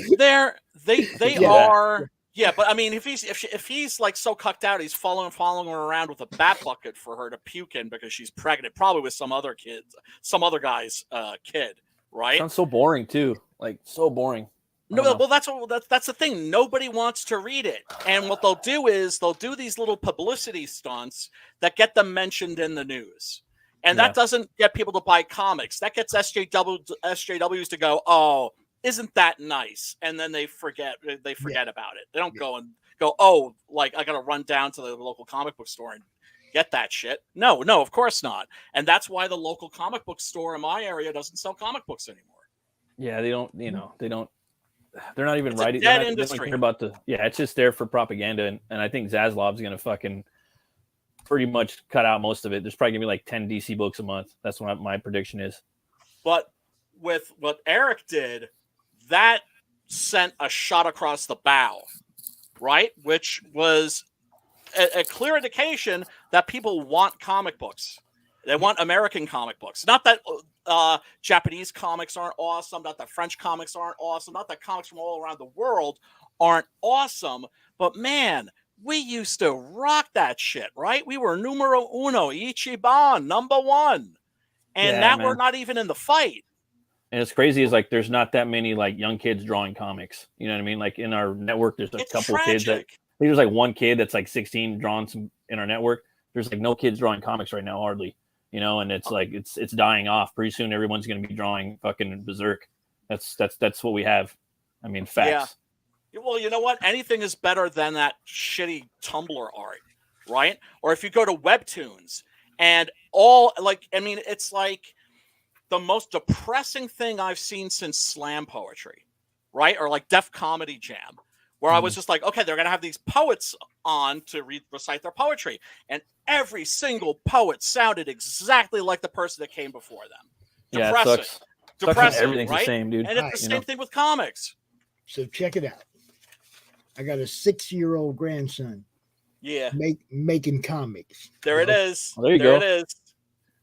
I still have my first comic around here somewhere. Making his own little comics. And then he shows me this one, and then he sits down and he starts drawing this one, right? Yeah. There you go.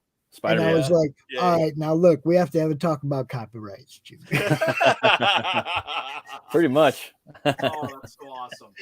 But isn't that cool? It's like he just folded over a piece of paper. He made panels. He's got sound effects, everything, right?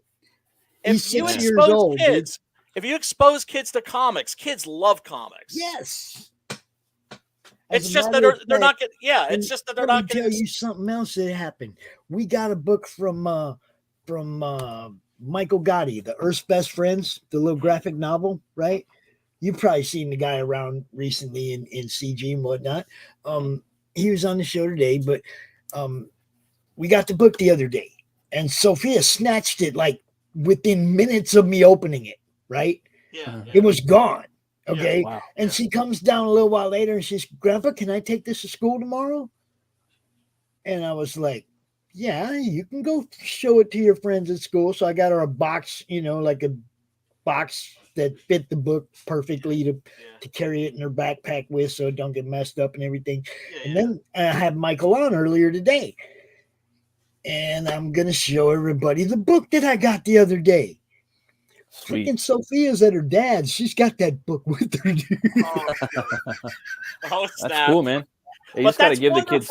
Yes, got to give it to them. Reading the comic book. I'm like, but I mean, like, how many comic book, nerds, geeks, dorks are there like us, fans, that are gonna give them to their kids out there? You know, there's not that many of us. There's not that many. You know what I There's mean? not that many. Very Try- little. I'd say like a tenth of the fucking world population that are reading American comic books are actually showing their kids. Right. And this one also disappears out the box on a regular basis. Nice. Okay. Because Yeah. she snatches this one and goes and reads it. You know, they have a box of their own. But I have a few over here that are ones that I've acquired through Indie, through the Madness, through, you know, CRoM Con, whatever, and I keep them separate, right? But they know there's kids' books in that box, and they go, Yeah, my and we do need more kids' books for sure. You know what I mean? Like my book is like PG-13. Fucking Butch Cleaver is like an NC-17 or like a hard R. all my stuff's gonna be that way probably. Yeah, man. Yeah. I mean, I'd like to make kids books too. Like that's fun and like to me those are a little easier, believe it or not. But they're both about the same. I could probably do both. Maybe not good, but I could do them. But that's just the way my sick mind is. You know, like everything's got like a metal horror action edge to it. Yes. So that's just the way it has to be, I guess. That's, you know, that is the thing that I really loved about Butch Cleaver. It's just like, oh, so that's what's going on in Matt's head all day. Yeah, pretty much. We're having like a regular conversation, and like that's what's going on. But to be honest with you, like I had So it like when that I was. too, man. Some of the stuff was like concepts were like 10 years ago, so it's like I had a lot more stuff brewing when I was like, you know, what 29 years old in my 20s, you know. So, but I do now. I have a lot of stuff lined up that I like wrote down, and you know, I don't know. I guess I could kind of come up with some more ideas, but you know, like when you're in your 20s, you're kind of got all that fire, and you got a lot of ideas, and you know, you listen to all this music, and you're watching all these movies, and the shit was good back then too, and towards in the aughts, you know, like things were getting good, and then 2015, basically, that's kind of when I started this book, you know, like and that's kind of when the shit started coming in, all the fucking crap that's turning the world into shit, you know what I mean? And so then the good content started kind of dwindling out slowly, and now it's kind of gone. Like for me, the best 3 movies of like, you know, the last 10 years is from my, you know, I liked Mandy, I liked Roland and Cell Block 99, and I also like the Northman. You know, those are the 3. You know, and they're not even. They're not. I mean, I like movies better than them. Like, you know, they're not maybe not the best movies ever made, but I mean, like they have their own vision. You know, Bone Tomahawk. That one's pretty fucking cool. What we doing this week? And speaking of bones and make sure you watch that, Pops. I don't want you coming in and hanging out with us having not watched Bone Tomahawk. Watch that shit. Pop's seen it already. Dude, hold up now. You did? Okay. Now hold up. You know I'm gonna be here till whatever time we quit. Then I'm gonna be out here tomorrow from noon till whatever time we quit. And then I got Monday Madness. Yes. And somewhere in all there, I got to do all my normal, regular home shit too. But you got to watch a movie too. You know, you got to sit down and take a break and watch a movie. The week before CRoM Con and a couple days after, dude, it's like. You must be wiped. No. I hear you, brother. I hear you. I'll be over here Wednesday. Trying to catch up on 2 weekends worth of racing and 2 weeks worth of this. And you know what I mean? It's like everything will be 2 episodes behind. Not that I watch that much shit, but everything will be 2 behind. In Formula One, you know, NASCAR, you know, everything. You sacrifice, dude. You sacrifice for indie comics creators, damn it. Hey, you know what my son did to me about 10, 12, 15 today? Yeah. He sent me a message saying, I'm on my way to golf course with Drew. Oh, you fucker. Hey, man. Yeah, just rub it in, asshole. You know, it's like, yeah, I'm not there. But then I said, make sure you ask Drew if he wants to come with us next weekend on my birthday, because he's one of our guys, you know. Heck yeah. Well, if I don't see you, Pops, happy birthday, man. Oh, yeah, seriously, brother. You'll probably see me between now and then, my friend. And you know, if this auction, it looks like this auction's doing well. But if there's anything left, or if, like I said, if you guys have anything you want to sell or whatever, like we're gonna just hang out next Friday. It ain't, you know, if we don't have an auction, we'll just hang out. But you know, I don't know whose stuff that is. Apex is holding it up. I don't know if that's his art or probably Apex's. I'm thinking. that Man Thing, Swamp Thing's pretty badass. Yeah, like it looked pretty cool. So did you a know, I'm just Swamp kind of Bat once. keeping. I'm kind of keeping an eye on that, but you know, leaving my options open for next Friday. If we have an auction and we can make some people some money, cool. If not, we'll just sit here and get shit faced That sounds good. I Always got a good. bottle of tequila You know. upstairs with my name on it. You know what I'm saying? We should look at you don't have nothing to show now, do you, Brian? Well, no, I do have the pre-campaign. Okay. Oh, sweet. Okay. Yeah. Let me find that on the Zoop pre-campaign. So people have been asking for a long time for a single volume of all the books. Right. Because we're 8 issues in with Six Gun Gorilla, which would make the longest running, or the certainly the book in Comicsgate with the most installments, I would say. Mm-hmm. Here, let me drop that in the private chat. There you go.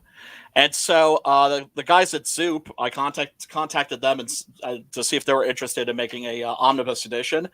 They are. And what is going to be special about this campaign is that if we reach our goal, like the funding goal is going to be like a typical funding goal, right? Right. But if we hit our, it's either going to be like 15K, more likely 20K stretch goal, issues 9 and 10 will be added to the book. Dope. So it'll go from the first 8 issues to all 10 issues. And and so people will have made that happen. And the entire first arc of the Six Gun Gorilla saga will be complete. And that said 176 pages. Yeah, so if we hit the stretch goal, we are going to be adding about 50 pages to that or more. Well, yeah, knowing Preston, because I got a feeling he's going to want to do some like big like Jack Kirby splashes, double page splashes or something. Well, the link's right there. You guys go check it out. I don't want to unshare the screen I'm in because we're kind of keeping track of the auction over there. Yeah, it's all good, brother. But go check it out, man. The link's sign right up, there. Sign up for the pre-campaign, and you'll get something that's unique, like a trading card or a sticker. I haven't figured it out yet, but I always throw something in there that's like campaign exclusive or like a sign-up list. All right, look, I'm telling you this right now. You are the first campaign on Zoop that I'm promoting. Okay. Oh, nice. Well, They the better canary in not the coal mine here. We'll better see. not fuck you over. I'm just saying. They better not fuck you over. Well, look, if they do, I took one for the team. Yeah, you can only do what you can do. You know what I mean? You know what I'm saying, Brian. I know what It's It's like I've been waiting for somebody to show me some kind of results that came out of a Zoop Totally campaign, legitimate. Yeah, right? yeah. And I went. I'd have been promoting it a long time ago if I'd just seen one.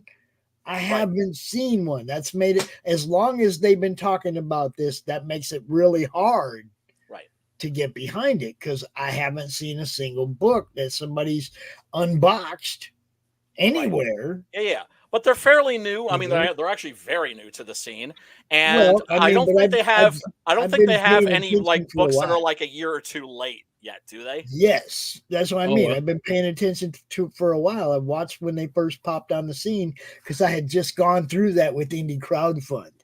They have And like it was 10 books. I'm not getting behind another starter until I see results. Prior to Axe Wielder, because I saw Axe Wielder and I was like, this shit looks tight as fuck. And Homeboy was cool as fuck. We follow each other on the fucking. Yeah. You know, and he didn't give a fuck. He stuck up for Ethan Van Sciver too. He's like, I ain't got no problems with him.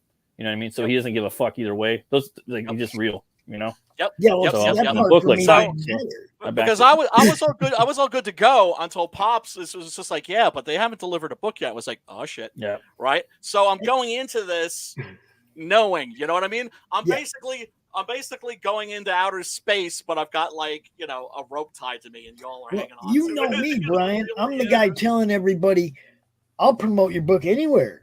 as long as I know my fans are going to get it. Yes. You know? Of course. Of course. Dude. I've already gone through this. See, with That would be a Indie nightmare. Con, That would be a nightmare. I was actually like, being asked to be part of the company at indiecrowdfund.com. And it was like, man, I wish that would have been allowed to happen. But even the money, even the bankers, the people that would have to hold the money, didn't want to touch it.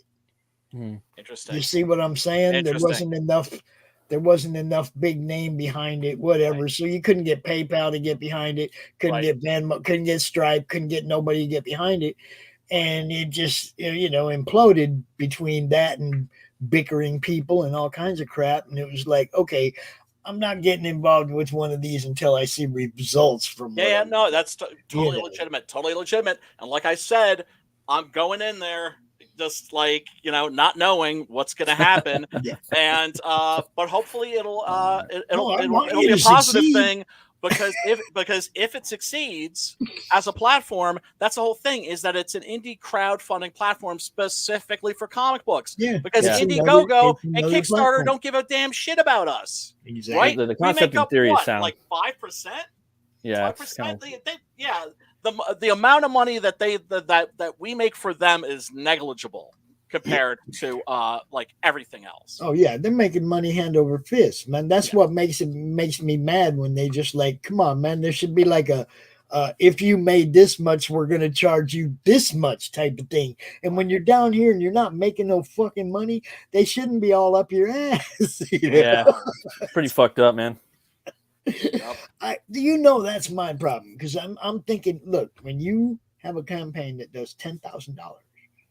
And you give away 10% of that between fees and their personal profit margin thing, aside from fees and taxes, all in all, it's about 10%.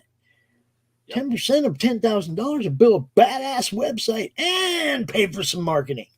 That's true. Yeah. And you still got us. We're not going to forget about you because you're not on Kickstarter. We're still going to be out here talking about you guys and what you do. There's crowdfunder too. Our audience ain't going to stop growing. Yep. If anything, look, and that's another thing that we have to thank Eric July for. People are starting to notice us, right? Yeah. People are looking in our direction. Now, of course, the people that are going to notice are our enemies too. Well, right, but also a lot of people that are going to be like, oh, like, wait a second, there's like a whole scene, there's a whole bunch of these of these cats doing this. People change too. All it takes is one asshole to be like, oh, I'm not doing that anymore. Now this guy's not so bad. Like, all it takes for them is to have one bad day or one good day, and then they could agree with somebody or disagree with somebody, and you could actually get more fans later on, Yep. Yeah, could happen. Total non sequitur. Do you think that they're going to force Chris Pratt to make out with a dude? No. I don't think he will. They want him bad. They want him bad. Do you think he would? No. I don't think that would be the thing. They'd be like, okay, you have to make out with a guy here, and he's like, I ain't doing that. Okay, you homophobe, you're fired. Yeah, Oh well. Right. Well, so you gotta make out with this chick. But then all he's got to do is go over there and hang out with Gina. He just go over there and hang out with Gina and make movies with her. And pretty soon you're going to have all the cool people making movies together. Yep. You see, they all just got to get kicked out of the house they're in to go to the better house. And the consumers, regular average people, even the people that like this woke shit, right? That think it's good for the culture, even they are at some point going to be like, damn, what about just being entertained? Yeah, like, what about just being boring. told a great story?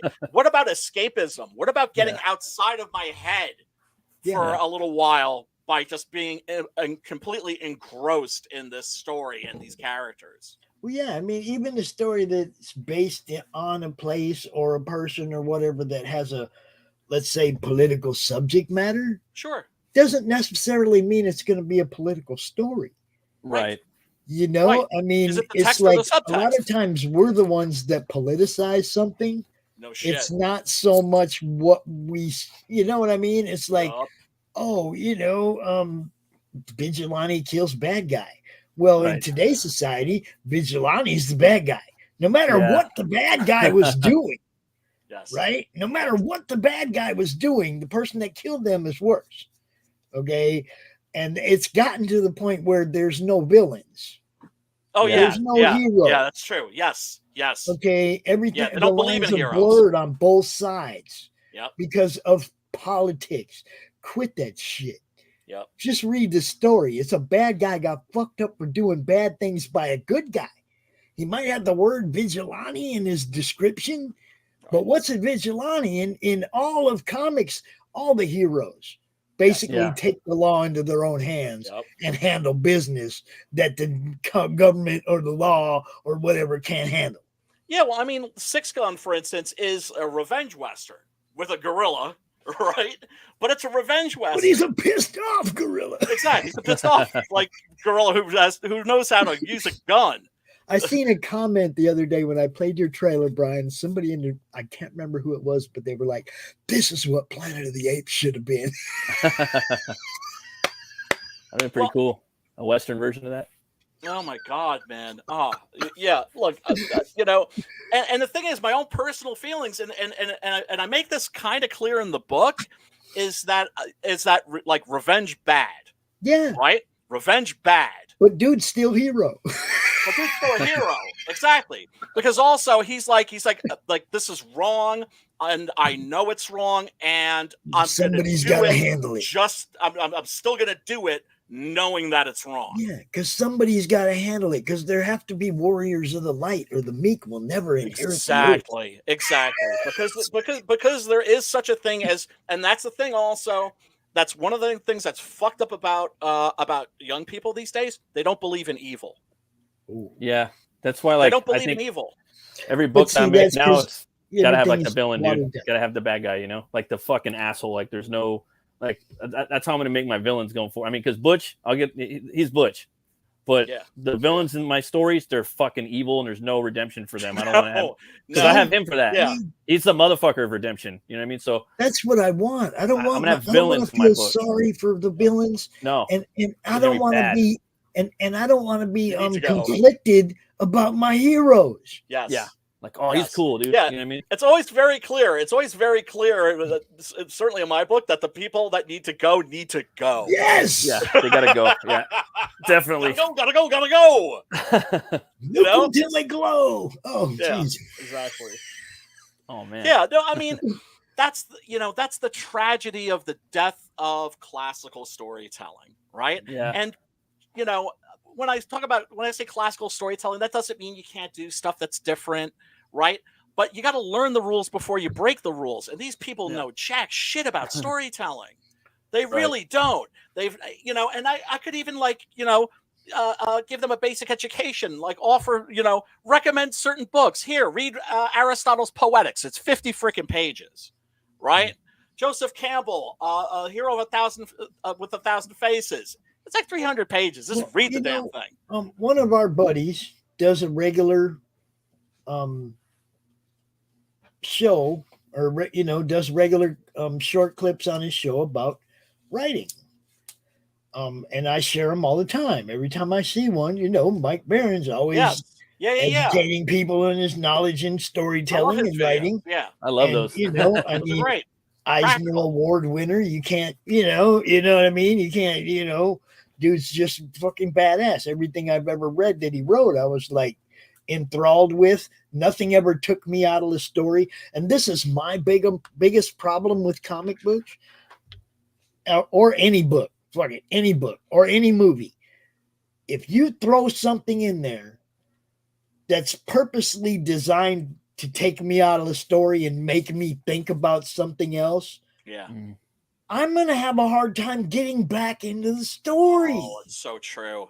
That's the hardest thing that we do as storytellers. And seriously, is, even typos can do that.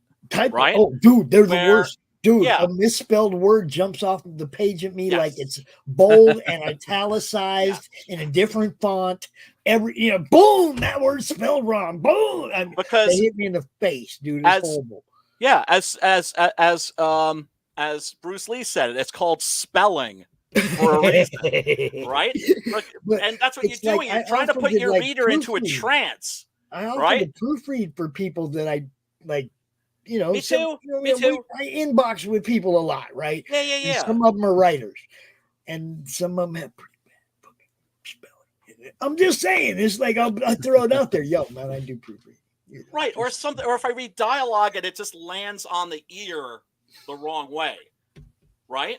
Like I'd be happy, like anybody, you know. I think I told you about the one book, right? Take it or leave it with my advice. I think I told you about that one book, right? It was like high fantasy, and all of a sudden the people were talking in Detroit ghetto. Yeah, yeah. You can't. Yeah, you can't do that because you're creating a make-believe world. You're casting a spell on the reader, right? And you want to, once you've got them, you don't want to let them go. Right. And if you start hitting inconsistencies, right? If things don't fit in that world, no matter how bizarre or imaginative it is, right? Like, I mean, because, you know, I mean, my book's basically still ultimately a Western. It's a weird Western, but it's a Western. Matt's book is just like from outer space, right? It's got its own, that's just a complete like high fantasy, right? I read the first 4 books of yours. It's like I sat down and I started reading it. I read 1. It was like, oh shit, read 2. Oh, read 3, read 4. Got interrupted by the kids or a show I had to do or something. And I didn't get back to them for a few days, right? And then it was like 5, 6, 7. And I ain't fucked with 8 yet. I haven't even taken it out of the bag, man, because I'm having a hard time putting fingerprints on that fucking Preston cover, dude. I could send you another. No. Happen. I have extras. You can just send me the PDF. I'll figure out a time. Maybe next weekend I'll spend a little time reading some of these PDFs I've got stocked up in here that I never get a chance to look at. All right, you got it. Seriously, it's my birthday weekend. I get to. Maybe I'll just take a little break on Saturday and read PDFs all day instead of coming out here. That was one thing I try to explain to people. They'll send me a PDF and it's like, man, I sit in this chair. And messages, inboxes, whatever, and okay, what I get right into what I do as soon as I sit in the chair, right? I don't sit down here thinking I'm going to read comics. I sit back there, right? When I think about reading comics, I don't got no tablet or none of that shit. So, I mean, they're cool. Tablets are cool because you could put 300 issues of the Hulk or something on there. Yeah, well, I mean, I could probably borrow one of the kids' tablets, but you know what I'm saying. Always, that's the thing about us and our people. We're book people. Yeah, I am definitely a book person, and we like. There's something about holding a book in your hands that's just. That's special. It's part of the experience. And then today I went to try to back Sim's book. Yeah. Because there's only a couple days left in it. Yeah. Right? Yeah. And I got a little birthday money. Got me a little birthday money. Yeah, boy. Doesn't have nothing to do with the network or nothing. I got me some birthday money and I was like, man, I want to back Sim's book. And I go to back it and for some reason I can't change my billing information on Indiegogo. Yeah. I don't know why. Yeah. But I can't take it away off of my PayPal card and put it on my other card. Okay. So I couldn't back the book. Oh no. I've got no money in PayPal. I got my money on my card, right? On my regular card, right? Right. That's gotta be frustrating. Dude, I'm sitting there live and I'm gonna surprise him by backing it, right? While he's here with us. Right. Hey Sim, man, you want me to just PayPal you some money? You can send me a bill. I've had people do that. You know what I mean? Though, it's that's totally cool. That's totally that's cool. That's totally that's the way to, that's the way to do it. And yours, Matt. Can I just get book 1 first? Sure. Yeah. Yeah. Whatever you want. I mean, how do I do? Is there a way to back yours without getting book 2? Yeah. Definitely. Because I didn't notice. I didn't see there was I thought you could get back book 2 and then you could get book 1 as an add-on. How could you, Pops? You need both of them. Well, I got to have the first one, find out if I like it, man. That's I'm not saying I'm not going to or that's anything, legitimate. but Yeah, I'm yeah. a broke ass, man. I can't throw 50 No, bucks dude, in I am two too. books right away. You know what I know, mean? I It's know, like, I am too, brother. I am. now, if I I am like too. book I feel one, bad. then yeah, not being throw able to- another 25 out there. per book. You see what Well, I'm saying? I'll tell you, book one, it's got a lot of different dialects in there. So you guys were talking about that, and that. So and the fonts, it's an old like English style Times font that I used in that because I wanted to try something different, just for fun. But that might take you at it. So knowing that going in there, so you're gonna have one guy that might have a Caribbean accent. You might have another guy that's gonna have a Irish accent. You might have another guy that's gonna have a Western accent. Accent always is, right? The characters, yeah, because Yeah, I wanted. okay, I as feel like long when as I'm they're reading a staying story. in characters, like I just don't want the Irish dude to start talking to me like he's from East LA. Oh no, No. What I'm saying is that issue one's a lot of fun, but issue two, it's like very clear. Level up. Okay, but you got to read one to know where you're at, and two, right? They're not standalone stories, are they? No, no, not He really. creates he creates a world. He creates like like I said, a pretty compelling universe. You guys hear that fucking cricket? Yeah, it started happening when I was talking. I was like, "Oh, Dude, damn, I'm gonna kill that son of a bitch tonight. He kept me awake last night. I'm like, I don't know where he is. I thought it was a soundboard. The acoustics in here are really good. Yeah. So it like bounces off everything. I don't know where he is, dude. Oh, he's just there to F with you, man. I'm gonna kill him. I'm gonna kill him. He's made it personal now. He's made it personal. Fellas, I'm gonna have to boogie. This has been fun. Everybody go back Butch Cleaver. Yeah. You know you want to. Yeah, do that. Most definitely. All right, fellas. I'll see you soon, okay? Yeah. All right. All right. See you Tuesday. Peace. Later, dude. Peace. Peace. Matt, I'm not going to keep you out here. It's just me and you. It's 10:30. I can use for some extra rest, and it's probably going to take me a half hour at least to find that fucking cricket.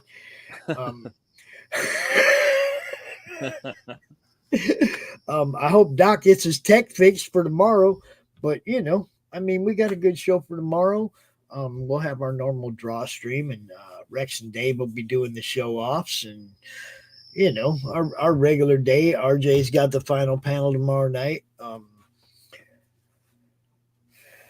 Can I say CRoM Con, man? We just keep doing it. Thanks for coming out, bro. Thanks for having me, man. I really appreciate it, Pops. Oh, You yeah. bet. You bet. Let's see. Where are we at? We got 1, 2, 3. Yeah, I got some ads I can play on the way out. You have a good night, sir. I'll see you on Tuesday for sure. For sure, man. All right. And like I said, man, anytime you see we're live, Matt, just even if you want to just come out for 5 minutes and talk about the book, you got 15, 16 days left or whatever. Let's get it funded. Hell yeah. Let's actually put in a little effort, get it funded. For sure. All right, brother. I'll talk to you. All right, Pop. Later, man. So we're going to show some videos. We got, let's see, Saison number 1. Saison.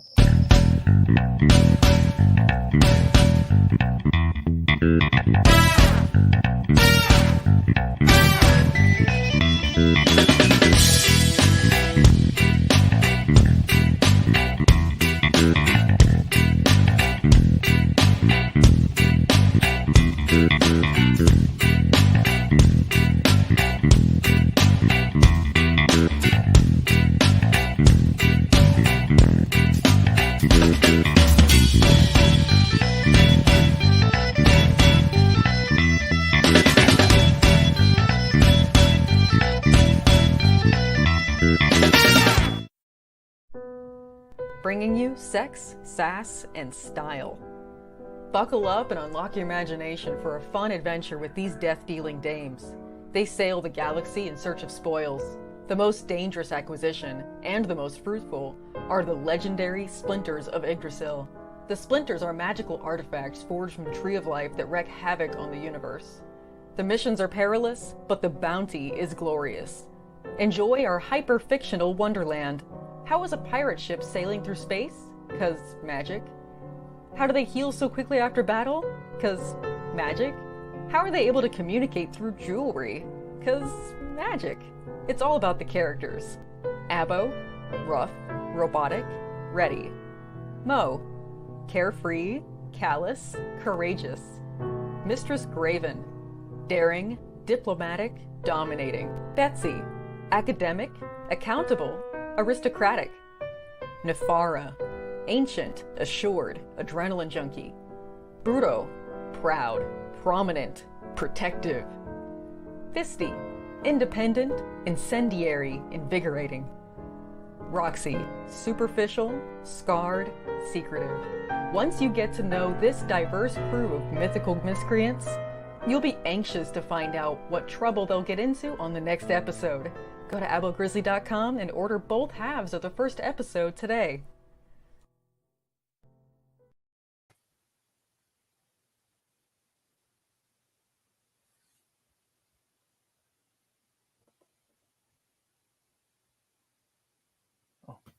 Well, I thought I got him. I got one. There must be two in here, man. Oh shit. Yeah, there's another one. They I get in got my house one, too though. all the time, man. I'm always catching them with cups and shit, you know. Can't stand them things. I mean, I love them, but I can't stand them. They're cannibals too. They eat each other. Like if one gets caught, you know, the other ones will come up, fucking eat each other. They're brutal. Little They're crickets. just annoying, noisy, annoying and noisy. All right, I'm out, bro. I'll talk to you later, man. In a world ravaged by monsters, a new evil has risen, poisoning the land and threatening humanity. Now, the Monster Matador, along with the meanest and baddest kaiju killers, have joined forces to kick its ass.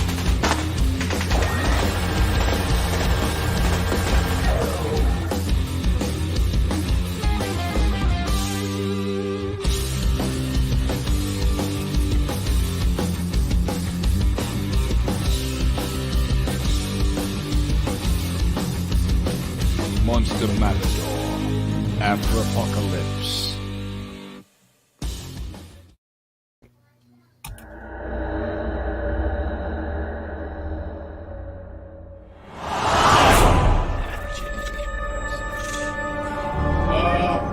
What is that? What are you doing? I don't know what I'm doing, but I'm gonna do it! Ah, let's go! I'm interested in stealing some babies. I'm not saying that I'm trying to be good. Clearly,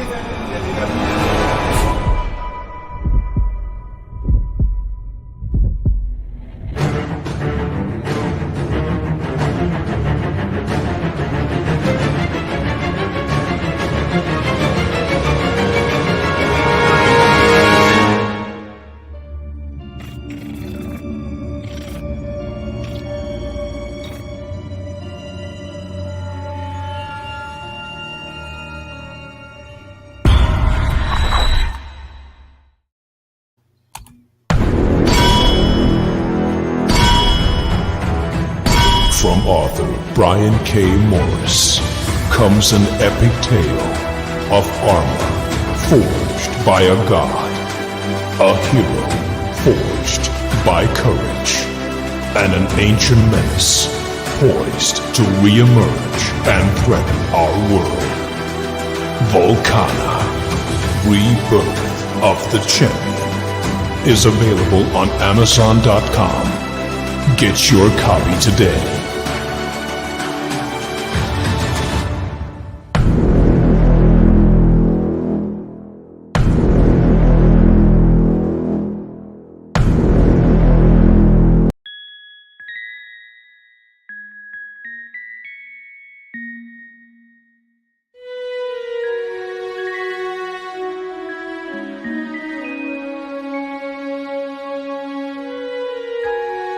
Secrets,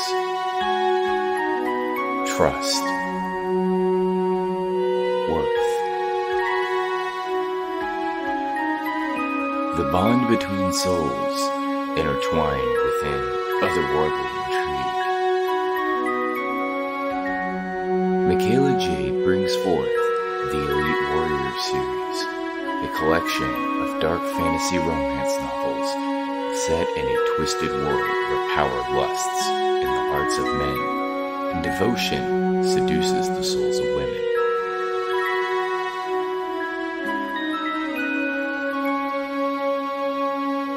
Warrior's Secret. Warrior's Trust. And Warrior's Worth. Available now at authormichaelajade.com.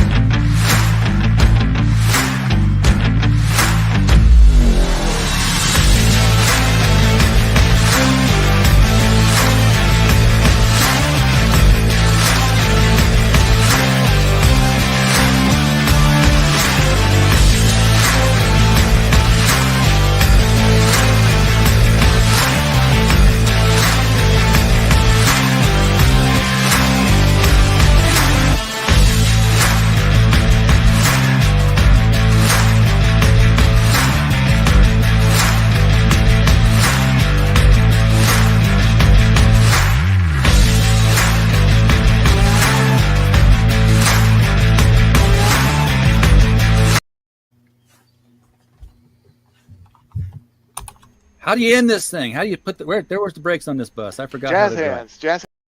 Comic Books for Kids provides comic books to kids in hospitals and cancer centers across the U.S. It's a place where we can all work together to make sure every child has a comic book. 100% of all proceeds go towards the kids. It's about making a difference, and while they're in the hospital, allowing them to fly like a superhero, battle dragons, or rescue teddy bears. We are in every state in the country and now support over 160 hospitals. Every month, we add more. Visit cb4k.org.